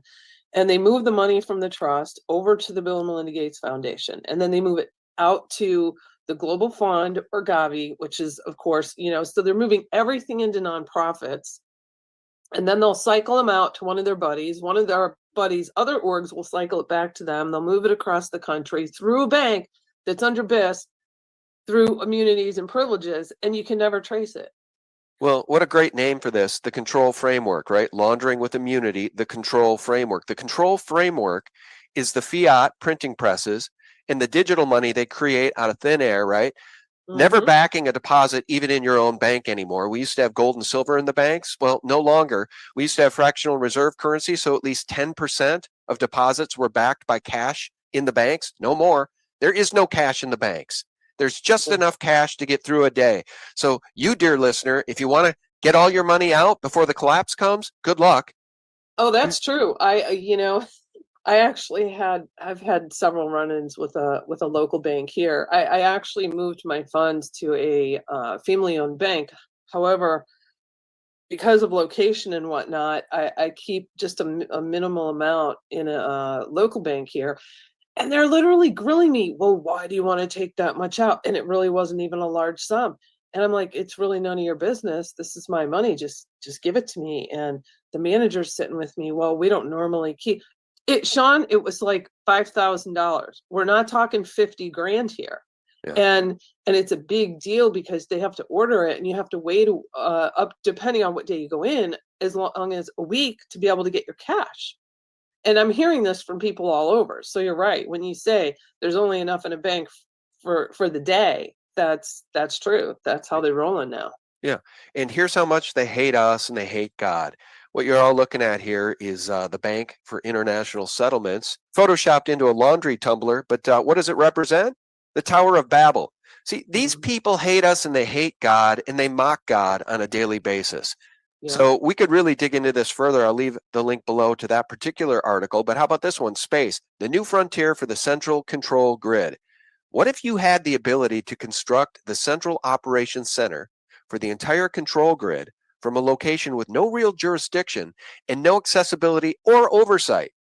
What if the massive power source you need to run this operation could be harnessed under the guise of climate change in an expedited manner? And what if you could have full surveillance and weaponry at your disposal with an entire financial infrastructure in place whose data sits in the palm of your hand while you control the levers? Space, the new frontier for the central control grid. Where should we begin here, Corey? This is a beast of a report. This is 40 pages long. So I'm going to give the cliff notes on it. And what I did is I broke this into categories because I'm tying up the control grid that is being built in space along with where we're at with the financial infrastructure, which is also being built in space. So I broke it into brush strokes that has over 26 important statistics and dates of significance. And then under space, I've got the space-based data centers, the solar systems, satellites, blockchain, surveillance and weaponry, and space laws. And then I get into the digital currency, you know, moving faster than a rocket. It's pretty wild what's going on in space right now, Sean. And when I say space, I'm talking low Earth orbit. So we see them over the last couple years between Bezos and Musk and Branson, all really amping up, hyping up, Hollywooding and glamoring up space, and trying to get everyone excited how we're going to have, citizens are going to be taking trips to the moon, and we're going to colonize Mars, and all this, space elevators, and isn't this wonderful? And everyone's getting on board, and they're watching Musk's rockets shoot up, or the Starlinks in the sky, and they think it's so cool, and they're applauding. That's the game. That's the distraction. What they're really doing is building out the infrastructure of the main central control grid, in my humble opinion. So I've cited over 160 pieces of evidence and resources in here. I've read through, I can't even tell you, Sean, how many white papers and websites and documents I've read through to pull all this together.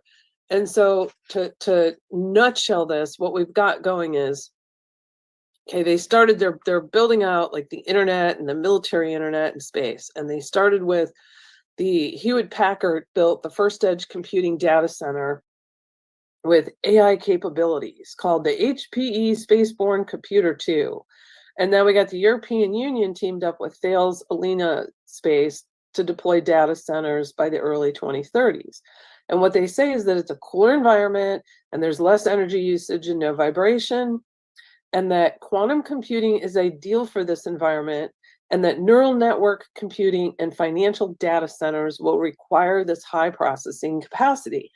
So Edge and I have covered in our podcast about the enormous amount of power that's required to run, a digital financial system. And so what they're doing is partly under the guise of climate change. We need to get a whole different power source going here. So we need to set up solar systems in space-based solar systems. And this is something that goes back to the 1970s when NASA was talking about replacing fossil fuels with solar systems in space. And Russia was talking about it back then as well. And so what they say is if you build these in space, you can draw from the sun 24/7, and then you can power all the satellites and space stations, which, by the way, they want to decommission the ISS by 2030 and replace it with 4 commercial space stations. Of course, with Sierra Nevada's Sierra Space and Blue Origin and Lockheed Martin and all those fun cats.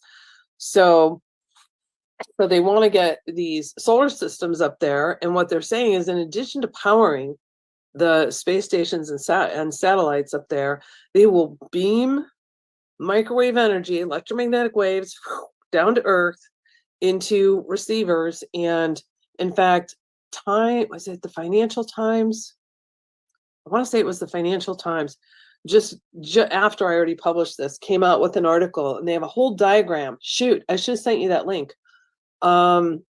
Showing how this would work as far as beaming this down to Earth that could then allegedly draw enough solar power to power an entire town.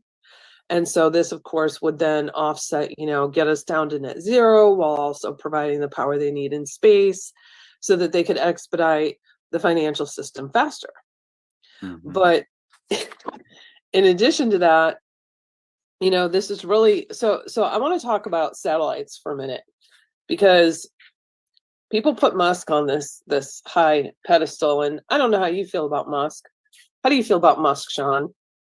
I think he's the best of the worst as far as the billionaires go, the multi-billionaire class goes, but he's obviously deep state. Look at his parents, look at his heritage, look at his upbringing. He's doing some of the things we the people might want somebody in his position of power to do, but at the same time, he's doing all sorts of things that are tied to the deep state and the government and the shadow government with these contracts that are coming to launch whatever they're launching into space, if you call it space. I like what you said, near Earth orbit, because they ain't going back to the moon, and they're certainly not going to Mars anytime soon, even though that's what NASA claims. They're spending, what, $40 million a day, or is it 80? I think NASA gets $40 or $80 million per day. Meanwhile, all of the real stuff has been farmed out to Elon Musk or Jeff Bezos as they privatize space, and then they sell it like science fiction to the people. So the people have bought all of this, hook, line, and sinker. And here's what I wanted to just read real quickly before I scroll on and miss it. On September 9th, 2023, the G20 publicly agreed to build the enslavement system. Guys, everybody listening, please splice this part of the conversation out, make a little clip, and spread it all over TikTok. The G20 publicly agreed to build the enslavement system with a new international governance for artificial intelligence and a digital public infrastructure, DPI, to include digital identification, payment infrastructure, and data exchange, all under the guise of improving lives and enabling digital inclusion. What is digital inclusion? Once you opt in, once you consent, once you accept their offer, you will be on their digital plantation. You will be included in their digital slave system. Do not consent. Do not opt in. Please spread at least that part of this interview far and wide. That's right. And I have the full 37-page declaration in there that they can share as well. And, you know, it's not just that they're, so it would appear that they're privatizing, because here's what happened. So let me tell you a little story about the satellites. So back in, they always had these intergovernmental satellites, right? So we had Intelsat. And then in 2000, what happened is, I'm trying to find my notes because I don't want to get a date wrong here. Hang on. Take Okay, your time. so then, where's my note? Oh, here we go. So we had, in 1962, we had the Communications Satellite Act, right? Then in 2000, and I don't know, maybe a lot of people are aware of this who dug into 9/11, I'm not sure. But in 2000, they passed the Orbit Act, Congress did. And that was to privatize satellites. Allegedly under, you know, we need to promote healthy competition. So in July 2001, Intelsat, who by the way is the one who, you know, filmed the first moon landing and all. Oh, I didn't know that.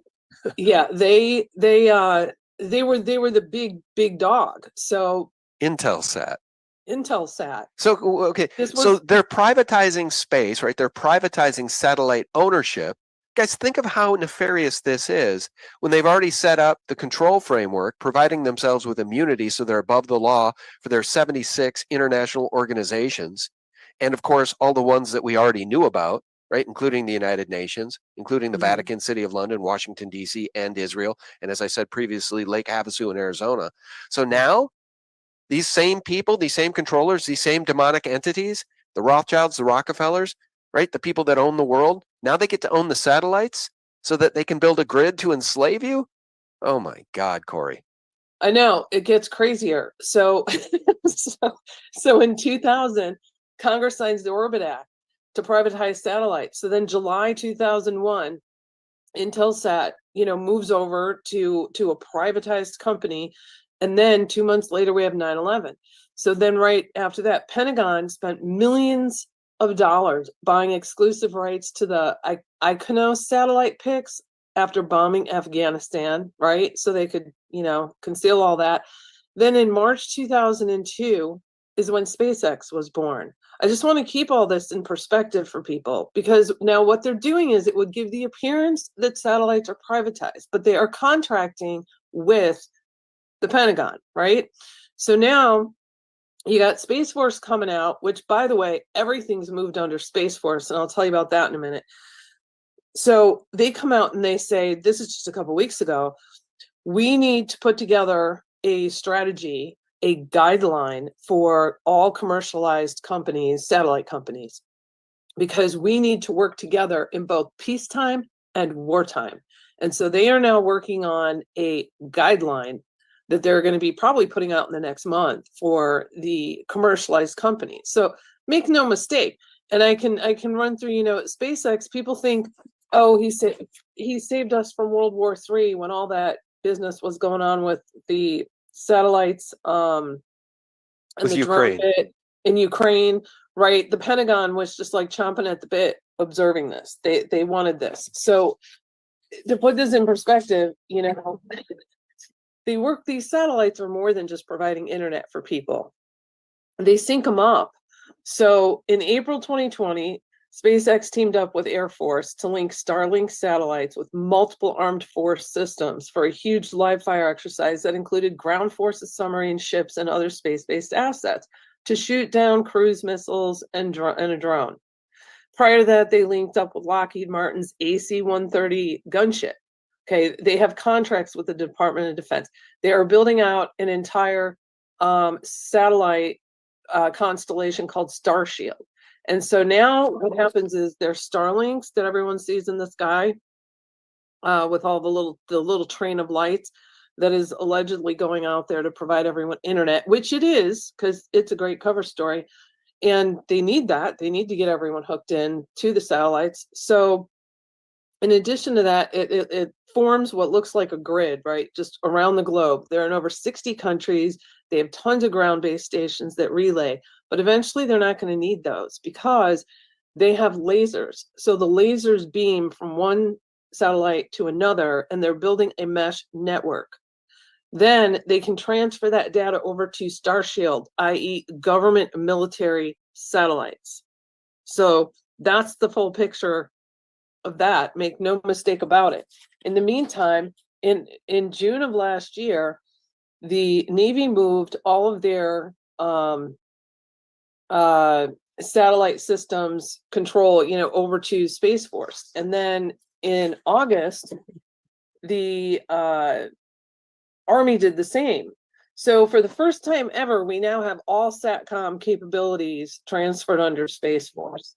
Then in October 1st of this year, just a few weeks ago, the U.S. Army's Joint Tactical Ground Station Missile Warning System officially transferred over to Space Force. So we've got a lot moving into this, and Morgan Stanley's space team estimates that the 350 billion global space industry is going to reach 1 trillion by 2040. I can tell you it's going to be way more than that. I mean, just from the research I've done, there's so much money being poured into this, Sean. It's unbelievable. And, the weapon of choice they use is our cell phones.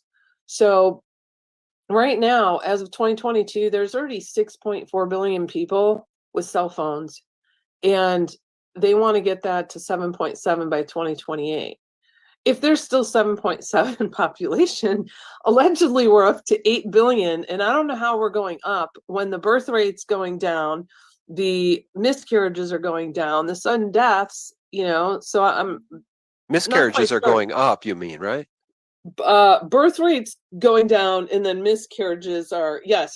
Did I say down? I meant up. Yes. Yeah, well, they're depopulating, and Right. nobody can seem to figure out why after 2020 all-cause mortality jumped 40+% all over the world. Couldn't be the bioweapon masquerading as a vaccine. I wanted to ask you about this because I did hear him say this. Elon Musk talking about how X possibly being half of the global financial system. How would that even be possible? What in the heck is he talking about? So this is why I've warned people not to get the blue check on Twitter, not to put in your financial digits, not to do the ad revenue program. What he's looking to do is he wants to bring in crypto. He wants it to be like a, is it like WeChat? I think it's like WeChat, right? Mm-hmm. He wants it to be this everything app where they can track you. They've got your financial digits. They can start your social credit system. They're running their various AI programs, scraping as much data as possible to build this out.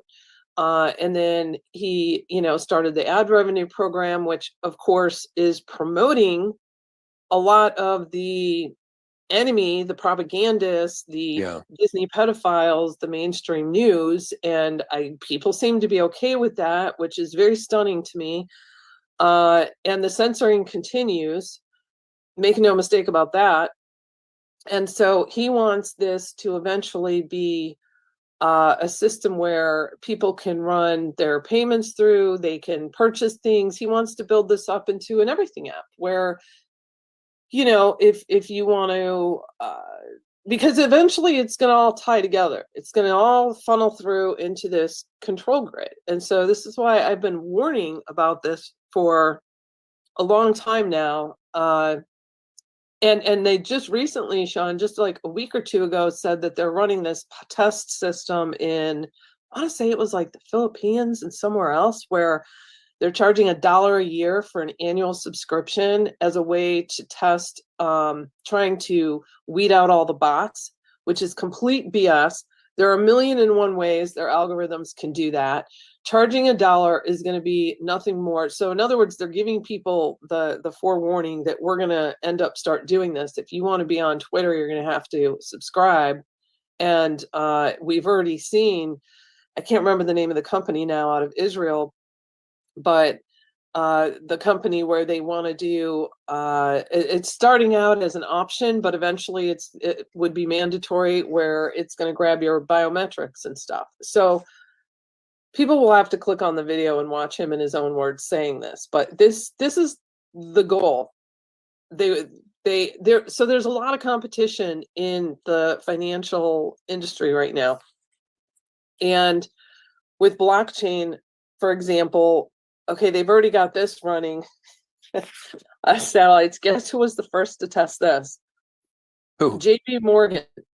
JP Morgan, through their division SpaceBridge, tested the world's first bank-led tokenized value transfer in space, executed via smart contracts on a blockchain network established between satellites orbiting Earth.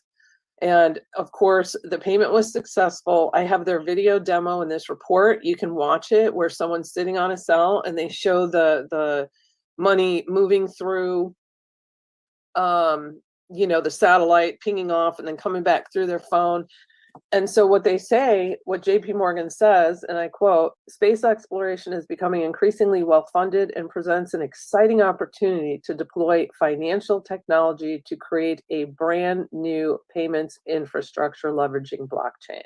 Oh my God. Yeah, so we've got NASA, Space Chain, IBM Space Tech, Blockstream, and Bitcoin. You got Ethereum, CryptoSat, China's working on this, Deloitte and Bitwave. Everyone's working on this. It's moving very quickly. Can I ask you something about digital currency? Obviously, they want to introduce a central bank digital currency, but I wanted to ask you about Bitcoin, about cryptocurrency, because here's a great example, right? Good cop, bad cop. Guys, good cop, bad cop. You've seen it in the movies, right? So bad cop, Department of Defense, DARPA. Good cop, Elon Musk. Bad cop, Gary Gensler, very anti-crypto, right? Blocking the way for a Bitcoin spot ETF. Good cop, Larry Fink and BlackRock. Do you see how they whipsaw us? I mean, good cop, bad cop at every turn. What do you think? Why is Larry Fink and BlackRock suddenly pro-Bitcoin, and they're going to get their Bitcoin spot ETF, which I think, and so many pundits I listen to, really smart people, billionaires, think that that will send Bitcoin to $100,000 plus, possibly to $1 million per Bitcoin. Why is Larry Fink and BlackRock playing good cop? And what is the end goal? Where does Bitcoin fit into any of this? Because they want everybody on digital currency. And Elon's out there to make it look cool, to befriend everyone. And here's what's really easy to spot. This is the tip off. For those who are on Twitter that follow Elon, because I've watched so many people completely fooled by this. What happens is, when he starts being targeted, when people are onto him, like some new censorship thing comes into play, right? Like, oh, let's bring in WEF, I can't even think of her name right now, for CEO. And then people will hit him. Then what happens is they'll roll out some BS story flip him into a victim role, right? Like, oh, Biden administration's going after him, or the ADL is going after him, or so-and-so's, everyone's going after poor Elon. So then everyone jumps to support him and rescue him. And don't worry, we know you're doing good because you gave me back my account. Well, yeah, because they need everyone dialed in. So then that story will go to the side. And then all of a sudden a new attack starts on him. And then boom, they flip him into victimhood again. It is just this consistent, so easy to spot pattern. They need to keep him. That's exactly it, Sean. It's the good cop, bad cop. They wanted. Can I say something? Well, listen to this, because I want people to understand, and I've done videos about this, right? When they were telling us Jeff Bezos was the world's richest man before his divorce. Now they're saying it's Elon Musk. That is such incredible nonsense that I was inspired to do a documentary back in 2017. Okay, this goes back 6-7 years, guys. The Rothschilds' Trillions Quantified. So Nathan Rothschild had bragged that after the Battle of Waterloo, he had increased his inheritance given to him by his father by 2,500 times.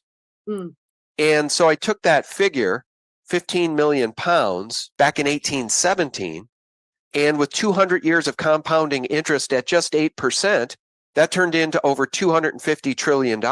So the point I'm trying to make is that there's just no way that Elon Musk, with just one generation, one guy, could build all of this without the help of these well-heeled individuals who control 76 international organizations which are above the law. And by the way, is this real? Is this a real tweet? Were they being serious, Corey, or is this tongue-in-cheek? Our next generation Starlink optical space lasers were launched to orbit on Monday. Is that legit? Is that real? That is what they are saying they are doing, that they're running, they run the lasers. If you go down one, I have another shot. Let's see. So see how they show it triangulating? Yep. So they're building a mesh network. And so the satellite, the laser beam goes from satellite to satellite to satellite to form this mesh network. So back to what you're saying about crypto. I want to read a couple things on what's going on with the whole digital financial situation, because yes, I believe personally, I've always believed, which is why I've just never gotten involved with crypto, that Bitcoin was a trap set long ago to eventually roll people in. Look, you see it in every industry. If you can't make something go viral, if you can't make it trendy, if you can't Hollywood it up, it's not going to catch on. And so they need to bring people in, and then they need to have the face, which is Elon is a face. He is not a genius. He is a face. He is a Mark Zuckerberg. He is a Bill Gates. He is a Mark Bezos. They are faces. And well, can I ask you something? Let me just jump in and ask you this. So Max Kaiser, pro Bitcoin since it was, a couple of pennies each. He bought tens and tens of thousands. In fact, he gave 10,000 Bitcoins to Alex Jones on a computer, and Alex claims he lost that little laptop. But Max Kaiser is down in El Salvador with this guy, the president of El Salvador, and they've made Bitcoin legal tender. The entire country's turning around. It's becoming a beautiful respite from all this tyranny. El Salvador, guys, because of Bitcoin, because of an honest presidente and somebody like Max Kaiser advising the president to make Bitcoin legal tender.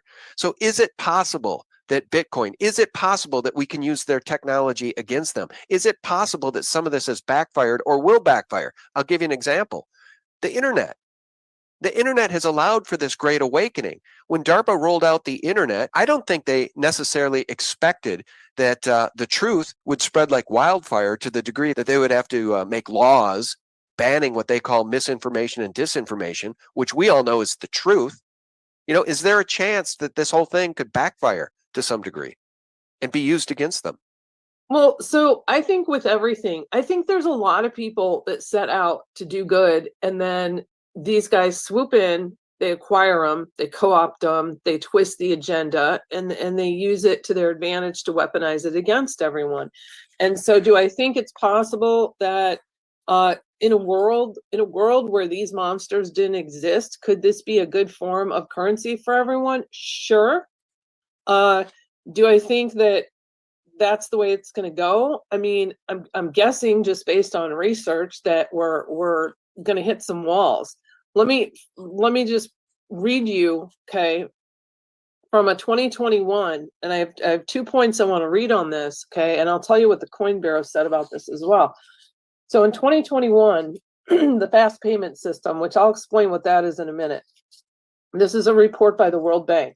They said, crypto assets appear to be on the rise globally, including some that certain individuals and firms consider to be a medium of exchange. If these crypto assets with payment capabilities gain more mainstream acceptance, a question will arise as to whether or how they shall or could become interoperable with existing payment systems, including fast payment arrangements. Well, they've already achieved that, and I'll get into that. Now, fast forward to, well, let me tell you what the Coin Bureau said about that specific report. Who's the Coin Bear? I'm not familiar. Coin Bureau? Oh, okay, got it. Coin Bureau? Is that what you're saying? Yeah. Okay, got it.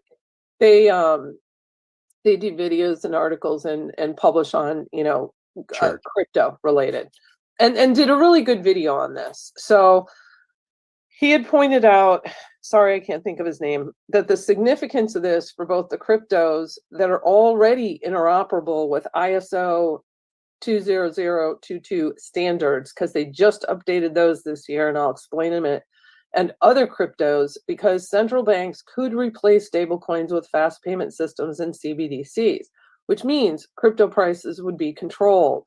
And so he goes on to suggest that a decentralized stablecoin needs to be built immediately.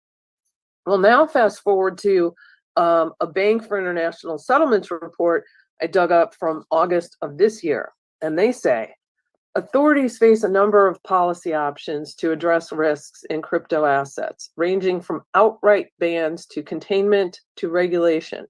While crypto-related activities have not fulfilled their stated goals to date, the technology could still be applied in various constructive ways. Creating a regulatory framework to channel innovation into such socially useful directions will remain a key challenge in the future. So that just gives you a little insight where they're going with this. And when we're talking BIS, we're talking the 63 central banks, we're talking the immunities, we're talking the people that are building this blockchain in space that allege that this is all going to be decentralized. And I say there's no way in hell anything will be decentralized if these people's hands are on it. Wouldn't you agree? Yeah, I agree. That's entirely possible. They have built a $1 trillion market out of the crypto space.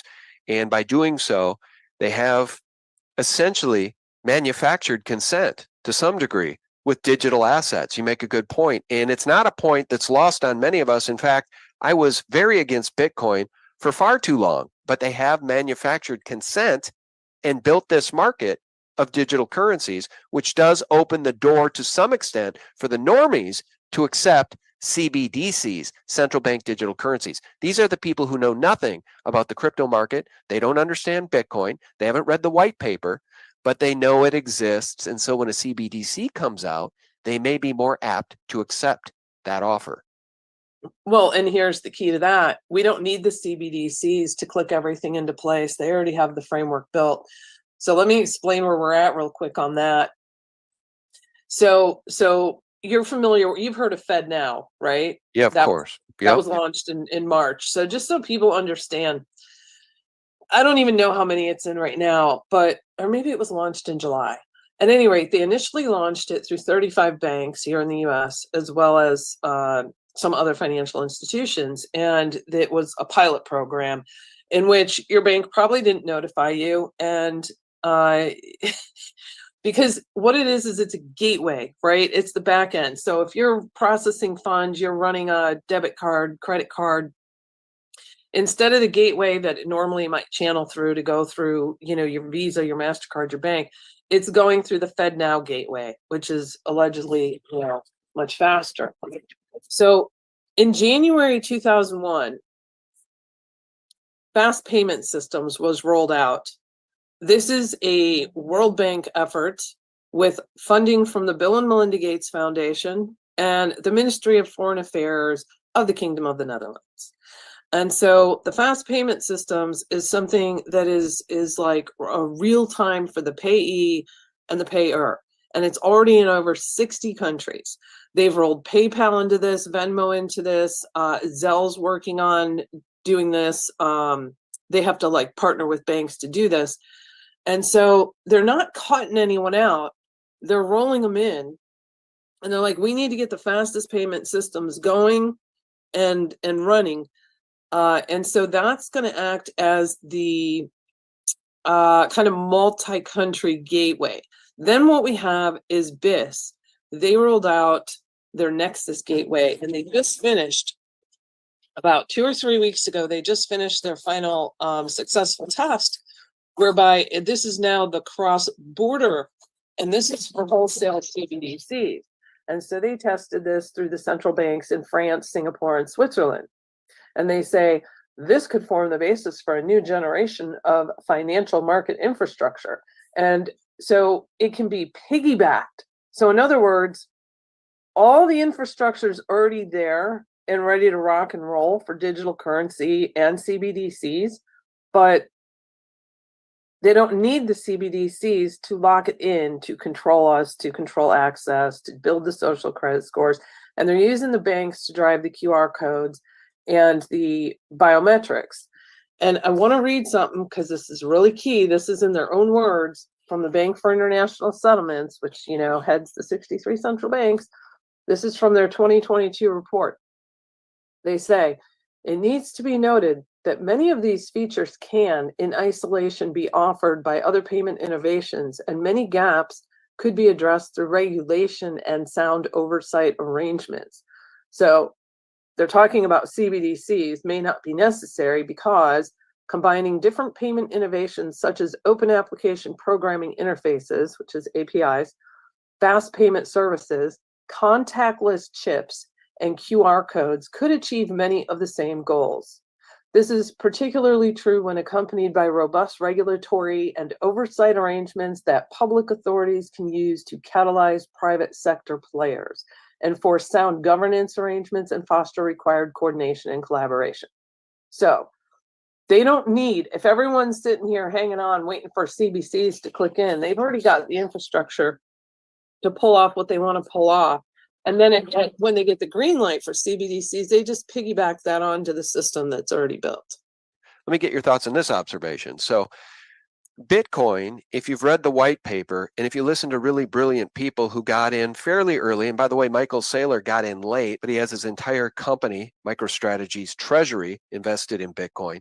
If you listen to people like Max Kaiser, if you listen to people like Michael Saylor, they're really brilliant about what Bitcoin is.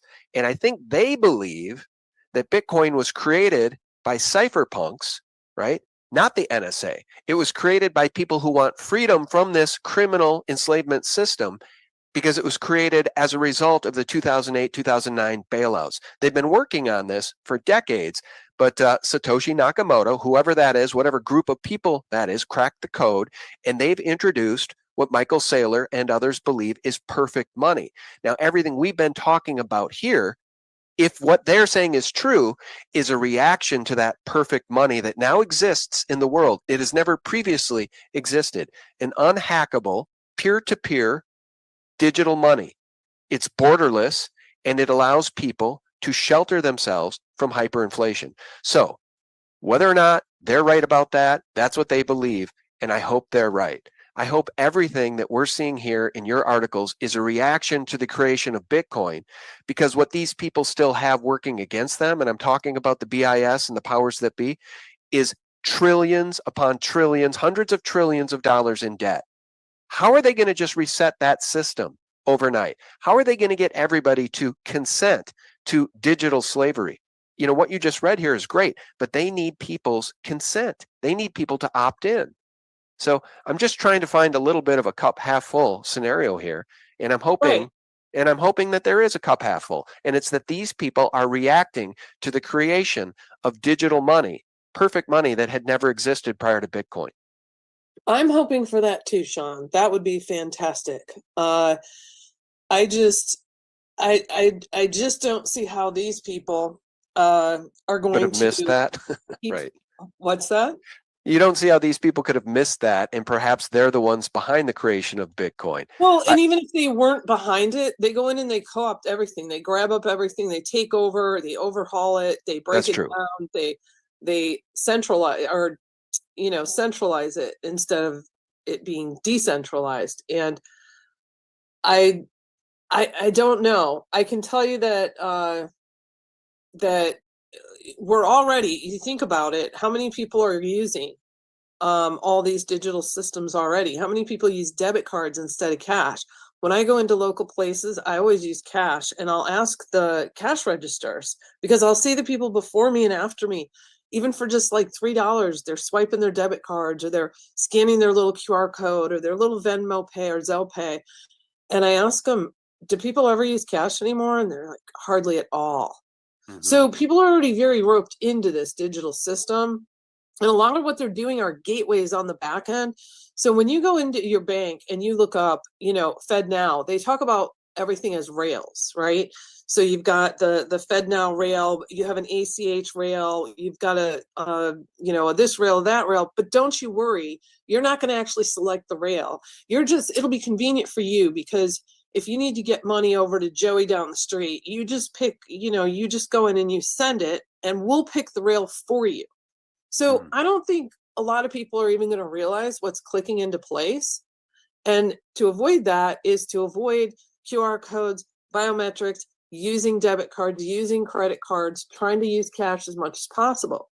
In China, just the fourth quarter 2019, they reached $1.3 trillion that's US dollars, just in swipe and pay using QR codes. We've got they've already created this fast payment systems, created a council. And of course, they've got Walmart, I can't think of his name off the top of my head, as the chair, because Walmart's been pushing the QR codes for over a decade now. You've got Deloitte saying in their report that just in a few short years, and this report's like a month old, they're saying in regards to expanding biometrics that in just a few short years, 3 billion global consumers are expected to make a US 1 trillion of purchases using biometric payments. And so my concern is the younger generation seems to be all on board with this, right? Because they're all involved with their tech. And so they're driving a lot of this, but I mean, the older generation or middle-aged, they're just as at fault. I mean, everyone buys into the convenience of everything, and they don't want to have to know the details, the specifics. They don't want to know if it's corrupt or not. Just as long as it's working for them and it's convenient, they're happy. So I don't know. That's kind of what we're up against. That is kind of what we're up against. And I think you nailed it when you said these people, they basically capitalize and overtake anything that's good and then invert it, right? That's exactly what they did to the Catholic Church and the Vatican. So to recap here, the Bank for International Settlements, central banks and financial institutions, the World Bank, Federal Reserve, and the Bill and Melinda Gates Foundation, a front, have been very busy rolling out a digital financial plan for the near future. We need to opt out. Another glimmer of hope is people like DeSantis, right? We have no saviors in politics. I think they're all corrupt to some degree. But DeSantis says a CBDC, a Fed-issued CBDC, will be dead on arrival in the state of Florida. This is what we need to hear. We got to opt out. Say hell no to these people. How does that work? That's a good question. Yeah, how does that work? I mean, if you think about, so we're going state to state with payments, and then you got cross-border payments. And so, Johnny over in Georgia wants to send a payment to Joe over in Florida, and he's on this system that is running CBDC. So does he then pick a different system? Yeah, I just don't understand. I don't know. I don't know how all that would work. I think it's great. Hey, let's every state get in there and say, no, we don't want any part of this. But is it realistic? Can it work? I don't know. Well, they're going to need another big event, right? Just like they got with this Hamas invasion of Israel. And by the way, guys, as I just cited in my new SGT special report, if you go back to that, I think it was a 2013 or was it 2015 Economist cover. What do you see? You see the devil in control of everything on that cover. The devil's in control of climate change. The devil's in control of the euro. The devil is in control even of those hang gliders, which Hamas was flying on that cover, right, years ago, launching rockets into Israel. What do you see in the other hang glider? Netanyahu. And as I cited in that report, Corey, only a Rothschild artist, right, the guy hired to draw all that, could be inspired with that kind of world vision, right? A satanic world vision. Literally on the cover of that, on the cover of The Economist, everything controlled by Satan himself. I got to look at that. I'm not recalling that cover. I'm going to have to pull that one up. You bet. I'll call it up as we're talking. Cool. I'm working on a border report right now. There's so much going on, so many plays going on, so many misdirects and coups. And one thing I will say is none of this is cut and dry from the top down, right? I mean, and when I say the top, I'm talking like the bankers and the families behind all that kind of being the puppet masters in most cases here. There's so much competition, Sean. I was very surprised when I did my book on the global landscape on vaccine ID passports. I was really surprised to see the level of competition, because I thought it was just going to be really selective and cut and dry, and this is their plan.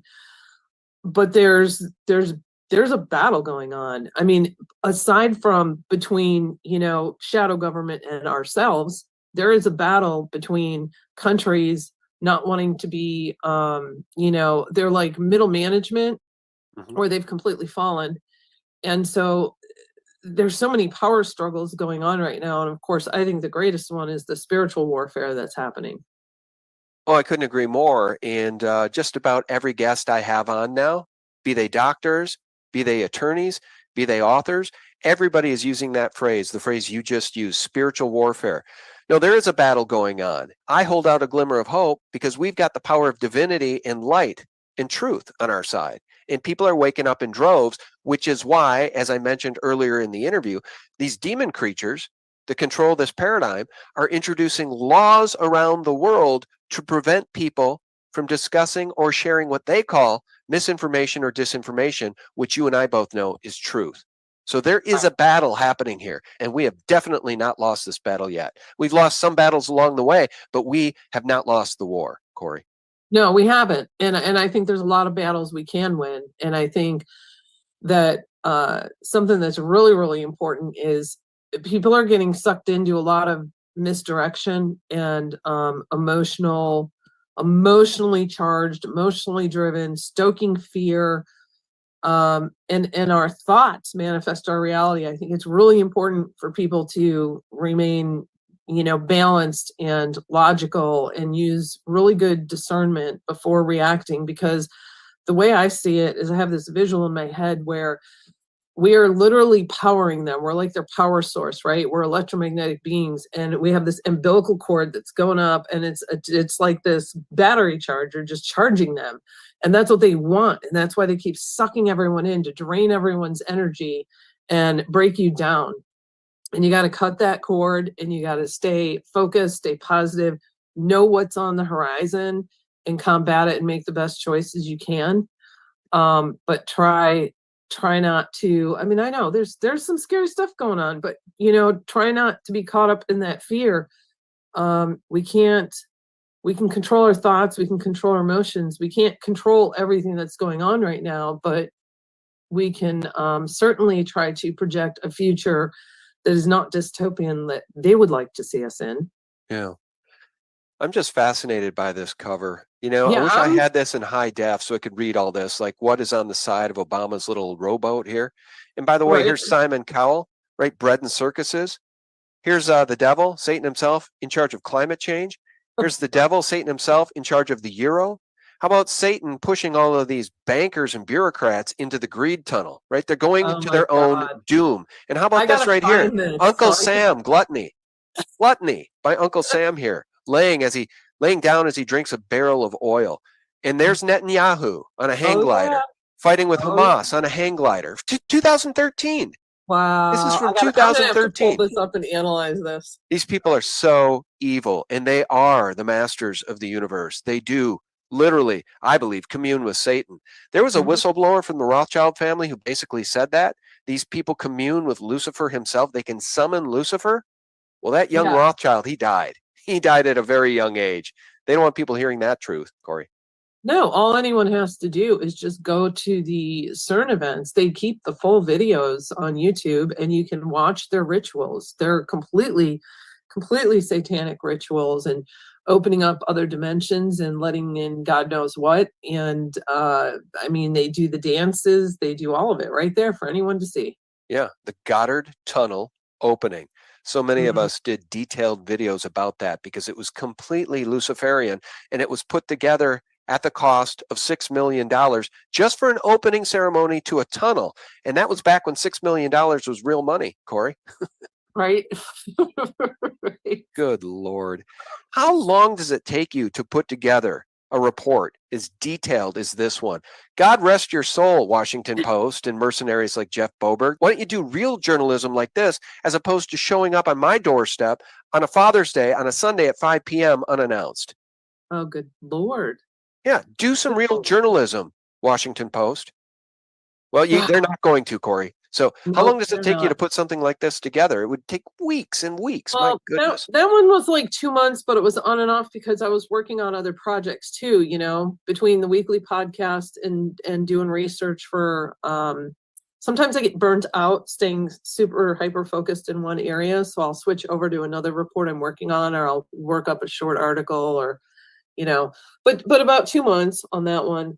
Good On Lord. and off. Well, the website, guys, is corysdigs.com. And I couldn't appreciate Corey Lynn any more than I do. And you guys ought to appreciate her too. Show a little love, show a little support. Head over to Corey's Digs. How do people support you beyond that? And where do they find that weekly podcast?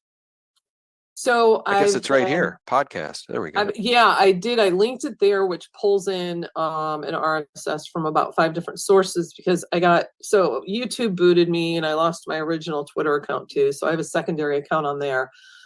So Rumble, BitChute, Odyssey, SoundCloud, they can find Dig It on those, and comes out every Friday.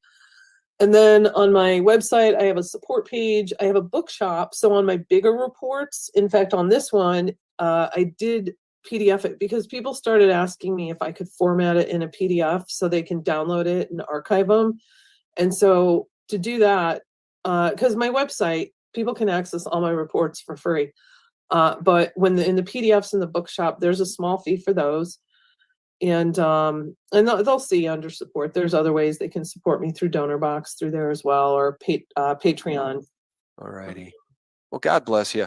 Guys, the website is corysdigs.com. Can't recommend it highly enough. Head over there, support the author, support the journalist, the real journalist, and never, ever consent to the tyranny that's coming, guys. It's a slippery slope. Do not consent. Our guest has been Corey Lynn from corysdigs.com. Corey, we got to get you back a lot sooner, right? It's been too long. Thank you so much today for your time. Oh, thank you. It was great coming back on with you. Always a pleasure. Friends, I want to thank you so much, and please do support Corey. Head over there, do whatever you can to support her. We got to stick together or we will hang separately, as was once said by one of our great founding fathers. Guys, I'll remind you every single day for free.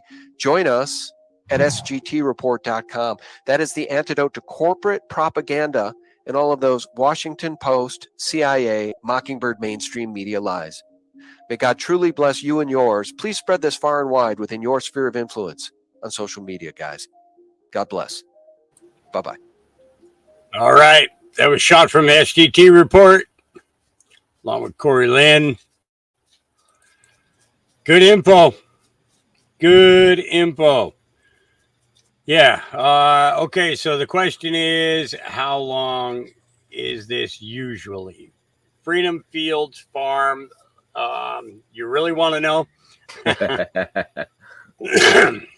My podcast can go anywhere between 4 hours to 12 hours, all depending on how much information has been released in the period of time since my last podcast.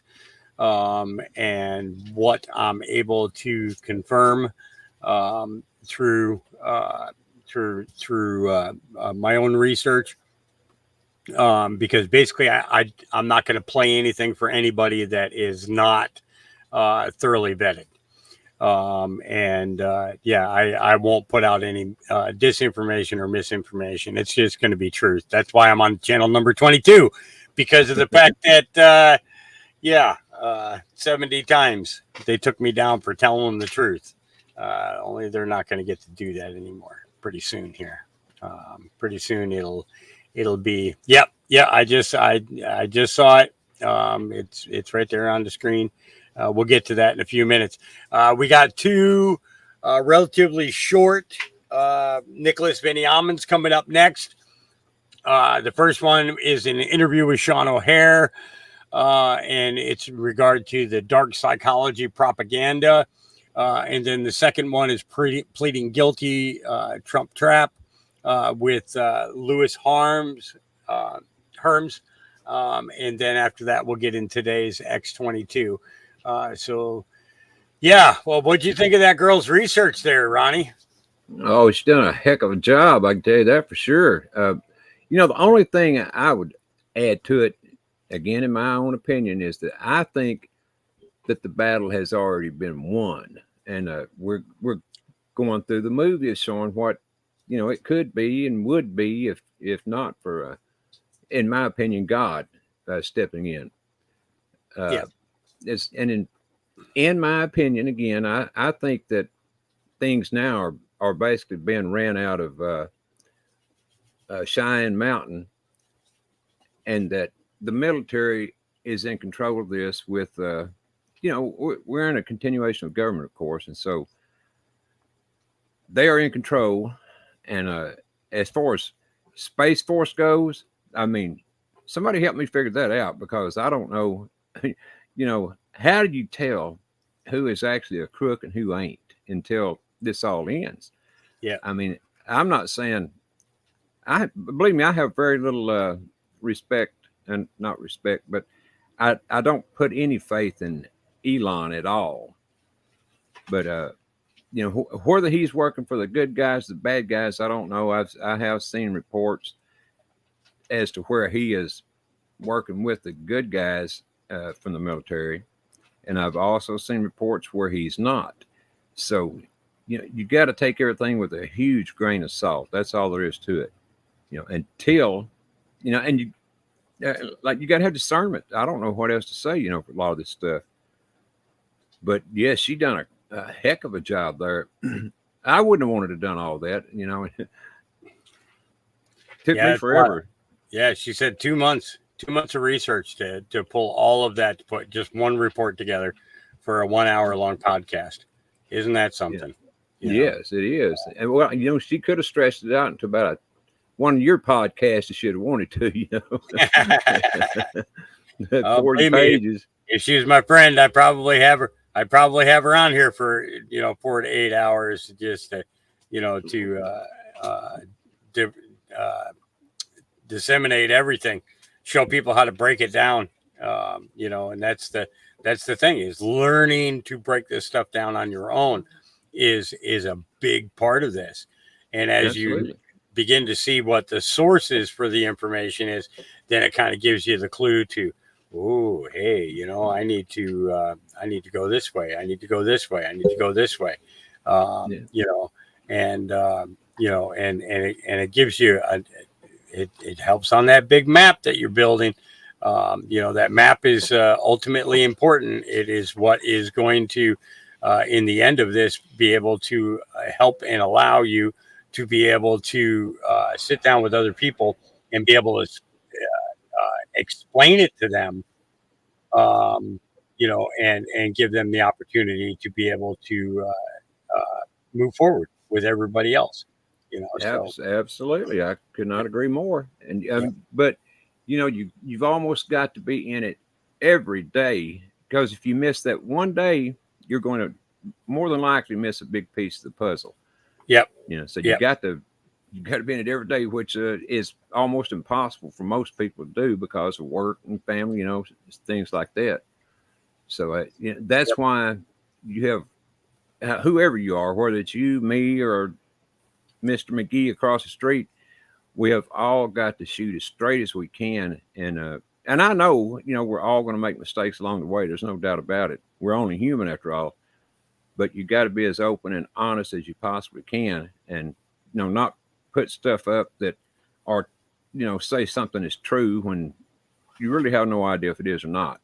Yep. And so that's where I come from. Is believe me, I read so much stuff and everything that to talk about it all, first of all, is impossible. But to say that half of it is true would be un-American, unpatriotic, because you don't know, So I've left out way more stuff I never talked about. But I saw people talking about the 2020 election a while ago in the chat, and I don't know. Have you ever seen the post by Trump where he's showing all the Supreme Court candidates and he's got them all X'd out besides Clarence Thomas? Yep. I think that's a hint to us, you know. Well, look, two are gonna step down from embarrassment. yeah. You know. Oh, speaking of Clarence Thomas, let's go ahead. I got this open over here. So Mariana posted this earlier. Breaking 11th Circuit emergency writ accepted to hear case to invalidate fraudulent 2020-2022 elections. Justice Clarence Thomas to rule. Okay, give me a second. I got to put my glasses on because I cannot see that. I heard that. Oh Lord, I cannot see that. Okay, actually, let's go like this. Maybe I can then. Okay, an application to the Supreme Court, Justice Clarence Thomas was accepted as a writ of mandamus under the 11th Circuit Court of Appeals.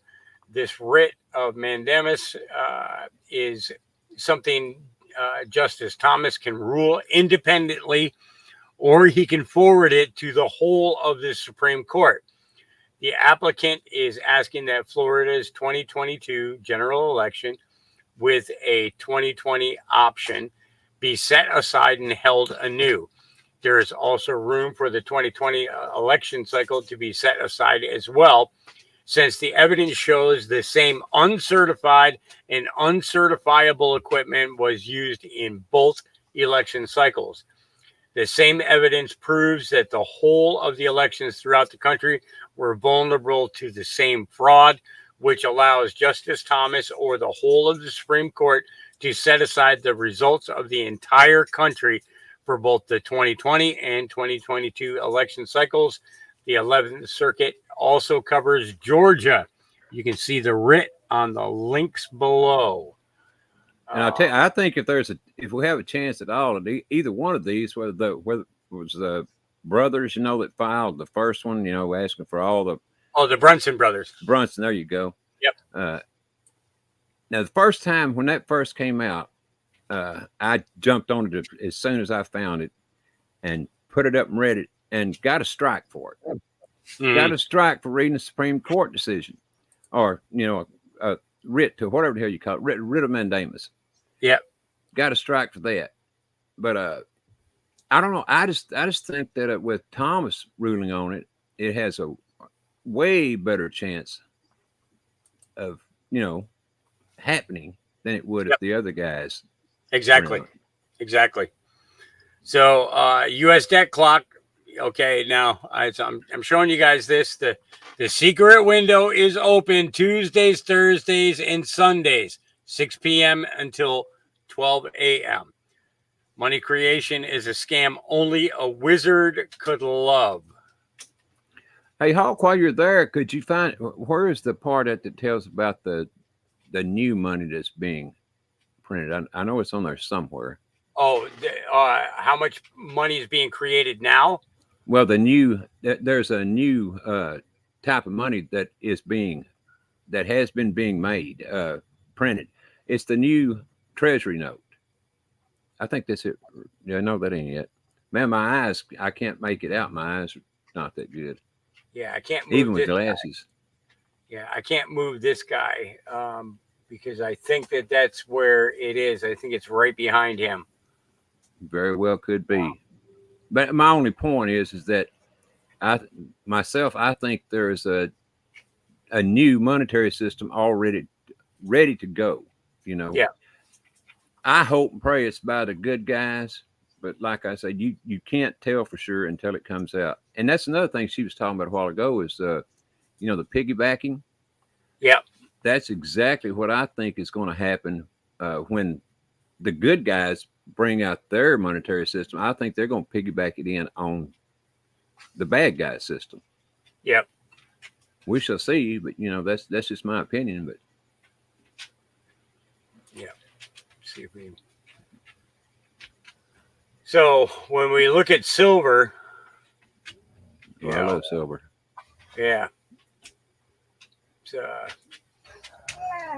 It's like I'm so disappointed in seeing what's going on there that it has not gone up yet. It's a paper to silver ratio right now is 168.94. That's actually what it should be per ounce. Yeah, you know what I wonder? Minimum, that's what it should be per ounce. Oh, I agree, and I think it will be there at some point. But I think it's going to be a lot more than that. Yeah, but I'm just wondering, or do you think the bad guys, the good guys, are holding it down? And the only reason I ask is absolutely, because they've been buying up the silver so that they can turn around and pay off their debts. Okay, so you think about it like this: the Rothschilds right now are auctioning off like everything that they own. Yeah, they're auctioning it off for a dollar value, whether it be British currency or U.S. currency or whatever, right? So they need to convert that to silver in order to hold on to maintain any of their wealth whatsoever, and then they'll let silver and gold go up, okay? Because then they'll make bank again. But it kind of helps the regular guy out too, like me and you and a lot of people in the chat here. Oh, absolutely. With it being low, a lot of us can afford to buy it where we couldn't if it was up where gold is, Right, right. Yeah, exactly. So and they the kind thing of kick is, themselves in the ass. if gold was actually its real value, it would be somewhere around $10,000 an ounce. At least. Yeah. And silver would be around $4,000 an ounce. Oh yeah, and I believe me, I wish I could buy a ton of each one, but Yeah, I wish I could too. Believe me, I wish I could too. Oh Lord, do I wish I could. Did it say what the price of silver is today? Did you notice that? Oh, that was it's around. Hang on, let's pull this back up. Hang on. I have got a little, not a lot, but I got a little. Right now, it is at. Lord, where are you?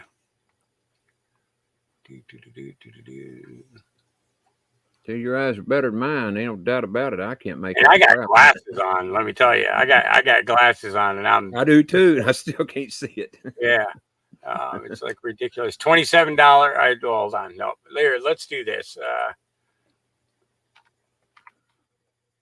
Silver.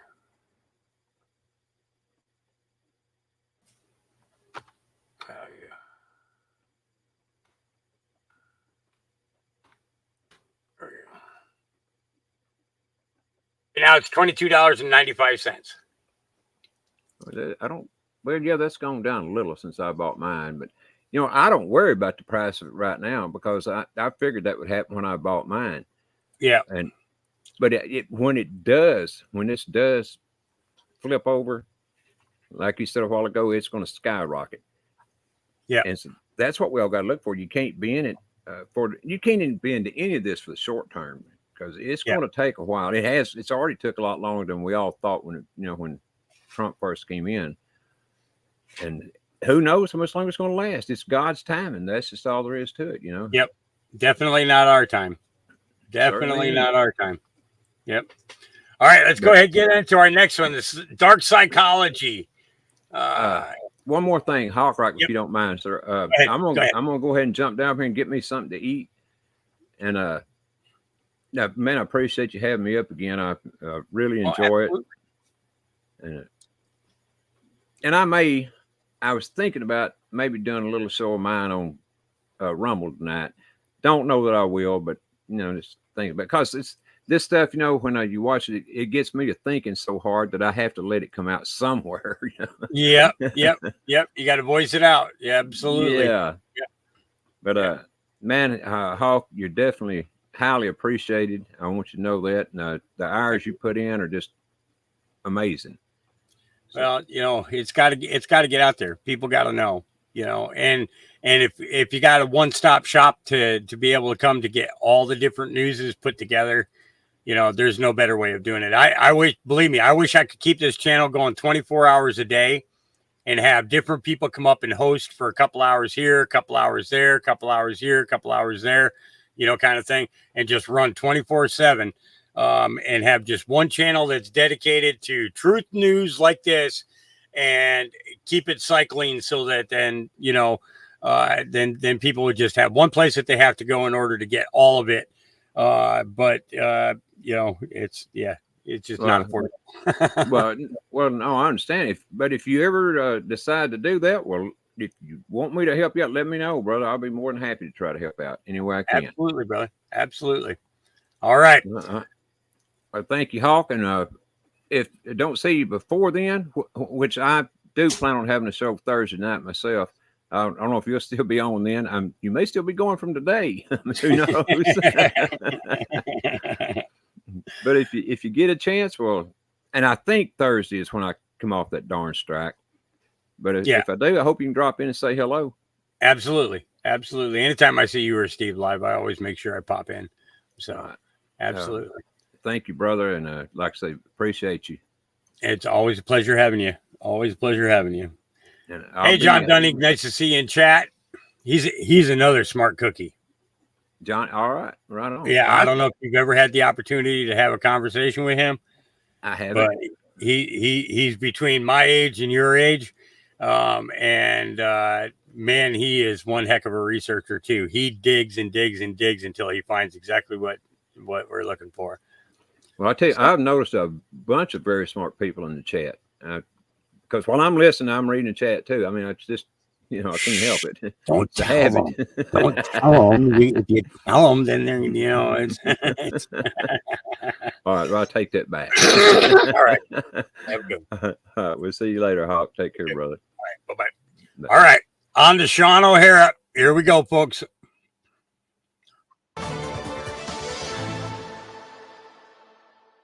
Hello and welcome. Today we've got clinical psychologist Sean O'Hara, and today we are going to be discussing dark psychology. Now, just before we begin, you can subscribe to my Instagram channel at nicholas.venyamin, where you can follow all my newsreels and my daily reels. Sean, thank you so much for joining me. How are you and what have you been up to? Well, Nick, I've been good, and thank you for having me on. And I've caught some of your broadcasts, and as usual, you're doing a great job. For me, just some golf, some swimming. It's mostly in the pool because the ocean's getting a little cold now. And just continuing to do the work with myself and my colleagues in the field of psychology, helping people out. So absolutely. So what kind of people do you help out when it comes to psychology? Well, just there's so much really right now, really ever since COVID, there's been an uptick both nationally in the United States and around the world in just serious anxiety disorders. And there's been a real uptick in depression, clearly, with things getting more difficult financially for people with inflation and costs of everything going up, taxes.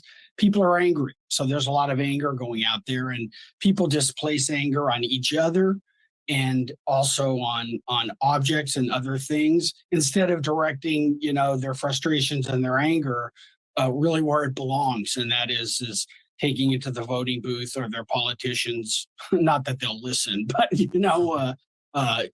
just taking it to the right place. So those are the kinds of things that we see in the office right now, myself and the 5 or 6 colleagues that I work with and talk with a lot. So absolutely. Now, you say that this is dark psychology that we're in when it comes to propaganda, the media. So what is it really that you would like to share with the viewers today that you'd like to teach? Well, this is really important stuff. And anything that I say, please look it up, do your own research.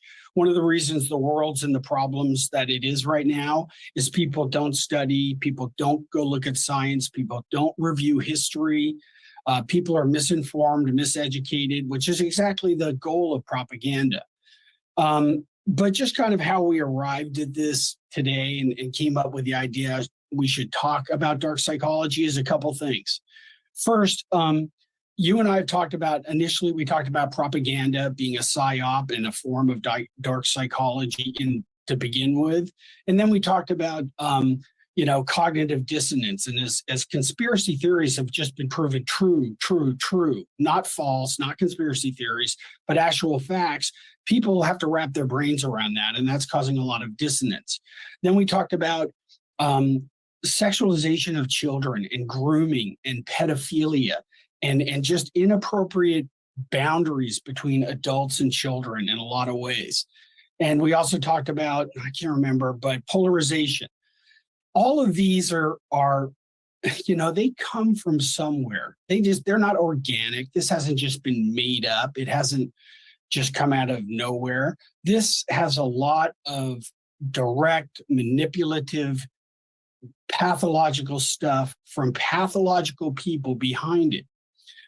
The other day, I was talking with some of our group, and one of the ladies, a really brilliant psychologist, she shared this nice story. She sent us an email or a video of this, group of people rescuing an animal, a couple different animals that were endangered. It was just a really nice, poignant, beautiful little story. And we were like, oh, that's great.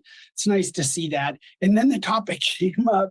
We were like, what else is happening in the world right now that's really positive? Mm-hmm.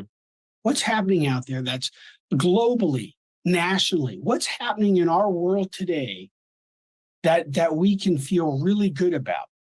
What's going on out there that we're just like, oh, this is fantastic. This is great. Oh, my goodness. Let's donate money to this. Mm-hmm. And we were around, we're going, And we thought about it for 5 minutes or so. And we're like, unless your football team won the match, there's not a whole bunch out there right now, Nick, going on that's super positive.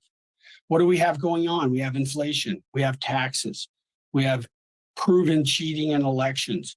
We have coming out of 2 years of being locked down. Now, we have 2 years of people taking vaccines, which were found out weren't so good for people.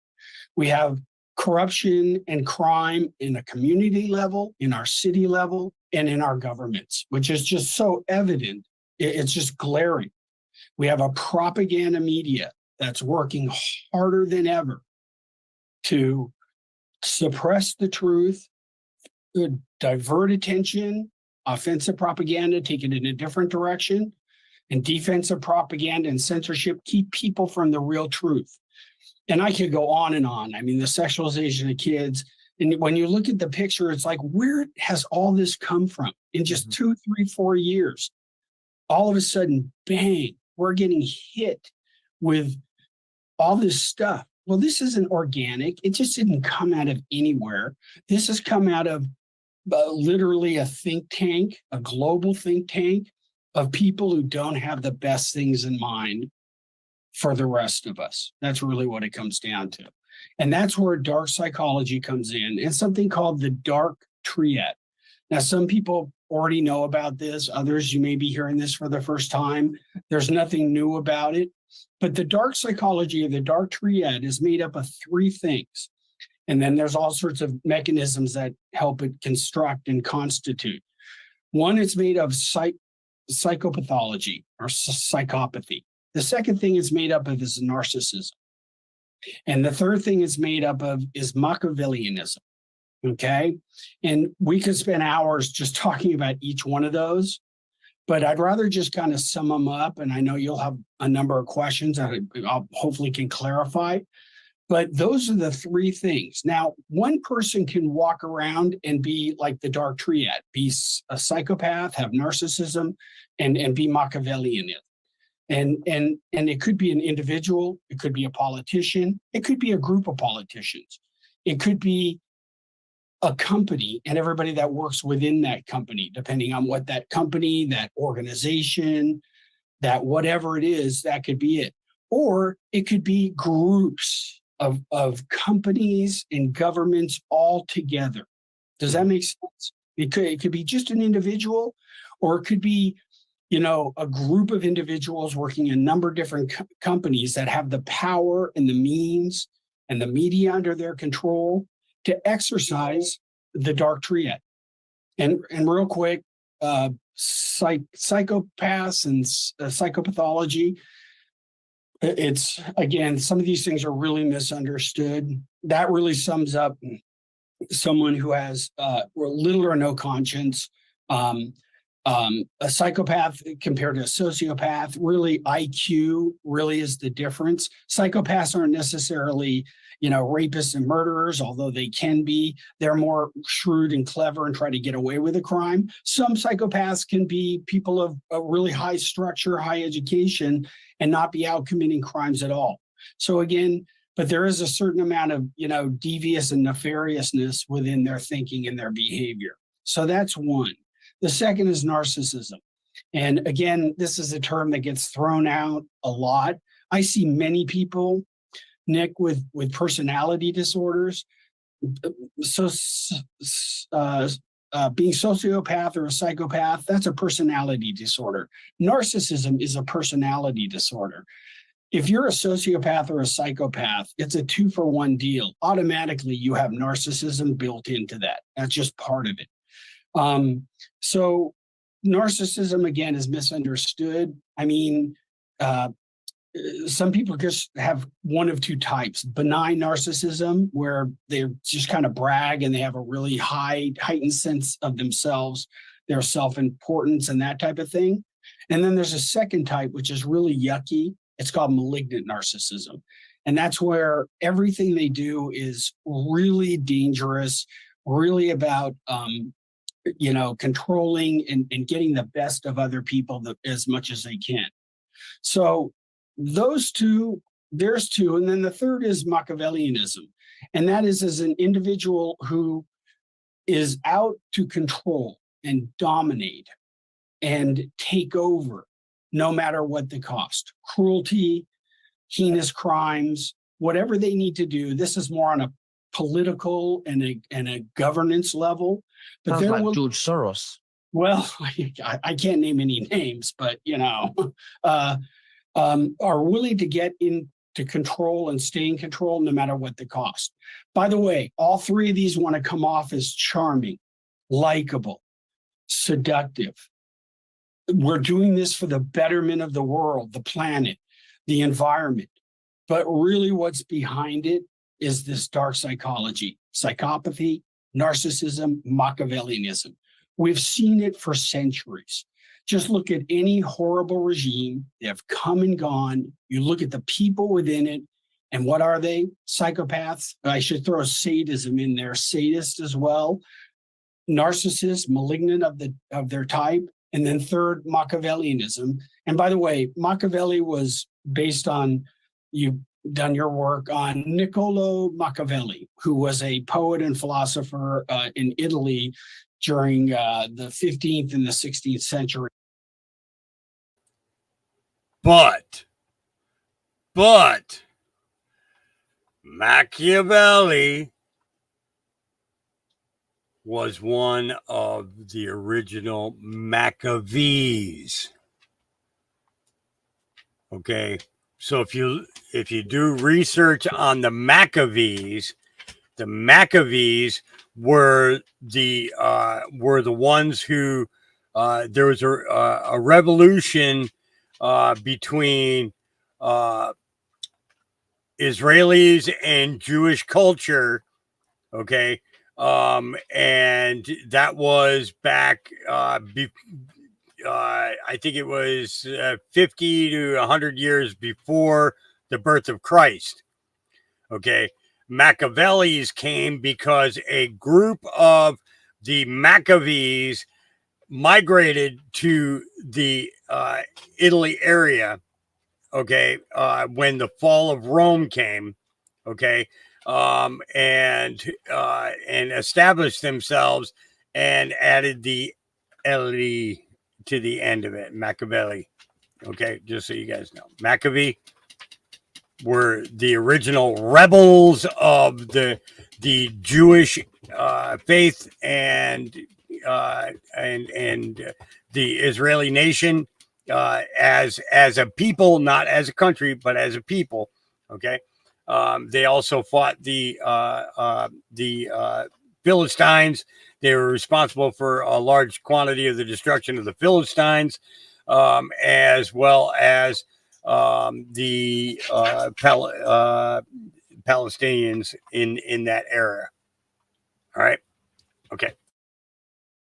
And he wrote a book called The Prince, which covered the ways and styles of political rule and how people maintain control at all costs. Mm-hmm. And it's still today, this book, if you haven't read it recently, it still stands the test of time. And it's still like profoundly influential because he hit the nail on the head. So they've taken, modern psychologists have taken what he wrote in that book and decided that Machiavellianism is actually not a personality disorder, but it's a construct of how people function. And you brought up a name and stuff like that. Well, as I said, it could be an individual or it could be a group of individuals that all use dark psychology to control the things we previously talked about. So there's just kind of an intro on what it is and why it's so horrible, because all this stuff we're living in isn't by accident. This is social engineering. This stuff is being done deliberately. Everybody knows. I mean, New World Order, Green New Deal. This is being done for a reason and a purpose. By the way, the Green New Deal, I could tell you what the Green New Deal really could be based on social psychologists that I know and environmentalists and eco-environmentalists and people that really want to do stuff for the planet. It's nothing what is being proposed by certain large globalist groups. The Green New Deal means no more fossil fuels, no more energy, which in and of itself will cut off productivity on the planet. And all we need is about a year or two of that. And that would cause a massive human extinction problem, not a total extinction problem, but a massive extinction problem. I mean, if we shut off energy, natural gas, heating, and cooling in the summer, food productivity would drop. If we really hit that, it would cause massive loss of life. I mean, it's like, so that's what that Green New Deal's about. There's other people who are biological environmentalists who have all sorts of great practical ideas that can be done on all aspects of our environment, which would be rejuvenation of the earth, planet, resources, all sorts of stuff. And they never talk about that because that's problem solving. They don't do problem solving, they do problems. So and solutions and control and regulations and money. That's what it comes to. So these people that we know, that the viewers know, I know this, you know this, that most of them are Satanists, if not all of them, who support this agenda, especially the ones at the top. Now, is there such thing as a person who's Satanist from a psychological perspective, who is a nice person to your face, or a nice person? What do you think about that? Well, of course. Now, personally, I don't know any Satanists. I've seen people, not recently, but a decade ago, maybe longer than that, who came in who were, claimed to be Satanist and worship Satan. And people got into some witchcraft, black magic, Wiccan, that type of thing. There's a lot of variation and a lot of, spectrum with that. I don't have a lot of dealing with that. However, I do have a client right now who has a child, a grown 20-year-old child, who has fallen into a religious cult. And it's all dark psychology. And I just got done with this family going, look, what your child has been subjected to is dark psychology, control, manipulation. They love bomb you. They build you up. They tell you all this great stuff.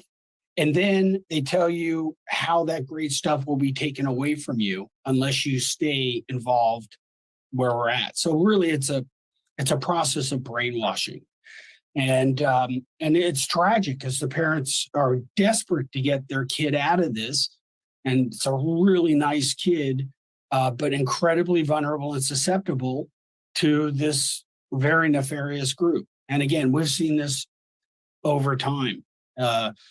How this is played out. So it's those three things: the narcissism, the malignant narcissism, the sociopathy or the psychopathology, and then again, Machiavellianism. It's very dangerous stuff. And it's built in them naturally from birth, and it's not something they learn. What do you think about that? Well, that's a great question. And let me tell you there's a lot of theories. You could answer that a bunch of different ways. We have legacy political families.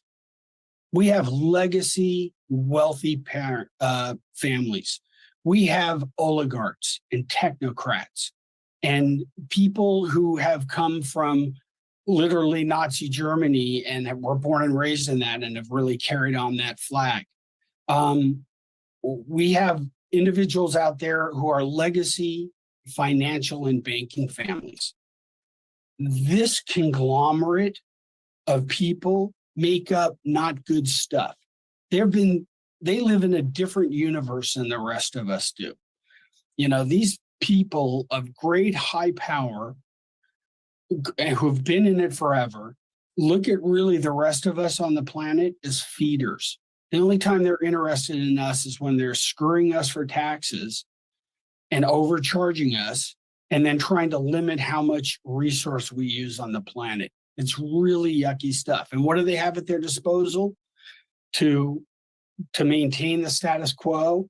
They have the propaganda, which is so powerful. And now in the digital age, the internet, and we haven't yet really talked about this, but the internet, Nick, has changed our brains. It's literally on a neurobiological and neuroplasticity, on a neurochemical level. The internet has changed our brains, how we learn, how we think, how we form memory, how we retrieve memory, how much real information we take in. And remember, a lot of it's propagated. It's just insane. So they have that tool, which they've really hit us with, and it's affected even greater damage to people under 40 years old, under 35. Not all people under that age, but many people under 35, they get all their information just from the internet, whether it's true or not. And they take it in as fact and truth. So that's one facet, and we could talk a lot about that. Or we could talk about the education system. And that's another area where unbelievable indoctrination of whatever beliefs they want to put out there has been instilled in people. And they have them thinking, you know, how they want them to think. Let's just one really good example of how dark psychology has done perfectly and how this should tie it together is you just look at Nazi Germany, one of my really biggest history areas of study. I love history and I've long passed in it, but Nazi Germany came together after a crushing World War I. The Bolsheviks were beating them up, the Weimar Republic, inflation. And then you had one person stand up and said, you guys are suffering. And this, by the way, is known as covert emotional manipulation. And that's one of the tools of dark psychology. That's how it's done, through media, through education. But anyhow, Hitler got up and said, all of us are suffering. We've been ripped off. We shouldn't have lost this war. And this group over here, they're to blame. Mm-hmm. And he took the whole collective unconscious of a country, got them angry, got them in touch with their Jungian shadow, and made them really angry at Jewish people and said they're to blame. And what happened is Hitler wasn't just Hitler. Hitler brought in all these other dark psychologies, sadists, Machiavellians, sociopaths, psychopaths, but malignant narcissists, Goering, Goebbels, Himmler, Kaltenbrunner, Jodl, Keitel, Stryker, Julius Stryker, one of the worst propagandists of all times. And these people attract other people like them. And they work together to control. Oh, so, and look at where that went. Now, that's one pristine, perfect example of dark psychology, the dark triad, sick people congregating together, gaining power, and look at what happens. Well, do you know what? Look at the world we're living in right now. As I said, me and some psychologists were like, what's happening right now that's good? Well, we're in possibly a transition where this world is being forced into Marxist globalism. And we've already heard what that's all about. Your program, your guests come on and talk about it all the time. Other truthers out there are hitting it right on the head. And there's no secret to it anymore. It's not conspiracy theory. Just look at the UN and their publications. Look at what certain people in charge of World Economic Forums have said. You'll own nothing and like it. You know, bugs are good for you. We don't need real meat. We have synthetic meat. I mean, look at what's happening. It's right in front of you. Who owns a good portion, not all, of American farmland growing our food? This is not conspiracy theory. What you're seeing is social engineering, dark psychology by people way big in power, you know, just implying and suffering it on the people. Mhm. Now, here's the big question. People are all aware of this. They're understanding it. They're waking up to it. They go to the supermarket. They go to the gas pump. They see their taxes. They see what they're making. They recognize things aren't working. If you want to see depression, just walk in the supermarket. I was in there the other day. People are walking around bug-eyed. They look at prices. They look at food. Their baskets are half empty. No one's pushing big baskets full of food. And it's so depressed. It's really, really sad. But here's the question. People recognize it, but what are we going to do about it? What actions are we going to be able to do to stop this from happening? Think about that. Yeah. And what do you advise as a psychologist that we should do? I think General Michael Flynn has said some very profound things. I know he's been on your show. You did an excellent interview with him, I think a couple years ago, whenever it was, Nick. And that is we have to peacefully organize at a community level. And we need to start pulling together and putting the facts out there. We need to be pushing for truthers like yourself and as much freedom of speech as we can possibly get, because propaganda and this power that is in existence right now is trying to suppress truth, or better yet, control the narrative. So we need to organize at a community level, and we need to really pull together in voting. We need to get on, school boards and any other community councils and start pushing this forward. Of course, yeah. We need to take over, basically. The good people need to get in. They need to take over, recruit good people. And that's what it is, really. We need to get involved from the local level. Yeah. Here's another form of dark psychology with the propaganda. How many of us have heard, just in the past year, like 3 years, controlling the narrative? Think about this. Controlling the narrative. What does that mean? Well, that means that we need to make people believe what we need them to believe. Just the statement alone reeks of dark psychology, mental illness, propaganda. We should be not controlling the narrative, Nick. We need to be promoting the truth and evidence. We need to be promoting facts so we can make good decisions on it. That's why I've always been so happy to know you and be able to speak a little bit on your show. Our first talk was on propaganda, and propaganda is about selling a false philosophy or a flawed philosophy. This world is very evil, and we're socially engineered to be greedy and to be selfish. But I think if we didn't have so much the social engineering and we were left on our own to act naturally by nature, within our nature, as we're made in the image of God, we would act with love and we would be logical. We would think of ourselves, but we would also think of the others. And how could we make this world a great place for everyone? And how can we thrive? That way, everybody wins. I mean, wouldn't that be perfect?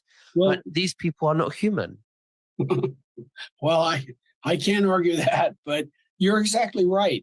But to do what you just said, we need a fair playing field. We need an even, equal, fair playing field. And we're not getting that. We're not only not getting that, we are steadily being deprived of that. We're being deprived of being able to have a fair say in anything anymore. We have our Constitution. This is so critical. We have a Constitution, the Articles of Confederation, and then later the Constitution. And then after the Articles of Constitution, we have our amendments. The first 10 amendments have been crushed. Those amendments are the only thing keeping the United States and other Western countries, from pure tyrannical takeover. COVID wiped out the First Amendment, free speech, freedom to congregate, all of that. The Second Amendment, they've been attacking that since they can, because as soon as they can disarm us, we're defenseless, okay? And they say, oh, it's school shootings and stuff, and we should have guns. That's a bunch of BS. I make no mistake, school shootings are horrible. And I've got something to really say on that. Another psychologist, what they're about to do on school shootings is going to be profound. But But if they were really concerned about somebody going into a school and shooting it up, whatever that is, if that happens, when that happens, if they were really concerned about the loss of life of when 15 kids or whatever get killed, which is horrible, if they were really concerned about that, they would be stopping the thousands of pounds of fentanyl that come across the United States border. Do you know how much fentanyl has killed people without pulling a trigger once? Just in the past year, we used to have, like, with heroin and with just other opiates, pharmaceutical opiates, accidental overdose, we used to have between 3,000 to 8,000 of those a year in the United States. Since fentanyl came in the picture, we're up to like 60 to 100,000 people a year are dying of fentanyl. So when they say we're really concerned about getting the Second Amendment, getting the guns back so we protect a bunch of kids in schools, it's so, the hypocrisy of that is just, could make you sick. You know, they do nothing to stop what's killing more people, 10, 15, 20, 30, 100 times more than that by fentanyl alone. So Second Amendment, they've been going after that. The Third Amendment doesn't really matter because it's really dated.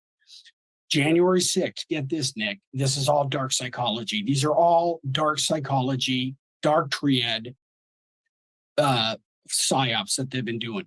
January 6th, they staged an insurrection in the Capitol, okay? And they singled out a bunch of MAGAs who went in nonviolently and went into the Capitol, along with radical Antifas and a bunch of other people. And they arrested them, they put them in DC jail, and they've deprived those people of their 4th, 5th, 6th, 7th, and 8th Amendments. Right to a fair trial, right to an impartial jury, right to counsel and defense, and they've held them without bail. So they've crushed the 4 amendments, 5 amendments right there. And then the last 2 is the rights that the state have to impose whatever they want. And blue states impose a bunch of stuff which allows for dark psychology to continue. It's insane. It's very insane. We're living with a bunch of, gangs, who are in control. And this is why we need to get involved, in the local level. This is absolutely terrible. How much longer will it take for people to wake up and do something about it? It's got to stop one day. I say something never lasts forever. Anything doesn't last forever. So there's definitely one day, hopefully this will be history. But Sean O'Hara, thank you so much for sharing everything with us today. It was an absolute honor, and I learned so much from you, like I always do. But is there anything else that you'd like to say to the viewers before we finish? Yeah, just everybody get involved on a community level as much as you can. Get ready to vote. Stand up. Do anything which isn't true that you question or challenge about any of these agendas we've talked about. And there's a lot more to dark psychology. I'm thinking when I get to see you again, maybe we'll do part 2, because it matters for people to understand that. If you want it to end, you have to identify it. And if you don't identify it, then you get taken away by it. So absolutely. Well, thank you very much. And we'll speak again very soon. You take care and God bless you, Sean. Bye-bye. Thanks, Nick.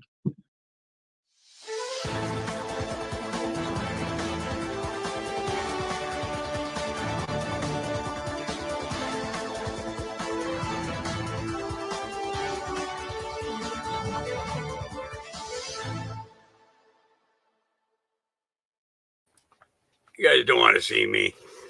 Trust me. Halloween's coming up. You'll have enough scary things to look at then. Let me get this thing cleaned up, though. It goes to show you it's been a while since I've used it. Nope, don't you be chewing on nothing. Nope. You're a good boy, but don't be chewing on it. Nope, we ain't gonna have that. Oh, let's see here. Oh, yeah. All right, give me 1 second. I'll be right with you. Watch out. Watch out now.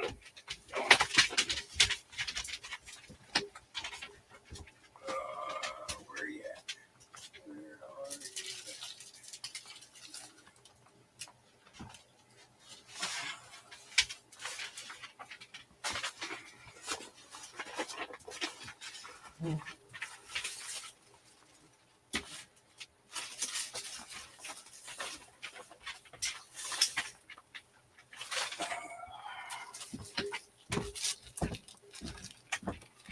All right. Let's fill her up. Let's fill her up. We haven't smoked a peace pipe in a while, have we? Yeah, I shaved off. I've shaved off the. No, I have not had a chance to do that yet. Everybody's been asleep, so I've been waiting for them to wake up and be moving around. It's been one of them days. Haven't been able to. Hey, stop that. Hey, Gizmo, how you doing, buddy?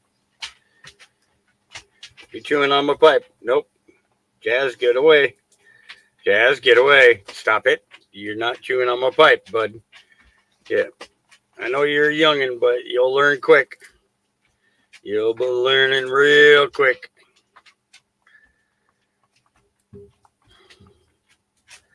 I don't generally get on cam too much anymore. I'm old and I'm ugly. You don't need to see me. All right. Let's see here. Let me take that down for a minute. You might see a cobweb across the camera because that's how long it's been since it's been fired up.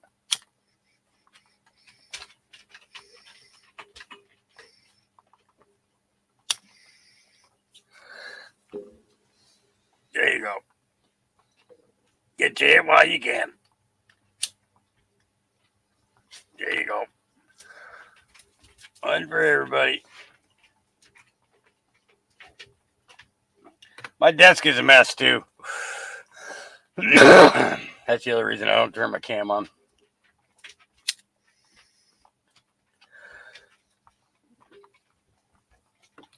All right, let's get back to it.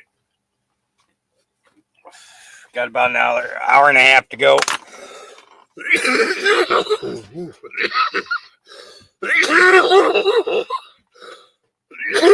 That was a good one.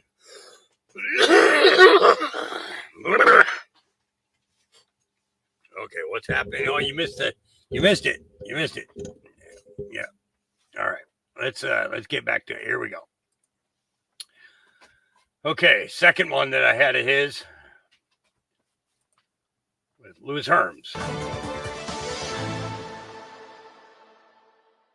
Hello and welcome. Today we've got Louis Herms, and today we are going to be discussing the pleading. I'll be damned. He does look like he got a little bit of something underneath that eye.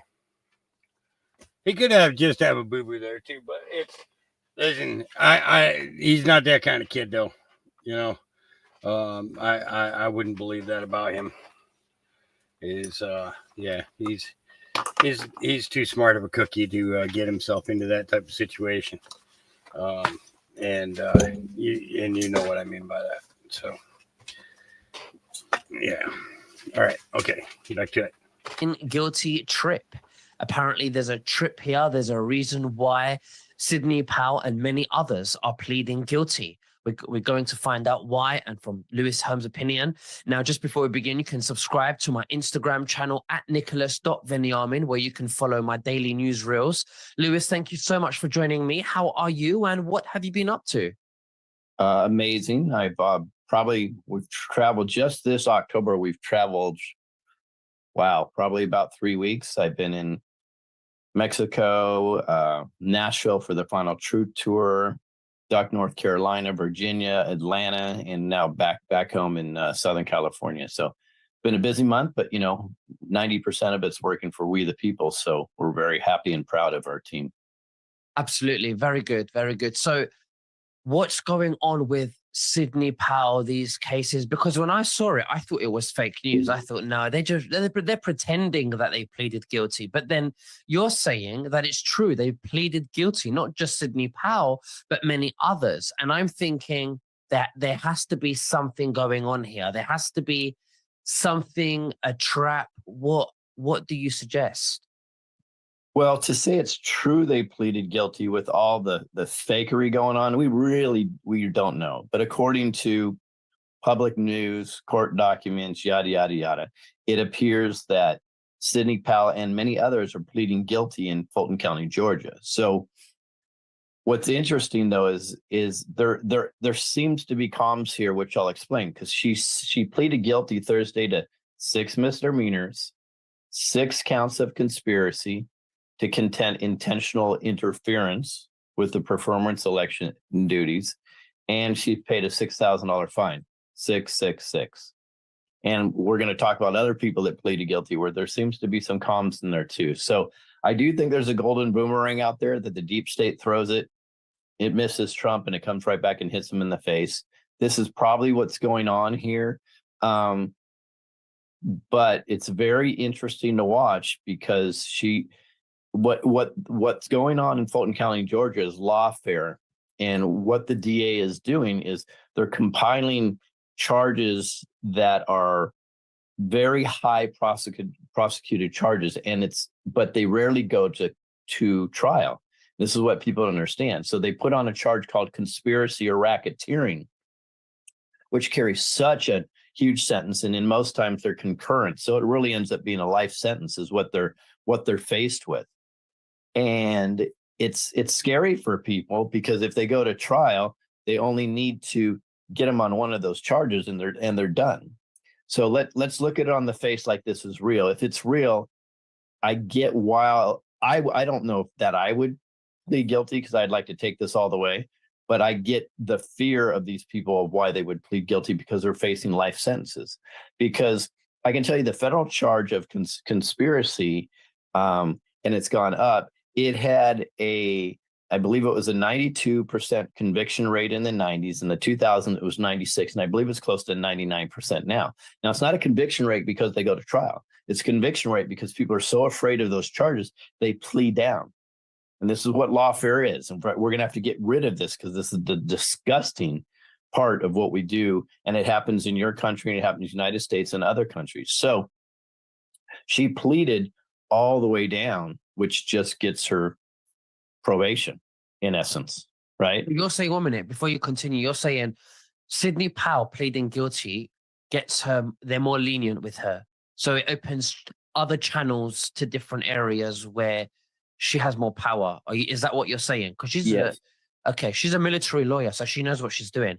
Sorry, Right. please continue. No, you're right. And she wasn't disbarred, so she can still practice law. So it was 6 misdemeanors, which are on the low end of charges in the United States. Felony would be on the high end.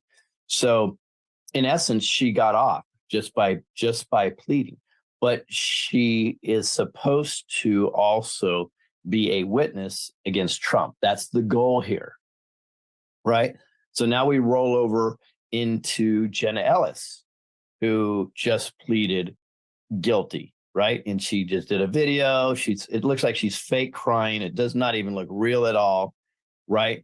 She blamed, because she's a coward, she blamed anything that she supposedly did on all the other senior attorneys because she didn't look into what they were telling her to do, right?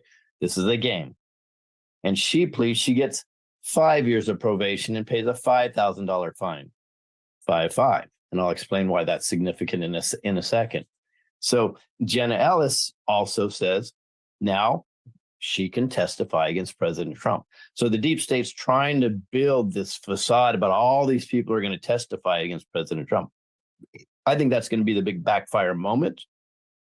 But that gives the mainstream media the meat that they need. The mainstream media needs the meat to say all of these people pleaded guilty, and they did. So Chesebro, which is another attorney, pleaded, got 5 years and 5,000, another 5. And if anybody's watching this movement, a 5 means you're on target. Yes, we got it. Yes, hear you loud and clear. When you say 5 years, you have to say you mean 5 probation. Probation. That's it. Just probation. So they're pleading down. They're facing somewhere between 20 and 100 years in charges, and they're pleading down to just 5 years probation, which is ludicrous. The best district attorneys in the world would never plea you down from almost life in prison just to five years of probation. It just never would happen. So they're using this as a tool for the media, in my opinion. So there will continue. A bail bondsman in the case named Scott Graham. 5 charges, 5 years probation, 5 again. I think these are comms. Yes, I do think there's a lot of optics going on, so we need to pay attention to what's going on here. But the idea is they're trying to make it look like all these people are going to turn on President Trump. When it comes down to it, I don't believe they can. I don't believe they will. They would have to lie because I don't believe President Trump really did anything wrong. But I believe the optics are more for the media to scare people, right? They know President Trump, if we actually got to a 2024 election, which I don't think we would win fair and square. And they understand that what force he is. So they have to destroy him in the public eye before he can get there. And what they're trying to do is put him in a position where he's not even going to be able to run for president, or he's going to resign. Clearly, we know that's not going to happen. But the deep state's throwing everything they can at it right now. The question, and you and I talk about this is the rub. Is this all optics or is it real? Either way, the deep state is absolutely folding. They're crumbling and they're throwing everything that they can at the wall. In the UK, in Britain, we say, they're throwing the kitchen sink in. They're throwing everything in. So Yep. You're absolutely right. So what you're saying is that they are, Donald Trump's attorneys and his people are pleading guilty, and they're tricking the deep state that these people now who are admitting to fraud, who are admitting to guilt, are now telling the truth and are ready to go against Donald Trump. And at the last minute, something is boiling for a 360 degrees. Is that what you're saying? That's 180 degrees. Yeah, that's exactly what I mean. Yeah. It's going to flip on them absolutely directly. It's that golden boomerang, and it's the art of war. And I would recommend everybody, the book is this thick. Everybody should read the art of war, even 3, 4, 5 times. And it'll be so clear what's going on.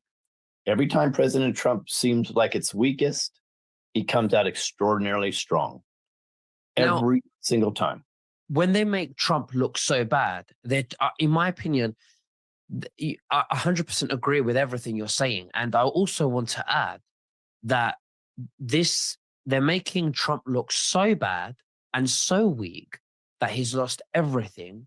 They're against him so much by design, so that when they're ready to do that 180 degrees, people are going to be shocked. People are going to be like, the deep state is corrupt, or there's really a deep state. Wow, look how bad they made him look. Wow, they went through all of this, and now it turns out that Trump won. It turns out that Trump was a good one, that Trump did this, that his policies were very good. They were for the people. And not to mention that there's a lot of fraud coming out slowly about the Green New Deal and climate change and Bill Gates and the private cars and Klaus Schwab. And while all this is coming to the surface simultaneously, what are your thoughts? Yeah, absolutely. Well, what's happening is at least here in the United States, we're starting to see an absolute transition. So we predicted, when I say we, my channel and the people I work with, we predicted that even Democrats are going to start to flip, and they're going to say, we've had enough of this. This is crazy. That's been happening in the last couple months. Now, what just happened, which I think is really cool, is one of the major leaders of the Black Lives Matter movement came out and said, President Trump had it right. This is the news media, and these are politicians that are trying to create a divide that doesn't exist in order to control us. That's a huge deal. And he says, I now support President Trump. So that's what's happening. So this is very exciting times. The deep state's throwing everything at it. I mean, if anybody's paying attention, the deep state right now is trying to create World War III, because that's the last card they have to play. I'm not surprised that all of this is happening by design as well by the White Hats, not to mention this is a live war we're going through, because if Trump had won in 2020, I think there would be so many people that would be asleep still, so many. Absolutely. So let's talk about rememberyouroath.com, which I think is very important. Why don't you tell us about it, please? So we've been working for a while on something I think is very, very special. So it's rememberyouroath.com. And what it is, it's a place that all people can get together and actually feel like they're making a difference. Because one of the big things we've done 77 troop tours, and the team has always talked to we the people. In our chats, our goal is always to say, what's on your mind? What can you do? And they always want to say, how do I make a difference? How can I make a difference? I don't know what to do. I need some guidance. So we listened. So with rememberyourOath.com, it's as simple as just going there. You just watch a very short video.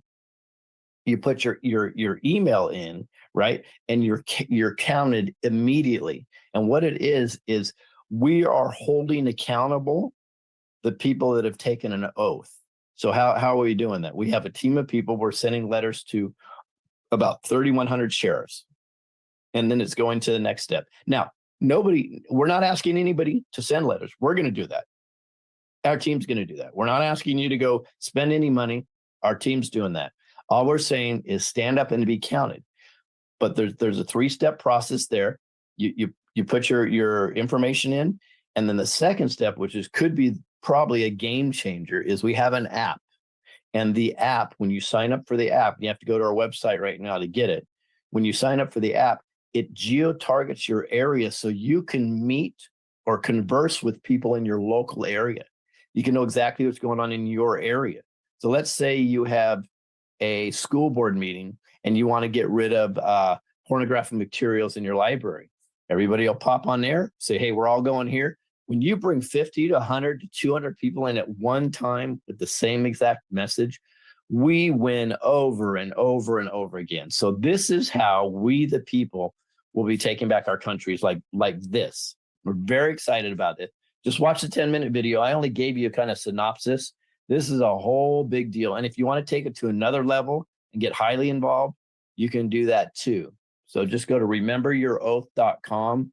And I think you'll be blown away that this is a game changer for people. I just gave you kind of a little 1-minute summary. I love it. No, I love it. The other thing I want to talk about, which we spoke briefly about before we started recording, was General Flynn. And General Flynn, I respect him. I do respect him. I think his heart's in the right place. And one thing I'm very confused about is he's against this Q. And I remember he'd done a picture with his family in his garden where they said, where we go one, we go all, which is the Q slogan. Yep. And now he doesn't want anything to do with Q. And I don't understand. Q is military clearance. Derek Johnson even knows about it. And he's a military guy. He understands law and order. He understands military codes. I don't, my message to General Flynn is, if you disavow Q, don't say it, because you're lying to the people. If Q is what it is, clearance, and you don't want to push it, and you want to be discreet about it, I'd say don't say anything. Instead of just pushing that it's a fake and it's not good. What are your thoughts about that, Lewis? And I say this, I kindly respect General Flynn, I do, but what are your thoughts? Yeah, in fact, even in the video on Remember Your Oath, we actually credit General Flynn for something. So it's not as if I'm against General Flynn, although I responded to his tweet because I disagreed with the way he was bashing Q, right? And I guess it had to do with an interview he had with Dave on X22. So real quick, I think Q is not only a Q clearance, is actually a Q team of military intelligence operators. So I asked Flynn the question, is Q not a team of military intelligence operators? And I said, have you not said, just like you said, Nicholas, did you not say the oath with your family and friends on video and say, where we go one, where we go all? And then I asked, have you not said several times that even the good guys must use disinformation? And that's the key. Because I've seen him personally on many shows, and the oldest one I can think of is on a Doug Billings show, where he's actually said that only way we're going to win this war is we have to use disinformation inside of our own community. Why inside of your own community? I don't get the point of that. Because they have to direct them in certain directions. Exactly what I believe he's doing right now. But why? I mean, I understand if it's Donald Trump doing it because it goes on CNN and Fox News and it goes out to the public. But why in this community, when we're all awake, we all know, and we're all trying to do our best. I don't think he's talking to us. I think he's talking to two sets of people. So his issue was with Q is that it got people to sit on their couch and do nothing. Now, here's where he and I have an agreement. I believe many people sat on their couch and are doing nothing. It's a big, huge issue of mine. But it's not because of Q. It's because of the people that interpreted Q, like trust the plan, just eat your popcorn. It's only a movie, right? That was the people that interpreted this stuff out there. This wasn't Q. Trust the plan is always and will always be we the people. And I even said to Flynn, I go, you know it, and I know it. That's what it is. Here's what I believe. I believe he's sending a message to two entities. You and I and the people probably watching this are not it. He's sending the message to the people that are doing nothing that you need to get active because we're going to lose without we the people.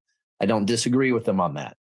He's also sending a message, and this, I believe, is to the politicians and the mainstream media to disassociate him and Trump from Q so they don't use it as a battering ram against us, because we're coming into a fight right now with all these trials that President Trump is going to be going through, that I believe he's trying to disassociate himself a little bit so people can't just say, oh, they're a bunch of Q conspiracy theorists. So I believe it's very strategic. Inside of our movement, it's frustrating, but I believe it's strategic. It's better to be a Q conspiracy theorist than a pedophilia Jeffrey Epstein conspiracy theorist. There you go. You know, I don't understand. Like Trump said, they asked him, you know, on the press conference when he was president, have you heard of Q? Apparently, it's an organization, a secret organization that exposes pedophilia, and you're saving the world from pedophiles. He said, I haven't heard anything from Q about what Q is before, which I think was optics. Right. But he says, but there's nothing wrong with that. If I'm saving the world from these people, then I think that's a good thing. So he was playing very smart there. So, you know, so I'd rather that. Who cares? I mean, if you're saying, you know, when they say trust the plan, eat your popcorn. Yeah, I understand what you mean. But then military intelligence Q shouldn't have put that in the Q drops in the first place. So they shot themselves in the foot. They could have been a little bit less of that trust the plan and less of that, you know, you just eat your popcorn. It should be like, we're doing something about it and we need the people on board. Yeah, well, if I remember correctly, because I did something on this, I believe it was September 18th of 2018, or let's just say September of 2018 was the last time Cuban put trust the plan in there, right? Because we were moving into we the people starting to take the reins and let's get something done. So he had a conversation with Dave. I think he went in the wrong direction, in my opinion. But again, like you, I appreciate all the work he's done. But I also believe that there's a whole white hat disinformation plan. And I've had discussions with some people that I think are in that movement that myself and my team don't take direction to anybody except God and we the people. That's it. And so I think it's very, very important. Of course, and I take direction from my wife. You have to say that, Lewis. I know. I'm going to get in trouble. So I think it's very important that that's what our focus is. So I'm not interested in the disinformation, but we are in a spiritual informational war. So yeah, I believe he's trying to get other people to go to work and maybe push off the deep state, you know, on what they're going to say. But it does piss off people within our community that really know what's going on. That's for sure. Yeah, absolutely. Now, Lewis, your hair is looking even darker today. I mean, what's going on?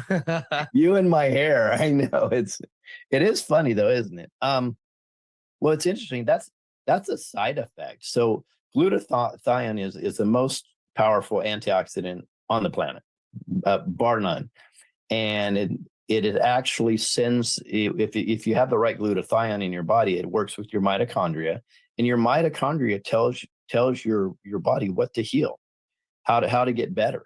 It's absolutely phenomenal. And I've been taking a product called Numi, as you well know, called NutraSwish, and I swish it in my mouth, and it's absolutely incredible.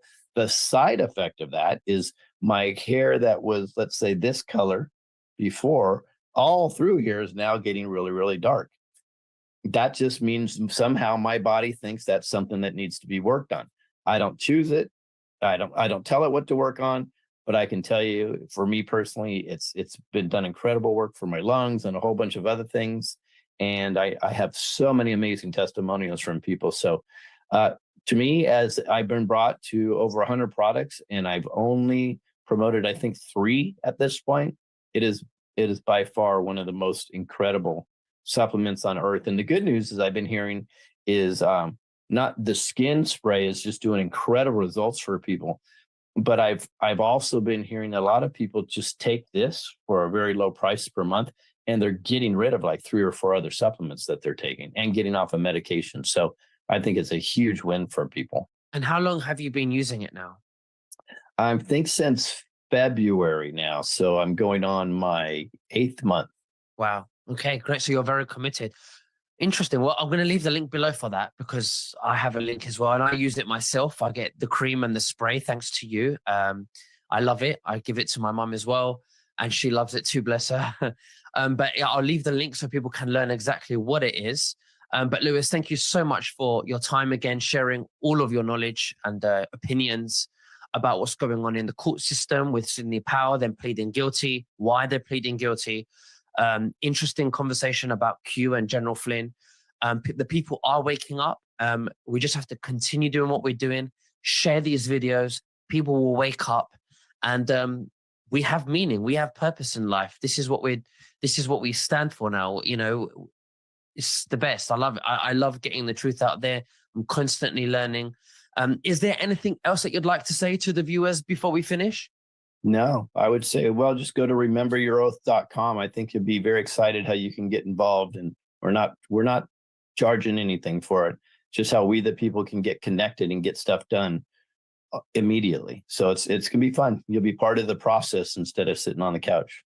Absolutely. Well, thank you very much, Lewis, and we'll speak again very soon. You take care. Bye-bye. Thank you, brother. Bye-bye.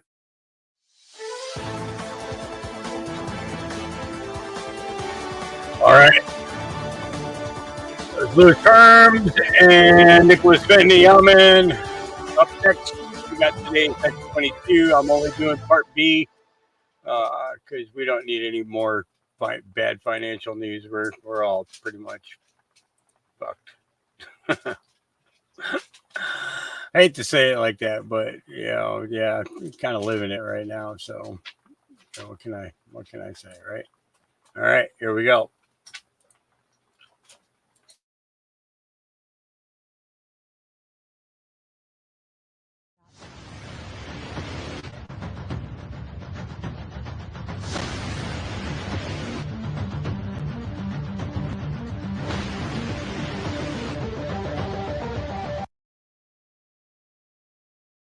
All right, give me a second. Hang on,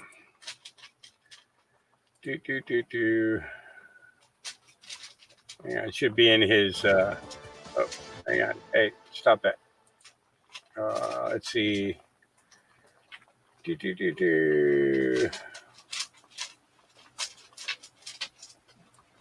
think this is it here. Oh no, that's not it. Hang on. Oh, dang it. Give me a minute. Yes, and we'll speak again very soon. You take care. Bye-bye. We have purpose in life. This is what this is what we stand for now. You know, it's the best. I love it. I love getting the truth out there. I'm constantly learning. Supplements on earth. And the good news is I've been hearing is not the skin spray is just doing incredible results for people, but I've also been hearing a lot of people just take this for a very low price per month, and they're getting rid of like 3 or 4 other supplements that they're taking and getting off of medication. So I think it's a huge win for people. And how long have you been using it now? I think since February now. So I'm going on my 8th month. Testimonials from people. So to me, as I've been brought to over 100 products and I've only promoted, I think, 3 at this point, it is by far one of the most incredible supplements on earth. And the good news is I've been hearing is not the skin spray is just doing incredible results for people. But I've also been hearing a lot of people just take this for a very low price per month, and they're getting rid of like 3 or 4 other supplements that they're taking and getting off of medication. So I think it's a huge win for people. And how long have you been using it now? I think since February now. So I'm going on Hey, my Nabbit. work on, but I can tell you, for me personally, it's to get better. It's absolutely phenomenal. And I've been taking a product called Numi, as you well know, called NutraSwish. And NutraSwish. Let me see if his Rumble has got the link for that. Let's see. Let's find out. Nicholas.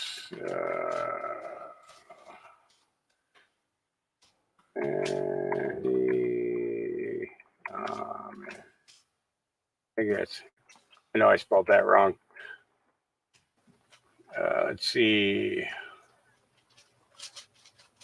Because if I'm not mistaken, these ones have. Oh, okay. It's here's a link to the products that he has. There we go. I'll drop it into chat for you. Sorry. Okay. Where do you hit that button? Okay. There we go.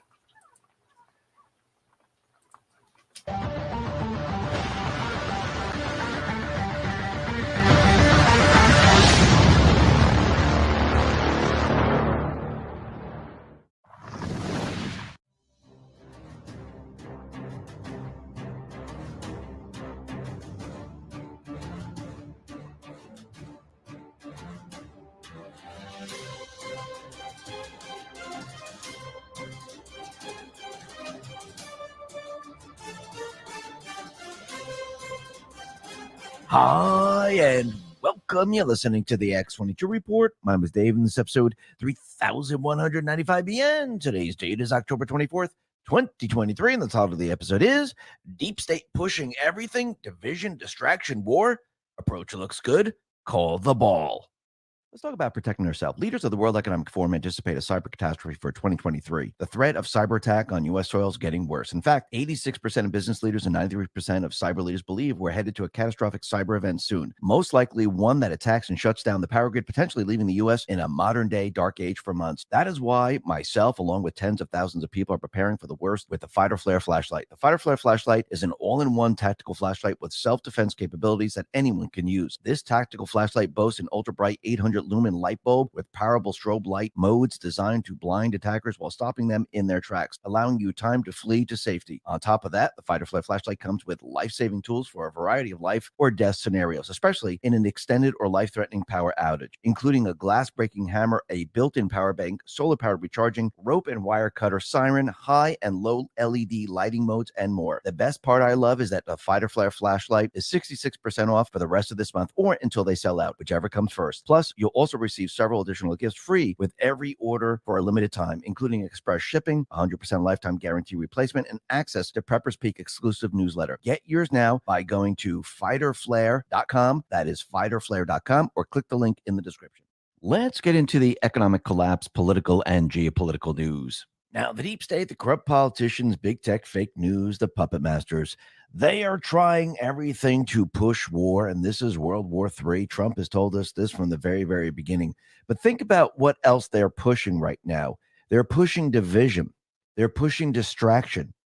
They're doing everything they possibly can to keep all eyes off of them, and they're trying to cover everything up. This is what they do.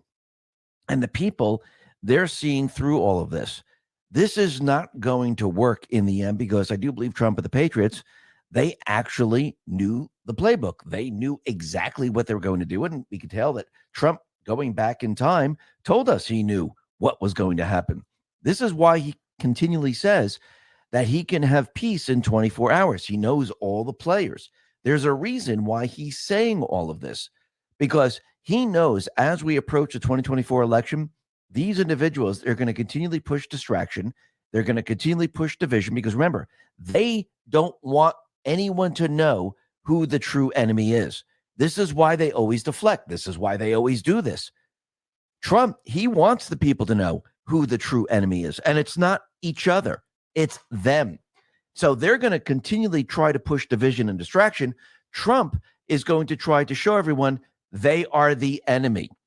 And as time goes on, I do believe people are going to start to realize that they are the enemy. Now, I think a lot of people are already starting to realize this, but I think as we approach 2024, the election, I do believe people are going to start to see a lot happen, and people are going to start to think and ask a lot of questions of why all of this is happening. Because really think about it, where this whole thing that's happening right now is the perfect storm. And I do believe once Trump wins, the storm will be upon all the deep state players. But again, we have to get there. But the perfect storm is forming right now. Think about it. Right now, the economy is falling apart. People see this. Doesn't matter if you're Democrat, Republican, makes no difference. People see a failing economy. All they see is Biden saying the economy is fantastic.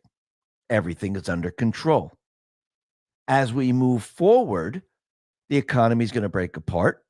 Trump is going to say we're heading towards a depression.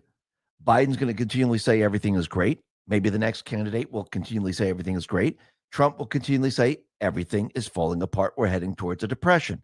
People are going to feel this, especially when layoffs come, which is a terrible thing. Then add on top of that, while all that's happening, think about the trials that are going to happen, where we have the election fraud trial, we have January 6th, and Trump is introducing evidence, and people are starting to learn that, wait a minute, who was responsible for this? People are going to have a lot of questions. Wait, it wasn't MAGA? MAGA didn't cause the insurrection? Trump didn't interfere in the election? It was actually the opposite? Actually, everything was the opposite? Well, a lot of people are going to be very confused by this. A lot of people are going to say, this can't be true. But as time goes on, a lot of people are going to be asking a lot of questions because, remember, all of this is going to be documented. Add on top of that, while Trump is releasing this information, and it goes back to Joe Biden, it goes back to Obama, Hillary Clinton, well, what else are we seeing? We're seeing the evidence being brought out against Biden. We're seeing his shell companies. We're seeing him receive the actual money from his brother, which I do believe Jim Biden is probably the conductor of all of this. And yes, Joe Biden is involved in it, but it looks like he's really the mastermind of a lot of this. And you're going to see that, hey, look, they were involved in a lot of things. China, Kazakhstan, and Trump just mentioned that he might have received money from Iran. Now, that is very interesting because what's building up right now? Oh, that's World War III. So people are going to start to say, wait a minute, you received money from Iran? How could this be? We're in a war and Iran might attack us? Who else is involved in this? Because I remember going back in time, Obama sent pallets of cash over to Iran. Where did this money go? Was this laundered? What is happening right now? And yes, I think this is all connected. I think all roads lead to Obama. I think all roads lead to Uranium One. And the deep state players, as all this information comes out, they're going to be in trouble. And that's why they're going to push the division, which they're doing right now with Islamophobia and anti-Semitism. They're trying to divide the people in this country. They also have their distraction, and they're going to have chaos because what do we have in this country? We have people that shouldn't be in here because Biden just let them in. So we have bad characters in this country that is going to push chaos. All of this is happening in 2024 as war is building up, and Trump is going to continually let everyone know Biden has a connection to Iran. Now we're heading into war, and Iran is involved. North Korea now, they're doing things that they would have never done before because Trump had everything controlled. The Middle East was quiet. The Middle East was in peace. Trump had the Abraham Accords. Now the Middle East is a complete and utter nightmare. Now the State Department is saying, listen, we might have to evacuate people in the Middle East. The whole thing is coming down. And once again, Trump predicted that all of this was going to happen. Now, as we go through 2024, what do you think the people are going to say? The people are going to say, holy crap, we're going to war. The economy's failing. These people are criminals. They're involved with Iran. Now we're hearing things about uranium. North Korea is now coming out of the shadows, and they're doing some strange things. And it looks like it's all connected. So do you think the people are going to go, hey, you know what? Let's see. All this is happening. I think I know who the enemy is right now. I think I know who the treasonous players are. I think it's going to become very, very clear to a lot of people. I'm not saying 100% of the people are going to wake up, but it's going to get a lot clearer, especially when you start to hear the armed forces or Biden or anyone else in the administration talk about drafting. Do you really think the young generation is going to say, let's go to war? I'm going to go to war for Biden. I don't think they're going to do it. I think they're going to have a choice. Either you can go to war or you can have peace. Those are going to be your two options. Yeah, you can be on the run. You can try to hide, but I don't think this is going to work, because if it's a world war, it's going to be very, very difficult to hide. Because remember, today's World War III is very, very different than World War II. Because the fighting is not off in foreign lands. The fighting will happen here, just like the first revolution. The revolution was not fought in far-off lands. It was fought here in America. And if we have World War III, there will be death, destruction, and fighting here in this country. So these individuals won't have a choice in the matter. And the only choice that everyone will have is peace or war. So you either go with the treasonous people because you saw all the evidence, they want war, and you can see why they want war, or you can have peace. And I do believe in the end, when the people hit the precipice, I think they're going to make the choice for peace in the end. And what's very interesting is that Dan Scavino put out a post, and it looks like he's trying to let us know that the approach is looking good. The plan is moving forward. And I do believe the plan is going exactly the way Trump and the Patriots thought it was going to go. Trump's predictions are coming true, and we could see it all playing out right now. Now, do I believe we're going to be in World War III? No, I think it's going to be something like the Cuban Missile Crisis on steroids, where everyone, most of the people in this country, are going to think that we are going to world war. But I think those people that understand what Trump is trying to do here, they're going to realize that he is going to usher in peace.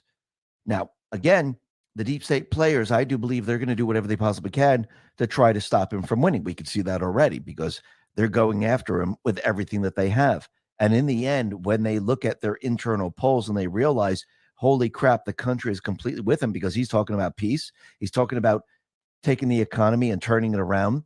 He's talking about ending all the wars, saving lives. We don't want death. We want to shut the borders. The entire country, I would say 95% of the country is going to agree with him. And once you see those numbers, there's no way you can produce the paper ballots. There's no way you can have the illegals make up the difference. It's going to be completely impossible. So, which means they can either let Trump win because it's impossible to beat him, or instead of cheating this time around, because we could see that COVID is not working, they might try other viruses. They might try to unleash something else. But I think if it's going to be some type of pandemic or plandemic, I don't think it's going to work this time around. I think the people are a lot smarter than that. So I think what they're going to try to do, and I think the World Economic Forum already told us what they're going to do, and they already had the simulation, I think they're going to try a cyber attack. And I do believe they're going to try to hit the election infrastructure. And that is an act of war, which means Trump, the Patriots, they will have to use some other type of election system. Because remember, the election system was developed by the deep state players. They brought in the vendors that they wanted. They programmed the machines the way they wanted.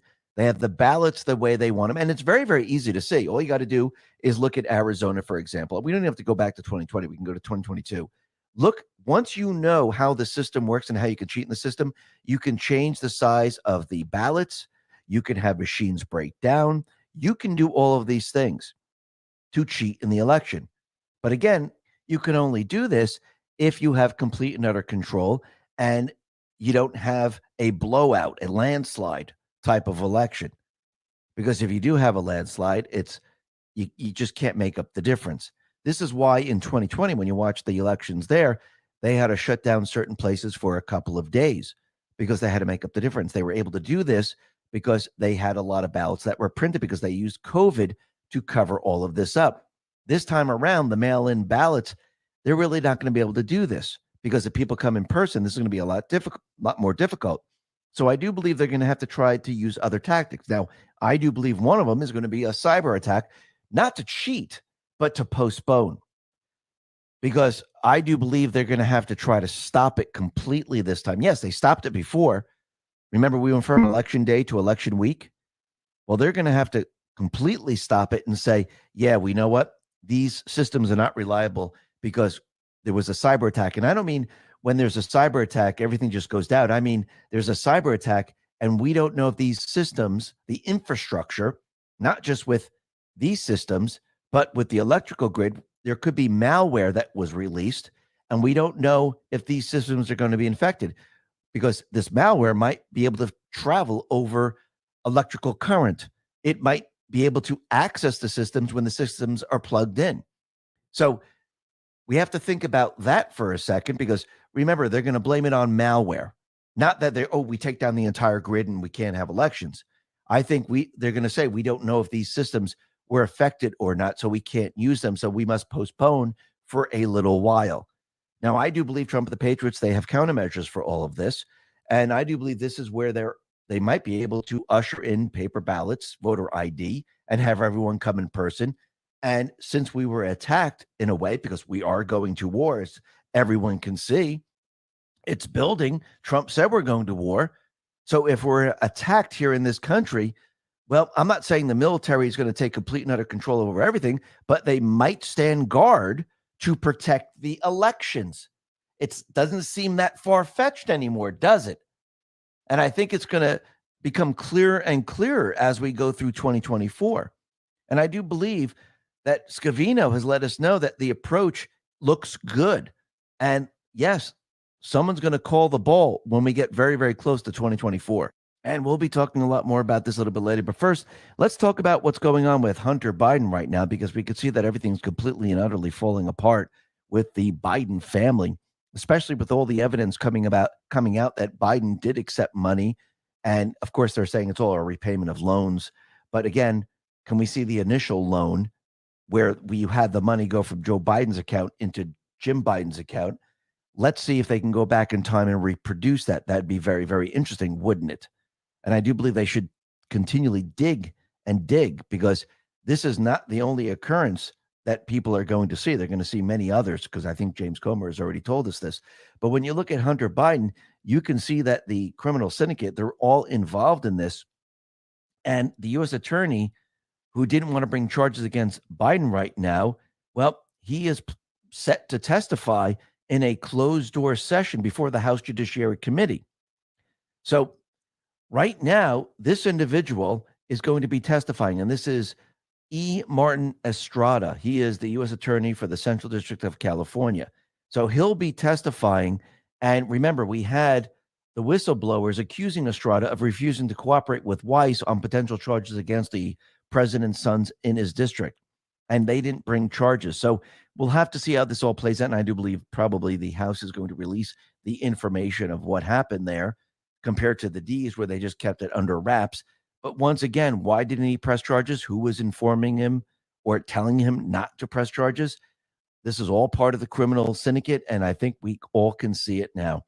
Now, the other thing that's very interesting is that we can see with Biden bringing in all the illegals, having the border completely open, the people of this country are pretty darn angry.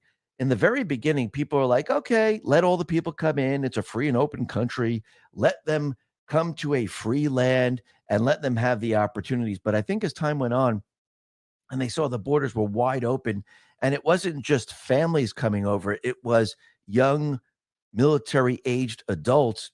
And people started to say, you know, some of these individuals, they're not even from Central America. They're from other countries out in the Middle East. And these individuals, they might be terrorists, gang members, criminals.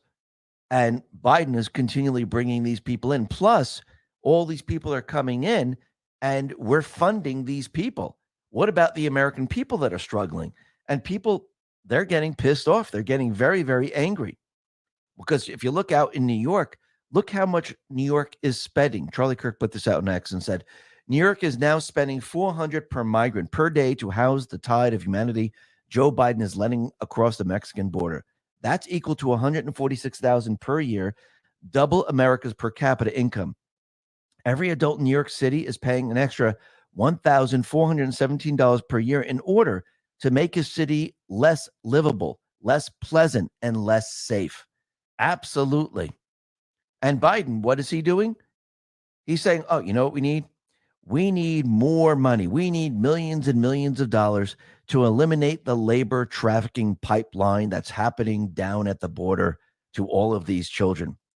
But remember, he started all of this. Biden is the one who created all of this. Now he's asking for money to help control it. Do you really think since he started it, do you really think he's going to give the money to stop it? No, they're going to launder this money away to another area. This is what they do. They cause a problem, then they ask for money, and that money never goes to that problem because they want that problem. And once again, this is what he's trying to do. This was slipped into Biden's budget request to Congress. He wants $100 million to help the Department of Labor investigate child labor, primarily a labor trafficking pipeline of unaccompanied alien children. He already knows that this is happening because they're the ones who are doing it. And now they're trying to pretend, hey, we need money to look into this. Oh, yeah, that's right. We also need money to look into bees on the highway. Yeah, you know what they're going to do? They're going to give like 10 million of it. The rest is going to be shifted away. That's how they work. This is what they do. Now, the other thing that's very interesting is we could see that they are definitely planning to bring this country into a third world status. That's one of their agendas of bringing all these individuals in. The other agendas are to actually have them create chaos in this country.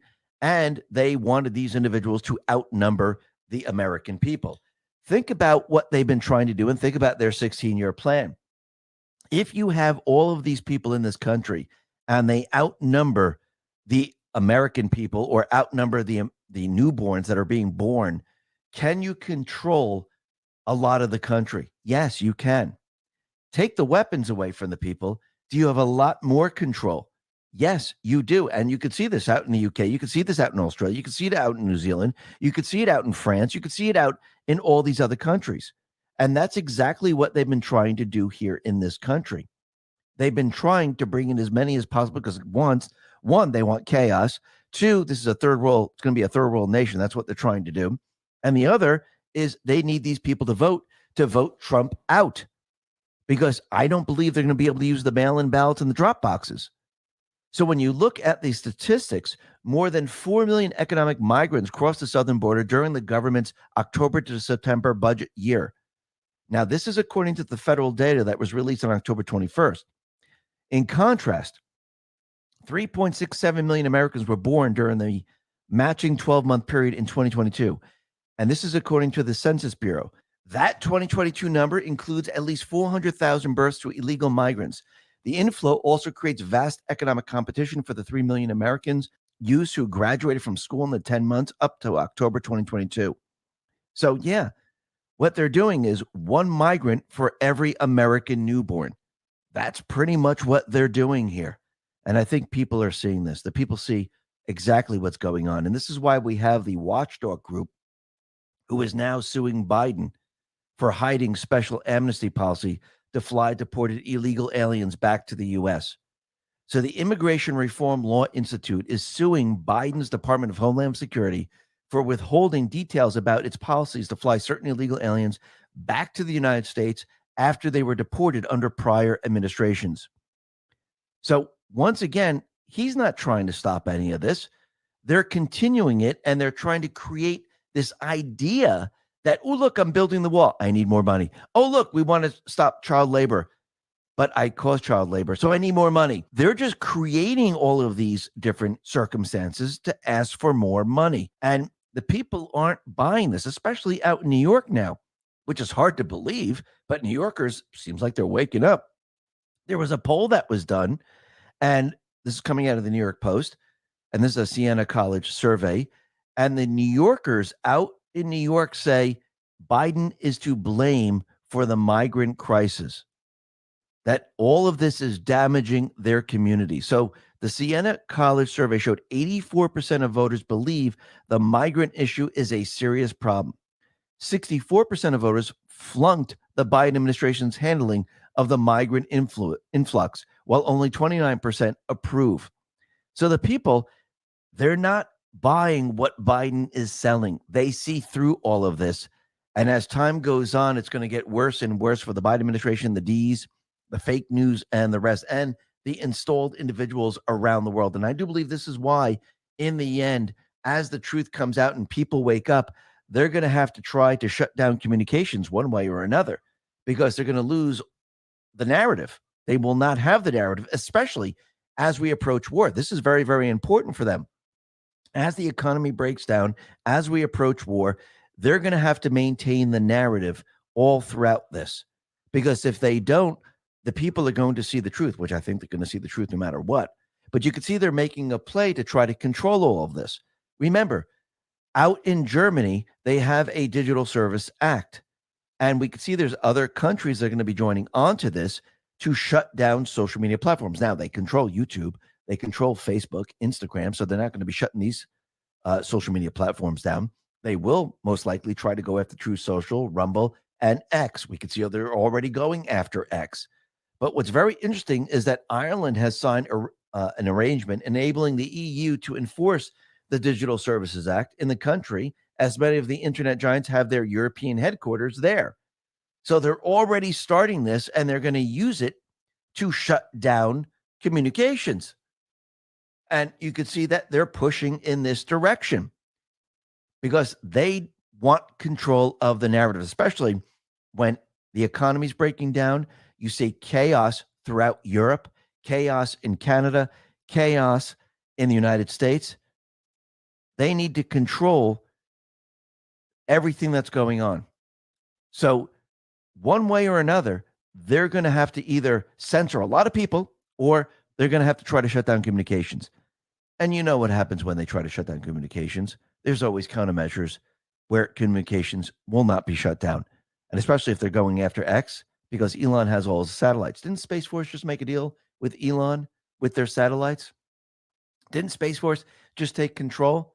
Well, it looks like the deep state players, they have control of the landlines, but they don't have control of space. Isn't that interesting?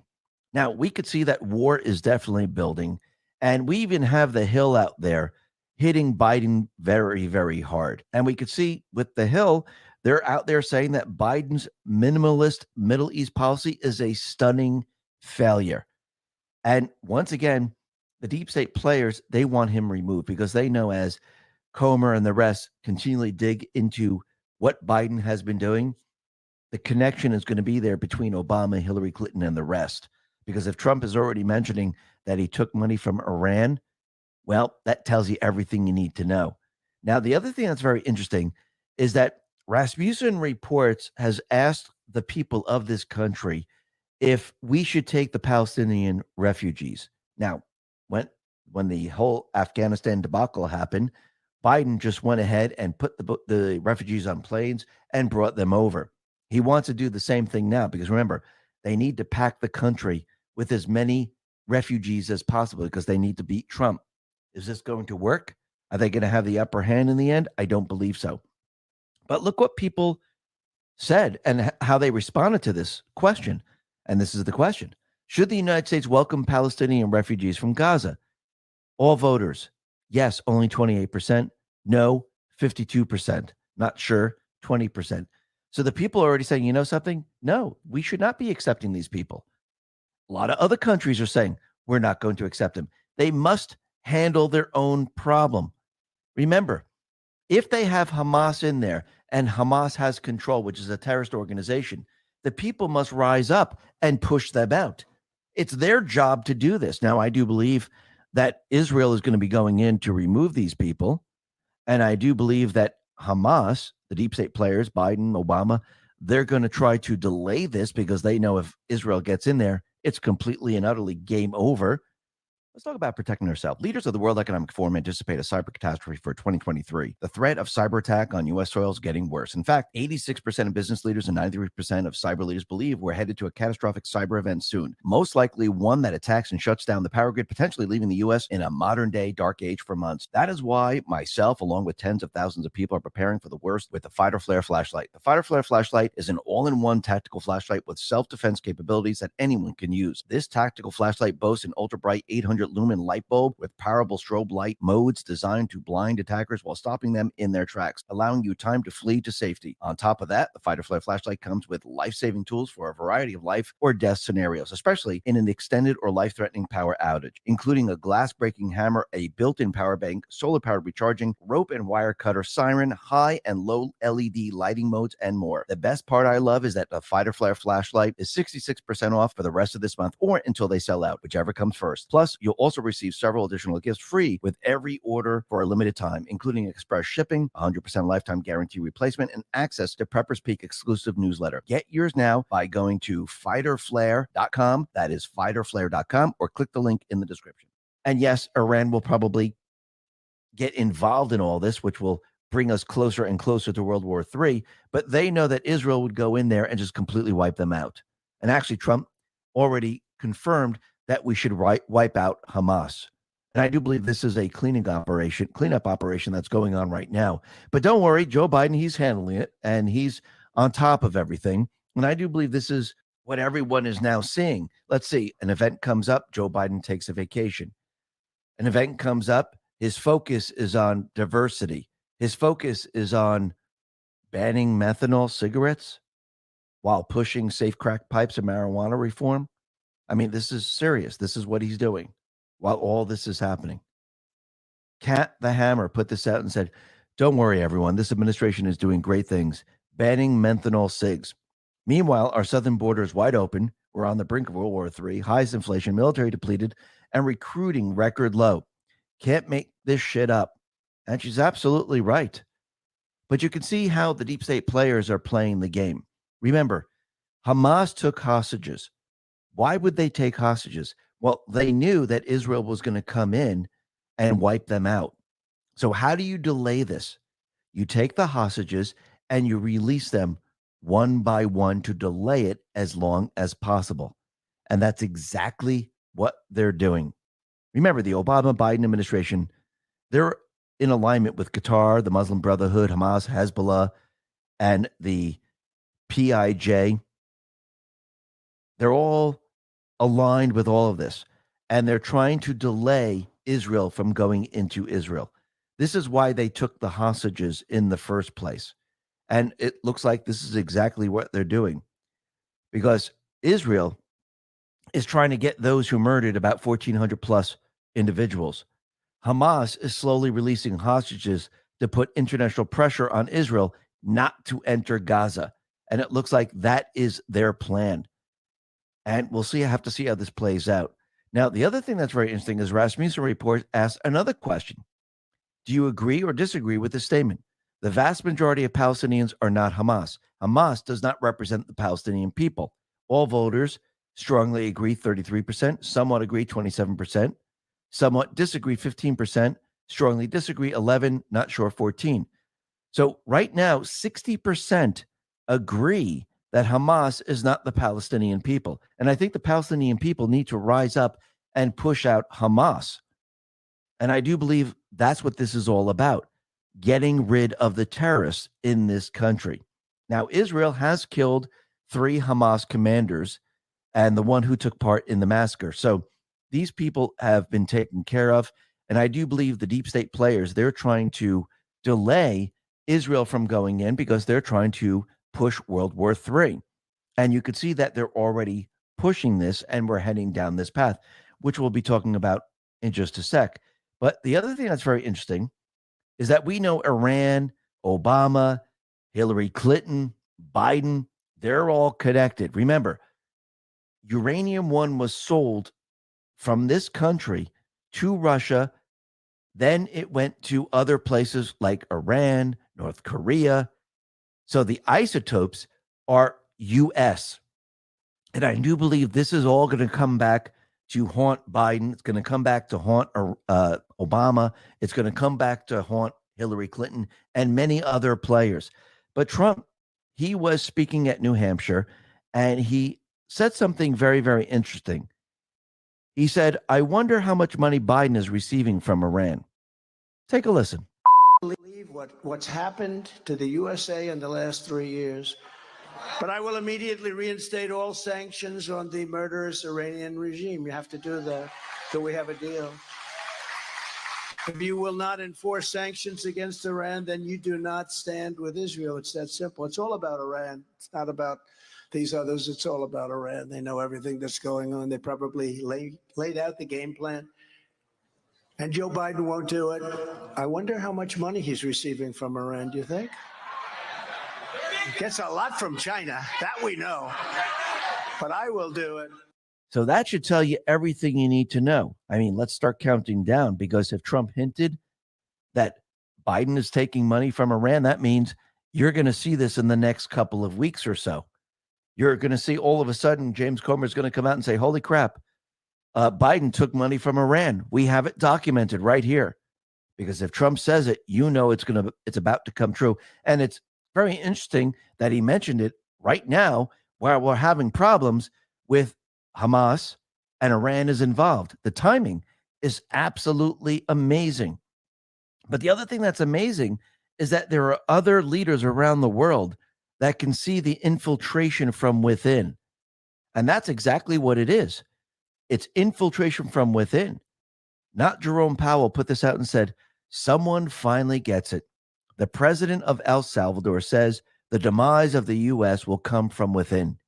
He says cities like Los Angeles, New York, Chicago, Baltimore, and Philadelphia, that once were the example where everyone wanted to live, are now worse than cities in third world countries. I mean, why would anyone let this happen to their own city?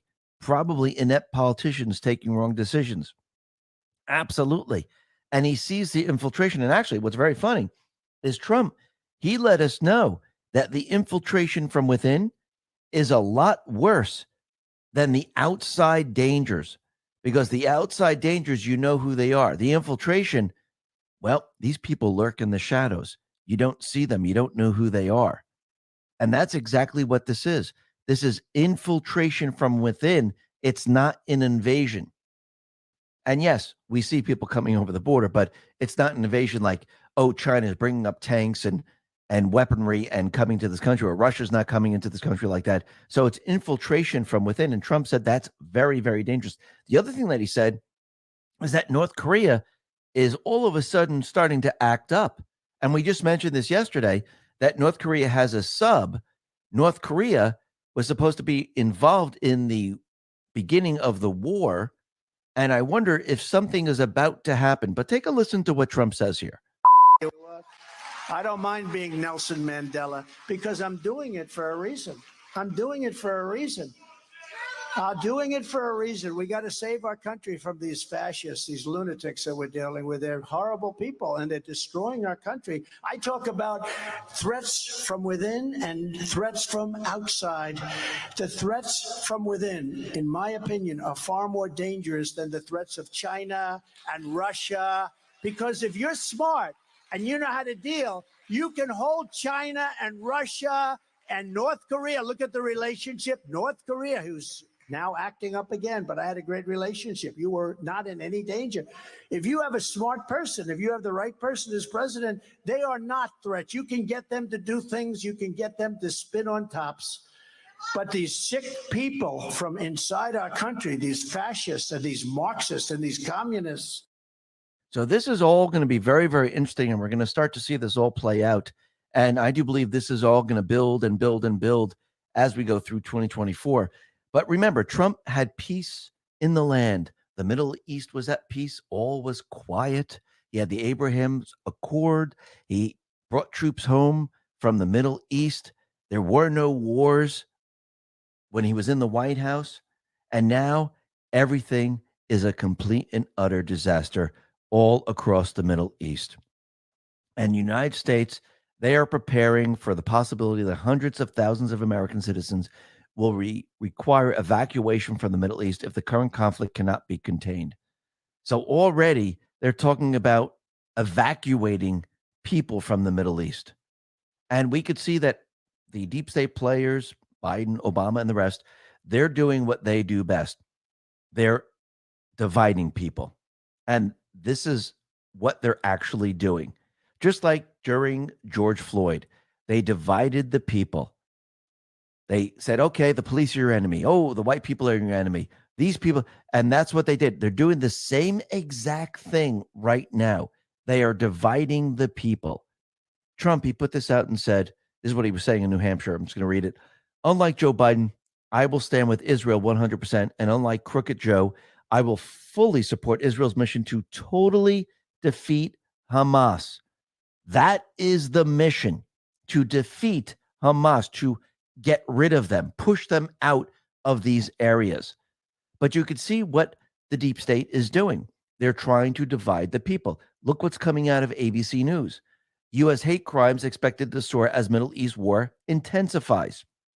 And they're talking about Islamophobia and anti-Semitism. So now we have the Muslims against the Jews. Now, how did they have to build this up? Well, they had to bring in all the Muslims, all the garbage from all the other countries. So you don't just see that here in the United States. You see it around the world. Remember, we had George Floyd riots happening around the world. It just didn't happen here in the United States. So they brought in all these Muslims. These are the garbage that the Muslim countries didn't want. They brought them into these countries to have that division. Joe Biden put this out and said, as Americans, we must come together and reject Islamophobia and all forms of bigotry and hatred. I have said repeatedly that I will not be silent in the face of hate. We must be unequivocal. This is no place in America for hate against anyone. It's funny how he only took one side there, isn't it? Because he didn't say, oh, and anti-Semitism. He didn't say that either. He only is pointing to one direction. And then we have the White House press secretary, Jean-Pierre. And Greg Price put this out and says, Jean-Pierre is asked about the rise of anti-Semitism in America and responds by saying, Muslims and those perceived to be Muslim have endured a disproportionate number of hate-fueled attacks. So, do you think they're trying to push this in a certain way? Absolutely. Now, what's very interesting is that a community note was added to this, and it says, according to PRRI and Pew Research, 1.9% of the U.S. population identify as Jewish and 0.9% identify as Muslim. Hate crimes against Jews occur at a rate of 4.2 per 100,000 and against Muslims at a rate of 2.8 per 100,000. The most targeted group is Sikhs with 76 per 100,000, which shows you what they're trying to do here. They want to create division. They want us fighting each other. And really think about it, these two groups, they're very, very small. But this is what they do. They take these groups and they say, let's fight each other. Let's distract everyone while we push war. And once again, we know by having the open borders, we're going to see attacks here in the United States. Actually, Trump has already been telling us that's exactly what we're going to see. He put out another truth and he said the following: with the millions of people that crooked Joe Biden has allowed into the United States through his ridiculous open borders policy, mostly young men and large numbers of terrorists, the U.S. is more vulnerable from inside terror attacks than at any time in its history, by far. MAGA. And he's absolutely right. And what are the percentages that something's going to happen in this country? Now, people are going to start to put it all together. Wait a minute. He had the borders open. We had terrorists in here. All of a sudden, we had a terrorist attack. And it's coming from where? Iran, Hamas, Hezbollah. Yes. And we can see that they're already trying to push what? World War III. But look what the people are doing right now. The American people right now, they're panicking. They're seeing what happened in Israel. A lot of the Jewish population, they are now going to the gun range and they're purchasing weapons and they're practicing just in case. And all of a sudden we come to find out that there's panic buying of 5.56 ammo. The price has surged by 39% in a week, and people are out there purchasing it like crazy. So people are getting very nervous. They understand why they need weapons to protect their families. The deep state's gun control push has completely and utterly fallen apart. Now, the other thing that's very interesting is we can see that the deep state players, the Biden administration, they are definitely trying to push war, because as soon as they say, if you try to do something to the United States, and as they're talking to Iran, we're going to respond. Well, that's how they signal everyone that, hey, we're going to do something. This is how the deep state players do it. Kaneko the Great put this out and said, Secretary of State Blinken warns Iran that the United States will respond decisively to any attacks. The U.S. does not seek conflict with Iran. We do not want this war to widen, but if Iran or its proxies attack U.S. personnel anywhere, make no mistake, we will defend our people. We will defend our security swiftly and decisively. It is no secret to anyone in this room or on this council that for years Iran has supported Hamas, Hezbollah, the Houthis, and other groups that continue to carry out attacks on Israel. Iranian leaders have routinely threatened to wipe Israel off the map. In recent weeks, Iran's proxies have repeatedly attacked U.S. personnel in Iraq and Syria. What is the probability of Hezbollah and the Houthis launching attacks on Israel when Israel initiates its ground invasion of Gaza? Of course they are. What is the probability of that escalating into a war between the United States and Iran? Pretty darn high, because this is exactly what they want to happen. Really think about this. Think about what Trump said from the very, very beginning. He said, I see war. Nobody else sees it, but I see it lurking in the shadows. Here we are today. I think people now see exactly what he's been talking about. Why did he say this? Because he knows that these individuals are going to bring us to war. The people are going to experience this. The people are going to be very, very afraid. It's going to be a scare event like we've never seen before. And Trump, this entire time, he's going to have one message. I can have peace. Just elect me. I can have peace. Just elect me. If you want peace, elect me. You're going to hear from the other side that we're going to war. Now, what effect do you think this is going to have on the D's, Republicans, independents, just the people of this country? Well, I think the Republicans and independents, they already realize we don't want to go to war. We're not with Biden. I think the majority is saying that right now. I think the D's, they're going to have a tough choice. The young individuals of this country, they're going to have a tough choice. It's either they go to war and fight for their master, or we have peace. That is going to be their decision. Take a listen to what Trump said, because he lets everyone know that he will completely stop all of this, and we will not have World War III. Take a listen. American who's terrified that Crooked Joe's weakness will cause catastrophic global conflict. Excuse me, it already is. I make this promise to you as president. I will restore peace through strength, and we will stop World War III. We will not have World War III. And I know all the players. I know them all. I know them all. Because it was Joe Biden with his weakness and what he did with Iran and others that caused the attack on Israel. That's very simple. They would have never attacked. They would have never attacked Israel. Never. Russia would have never attacked Ukraine. So once again, that message is out there, and everyone is going to hear it over and over and over. People might not believe right now. People might not be saying we're going to World War III, but it's going to intensify, especially when we enter 2024. Now, the other thing that's very interesting is we could see that there is a fight now for House Speaker. And again, every candidate for House Speaker, what do they always say? Well, they're going to release the January 6 tapes. So far, has anyone actually released all of them? No, they haven't. I think if any politician or anyone makes a promise that they're going to do something, they must fulfill that promise as soon as they get into office.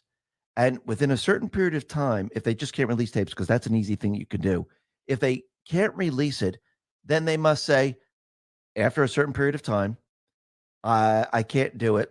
They must be removed from that position. But Matt Gaetz, he put this out and said, every candidate for House Speaker agreed to promptly release the January 6 tapes to the public. We will hold them to it. And we should, because most of them are liars.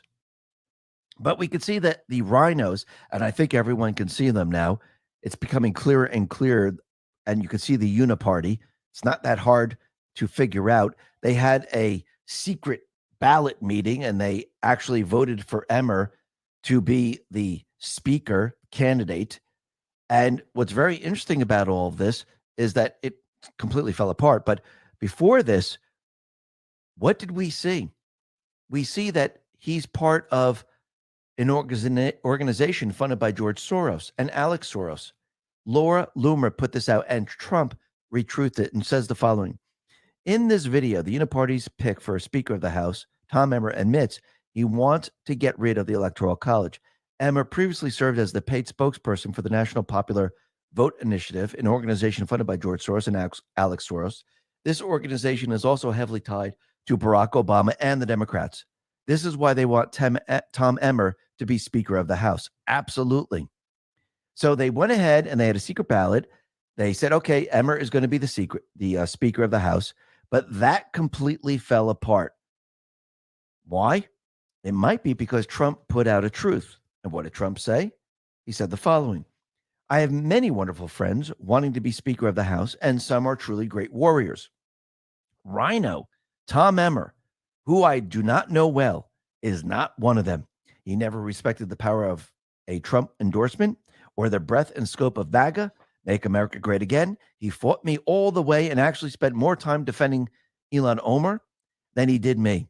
He is totally out of touch with Republican voters. I believe he has now learned his lesson because he is saying that he is pro-Trump all the way. But who can ever be sure? Has he only changed because that's what it takes to win? The Republican Party cannot take that chance because that's not where the America First voters are. Voting for a globalist rhino like Tom Emmer would be a tragic mistake. And what happened? Tom Emmer dropped out of the speaker race, realizing that he does not have the votes whatsoever. So here we are once again without a speaker. Very interesting. We'll have to see how this plays out. I wonder who's going to be up next. Are we going to go back to Jim Jordan? Or are we going to go back to Byron Donalds? I mean, he had to drop out because Tom Emmer won that position. But again, they could throw their hats right back in. Or are we going to have a temporary speaker for a very short period of time? But remember, who is feeling the pain every step of the way? Is it the people of this country? No.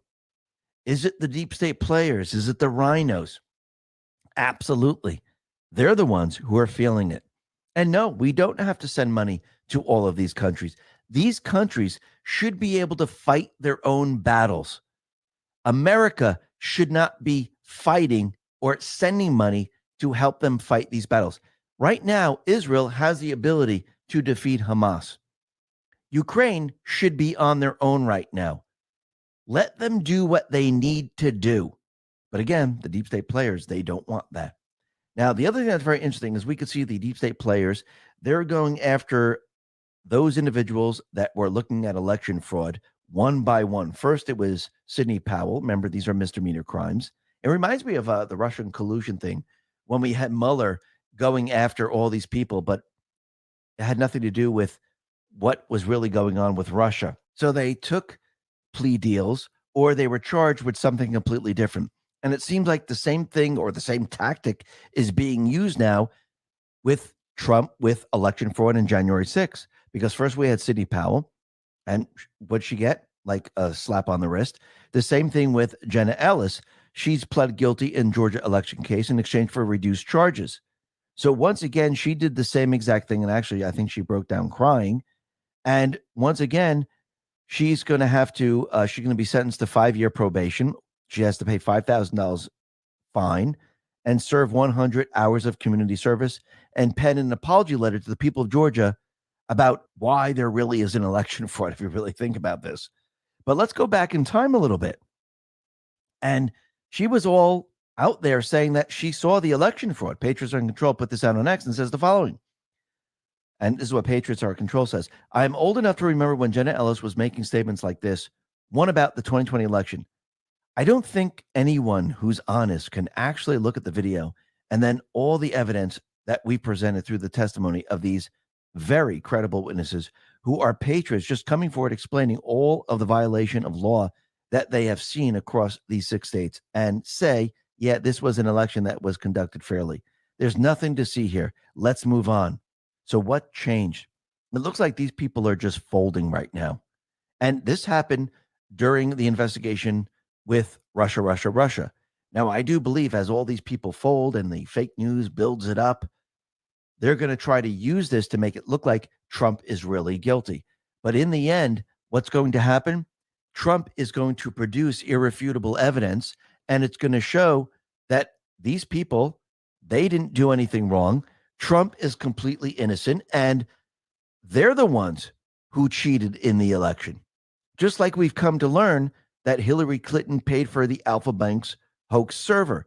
Just like we learned Hillary Clinton paid for the Steele dossier.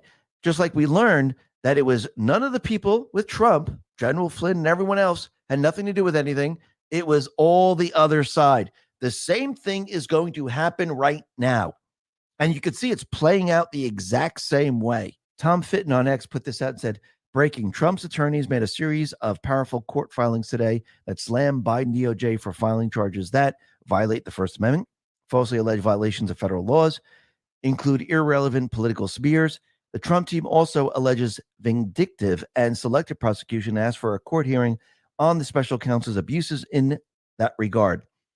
In sum, Judge Shuken would have to throw out the U.S. Constitution and Supreme Court precedent in order to allow this case to proceed.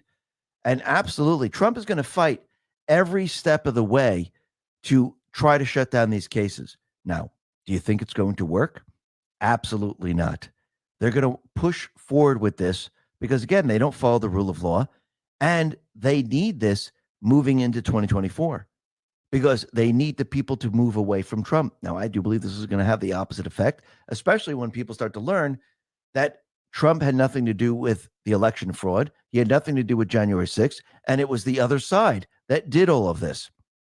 And I do believe the plan is going exactly the way it's supposed to be going. Because remember, Trump has been telling us this entire time what to expect, and lo and behold, it's exactly what he told us was going to happen. And here we are going into 2024, and I do believe his entire mission is to get the people on his side. He needs the people to see the deep state. He needs to have the people see their agenda. He needs the people in the end to make the final decision in this final battle. What do you want? Do you want me to take down these people? Do you want the country back? Well, if you do, vote for me. You want peace? You want the country back? Vote for me. And I do believe Dan Scavino sent us a message, and it's a video of 2 dogs. They're in the pool. They're looking at a ball, and they're looking at each other. And this reminded me of a post. And this was 4360, May 30th, 2020. It says, an Insurrection Act of 1807. Down below in brackets in bold, it says, determination that the various state and local authorities are not up to the task of responding to the growing unrest. Call the ball. So what is call the ball? Well, this is when an aircraft is on approach in the groove. The LSO will ask the pilot in the approaching aircraft to call the ball, meaning, tell me when you can see the light. Answering in the affirmative, the pilot will then fly the ball, so to speak, onto the flight deck. So basically, what I think Scavino is saying right now, yes, the ball, we're not calling it just yet. That will come later on, but we're on the correct approach path. And we see the lights, and everything looks good. And I do believe that's exactly where this is headed. And it looks like we're right on schedule with all of this. But this doesn't mean it's not going to be scary. Most of your friends, family, and others, they will all think we're heading towards World War III. And people will get nervous. People will get afraid. People will be scared. And Trump will continually say, I can have peace. We can stop all this. And I do believe that we're not going to end up in World War III. I do believe we're going to come very, very close where people think we're going to be in World War III. But again, this is all being built up to wake the people up. And add on top of that, the entire economic system falling apart. I mean, this is a very big slap in the face because remember, war and the economy have nothing to do with Democrat, Republican, black, white, Israeli, Muslim, Asian, makes no difference because it affects everybody. And I do believe this is going to be a huge slap in the face, and it's going to wake a lot of people up because they're going to hear two things: war on one side and peace on the other. And I do believe in the end, people want peace. They don't want death and destruction. They don't want their families wiped out. So in the end, I do believe as this builds up, people are going to get so scared that they're going to say enough is enough. They're going to reach the precipice, even though they can't or they don't want to do it, they're going to find that will to change. And they will vote for Trump because he's talking peace. The Patriots are in control. Listen, everyone, thanks a lot for listening. Be well, be safe, and especially be prepared. Thanks a lot.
We actually think that unborn life is a child and that there is a liberty interest there that is worthy of our defense and our protection and the values that undergird the American Constitution. I don't think that's too unreasonable. And by the way, if you use a phrase in this committee, you shouldn't have to have a senior member answer the questions for you. You should be able to answer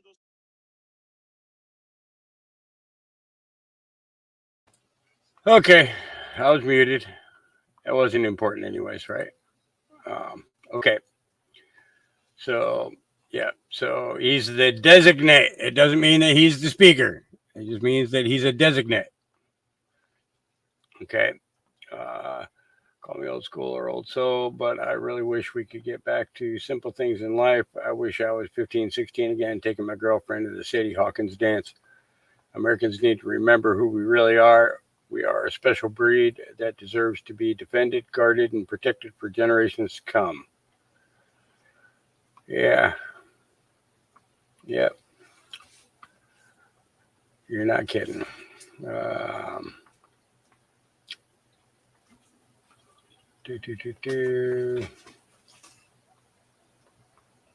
Let's see. Hello, George. What did he say?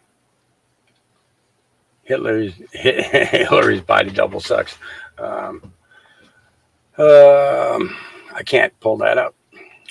I was able to pull up one thing off of Twitter, though. Let's bring it over here.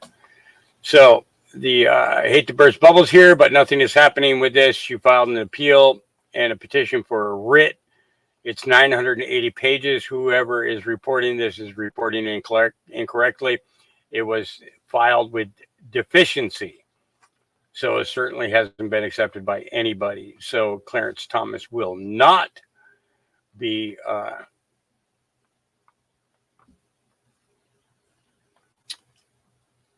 reading her thing until certain things are taken care of. So not exactly sure what they are because I don't have my glasses on. I couldn't read it.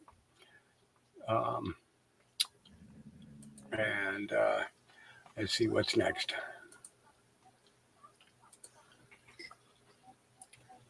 I didn't even bring up Trump as speaker. A reporter asked me about it, and I responded honestly. And frankly, Speaker Trump has a great ring to it.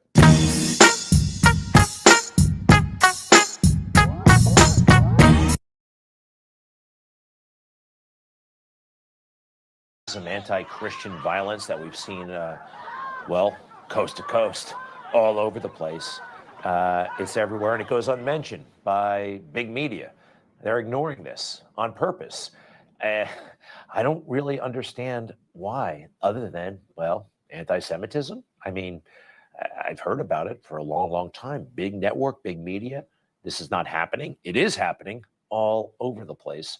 Questions need to be asked. What kind of country is this? What kind of culture? What kind of society? And memo to Liz Cheney, the next election is not up to you and your friends. What would a second Donald Trump term look like? Well, he cannot be the next president because if he is, all of the things that he attempted to do, but was stopped from doing by responsible people around him at the Department of Justice, at the White House counsel's office, all of those things he will do. There will be no guardrails. We have to set aside partisanship, and we have to make sure that people who believe in the Constitution are willing to come together to prevent him from ever again setting foot anywhere near the Oval Office. People who believe in the Constitution have to get together to prevent him from becoming president. It's kind of like what Biden said. They're not talking about beating him at the ballot box, right? They're just saying he can't be president. This is dangerous, what she's saying, and others. I'll be right back. Liz Cheney and her daddy, both, they're traitors to this country. So I could really care to give two poops in a jar as to exactly what her opinion is, because that's pretty much what her thoughts are. Poops in a jar. Yeah. Arrested Alaskan airline pilot who stopped engines was far leftist tripping on mushrooms. Oh boy. Oh, let's get the official. This is Fox News alert. Congressman Mike Johnson has just been elected Speaker Designate to the Republican Conference. We'll continue to follow this ever-developing story, and maybe one day they'll have a speaker.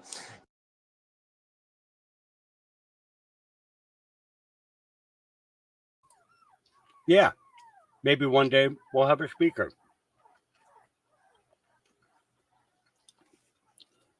Maybe we'll have a speaker after all the wars are over.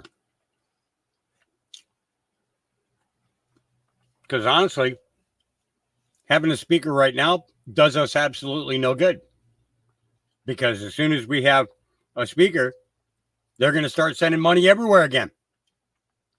So I could care less if we have a speaker or not at this moment. Facts. Sorry. Let's see. Oh, yeah, gotta love that. Answers. Look at this new poll. Nothing more irritating. Answers. Look at this new poll. Donald Trump has opened a 6-point lead nationally over Biden and RFK Jr. Hey, True Social, why don't you fix your crap? And says, look at this new poll. Donald Trump has opened a 6-point lead nationally. Fuck. I'm getting mad now. It's bullshit. Every time I'm on this site, every time. And says, look at this. It just does it. I'm not doing anything. It does it on its own. And says, look at this new poll. Donald Trump has opened a 6-point lead nationally over Biden and RFK Jr., while a poll of the top 7 swing states also shows Trump with a lead over Biden. Here with reaction, Fox News contributor Kellyanne Conway, who knows a thing or two about polls. How do we interpret this, Kellyanne? Sean, these are massive sample sizes in 2 different sets of polls. So quickly, the national poll showed that Donald Trump has a commanding lead over Joe Biden, and we're always told that RFK Jr. can take votes away from Trump. But in this poll, he gets 19% and leaves the incumbent Biden with just 1/3 of the vote. Why is that relevant? Because 19% is exactly what Ross Perot got in 1992 as a third-party candidate, undercutting the chances of incumbent George Herbert Walker Bush being reelected that year. But here's the rub. Ross Perot got 19% of the popular vote, didn't win a single state, so he didn't win a single electoral vote. RFK Jr. needs to show which states he could win. If he can win one of those 7 swing states in the other set of polling by Morning Consult Bloomberg, where Trump is beating Biden in 6 of the 7 swing states handily, then we're talking. But if he's going to be a spoiler the way Perot was, Perot got 19% of the popular vote, 0 delegates. Bill Clinton got 68.8% of the delegates of the electoral vote, Sean, but only 45% of the popular vote was enough to become a 2-term president ultimately. So we're keeping our eye on RFK Jr. In these statewide polls done by Morning Consult and Bloomberg, Sean, these are the best numbers Donald Trump has had in his political career in these 7 swing states: Georgia, Arizona, Michigan, Wisconsin, North Carolina, Nevada, and Pennsylvania. This is relevant because our elections presidentially are not decided by millions of votes across the country. They're decided by thousands of votes across a handful of states.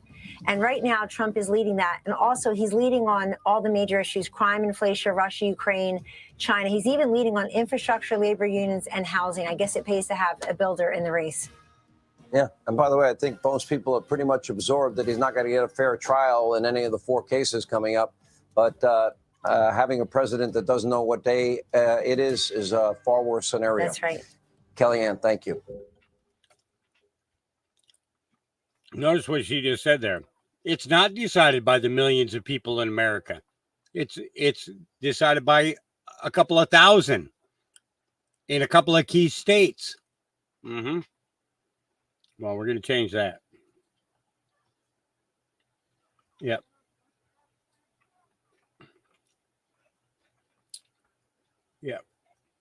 Yep.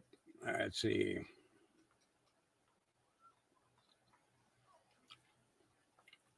But tonight, breaking news from outside the arena, where UFC President Dana White, he just announced that Bud Light, yes, the Bud Light, will become the official beer partner of the league. Now, after veering off course, which I thought was stupid, into the, woke cultural wars in the country, is this a strong message from Anheuser-Busch and Bud Light that we've heard you loud and clear and we're getting back on track? Anyway, here with more on all of this brand new partnership is UFC President, CEO Dana White is with us. So I had you on my radio show today. Been on radio 30 plus years, been here. I'm in my 28th year at Fox. And, what's interesting to me is I refuse to call for boycotts, firings, cancellations, any of this stuff. I'm against all of it. I thought it was stupid of Budweiser or Bud Light to get into that controversy. Just dumb. And I have no idea why they waded into those waters. But my fear from the beginning was not the person that made the dumb decision or the people that made the dumb decision. When I saw this taking hold, I was concerned about the people that work for Bud Light. Those are high-paying career jobs. And I said that publicly. And I'm hoping, everybody knows who you are, Dana. No holds barred, kick ass, take no prisoners. I don't give an Adam Schiff or in anybody's face. So they purposely went with you. Tell us about it. Yeah. Well, first of all, let me start with, they were the first beer company that we really did business with. They're our first real big sponsor when we were getting started. And now we're back with them. And going into this deal, you know, I know all the controversy and everything else, but for myself, going into a long-term deal with another sponsor, I want to be with somebody that I'm actually aligned with. And I know people were upset with what they did, but I'm looking at all the good things that they do. You know, they employ 65,000 Americans. They have thousands of vets that work for them. They spend $700 million a year with U.S. farmers using their crops to make their products, and many, many other great things that Anheuser-Busch has done in this country. And those are the things that I'm focused on. When I look at a long-term sponsor that's going to be, we're going to do a 6-year deal here. I want to be with somebody that I'm aligned with. All those things that I just mentioned to you are what I'm all about. And not to mention, they have this thing called Folds of Honor. I'm very big into law enforcement and military. And over the last, I don't know how many years, they've spent like $45 million taking care of, you know, these servicemen and first responders who have died, taking care of their families, scholarships for their kids and things like that. So I am very aligned with Anheuser-Busch. All right, let me be clear about a few things. There were other beer companies that wanted to partner with you, correct? You certainly, I know you don't need the money because you have more money than anyone could ever want in probably 4,000 lifetimes. So you didn't do it for the money. You didn't do it, you know, you did it for the reasons stated, but you also knew, and it's already happening on social media, that you'd be attacked. You'd be accused of selling out. I want you to respond to those people. Well, let's be clear. When you do sponsorships, you definitely do sponsorships for the money, too. Money is definitely a part of it, but money was not the decision-making. You know, there wasn't the reason that I made the decision. All the things that I just told you are why. I mean, there's more to being aligned with a sponsor, a major sponsor like that, for as long as I'm going to be. You know, there are many other things that are important to me other than just the money. And the people that were all involved in this negotiation on every side absolutely positively know that my choice was not determined by money. Yeah, I know that.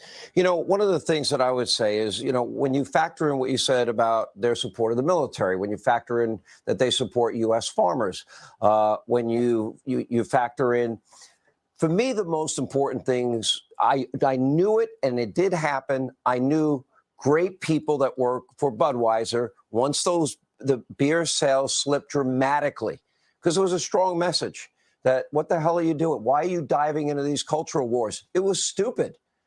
Sorry, at that time, your partner, your new partner was being stupid. They should never have gotten into the political arena like that. But I do think, and I hope this, and I'm a Christian, I believe in second chances, forgiveness, right? I'm hoping that maybe for the sake of the people that need their career jobs back to pay their mortgages, car payments, rent, and need those career jobs and get their health insurance back, that maybe people might consider giving them another chance with the clear understanding if they screw up again like this, they're never coming back. And you might be the guy that's able to bridge that gap, maybe to give this company another chance and maybe give another look at it. And I know how much you were offered from other companies. It wasn't about the money. But yeah, everything's about the money, but it's not. So I hope for the workers that it works out for them, because they were innocent victims in this, and they're good people that need those jobs. So I'll give you the last word. Yeah, you know, that's what I say too. And it's about, listen, like I said before, they run their business, they do their thing. They do a lot of great things. They do a lot of great things. They employ 65,000 people in this country. They take care of farmers. And did you know that when there's big disasters, they shut the plant down and they turn it into a water bottling facility? And they bottled like 100 million bottles of water that they've sent out to disaster areas. I'm going to focus on the good that they do. We are very aligned in many different areas, and that's why they're going to be my partner for the next 6 years. Look, I admire it. You knew that you'd get incoming. You did it anyway. You have strong reasons why you did it.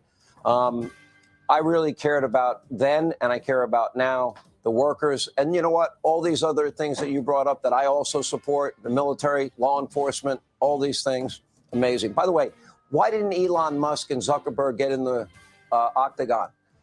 You said you talked to both of them. What happened? I want to see that. Yeah, a lot of people want to see it. You know, I don't know. Come on. Listen, I never say never, but yeah, I don't know. We'll see. We'll see how this plays out. It was all to me. It was all talk. Elon, get in shape, get in the octagon. Zuckerberg, get ready, game on. Everybody will see it. Do it for charity. It'll be a great event for everyone. All right, Dana, it's interesting. Good luck with the partnership, and I hope those people are rehired. Thank you. All right.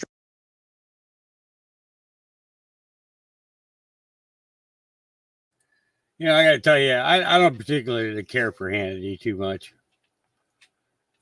And that just kind of ticked me off. Why are we here? Why are we providing crumbs, building the army, learning ons for God and country? Building the army.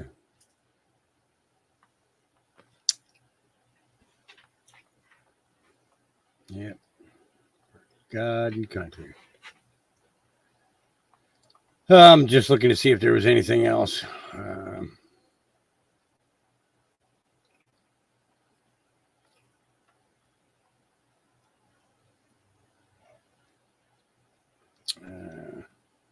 I'm not really seeing anything. You know, these other guys made comments in regards to, you know, Biden's pushing this thing about menthol, cigarette, tobacco ban. And then they had to throw marijuana reform in there. Marijuana was a medicine long before the medical industry even came into play. So I don't know where in the hell they're coming off there. And that kind of ticks me off that they throw everything into the same category. Yeah. So let's see.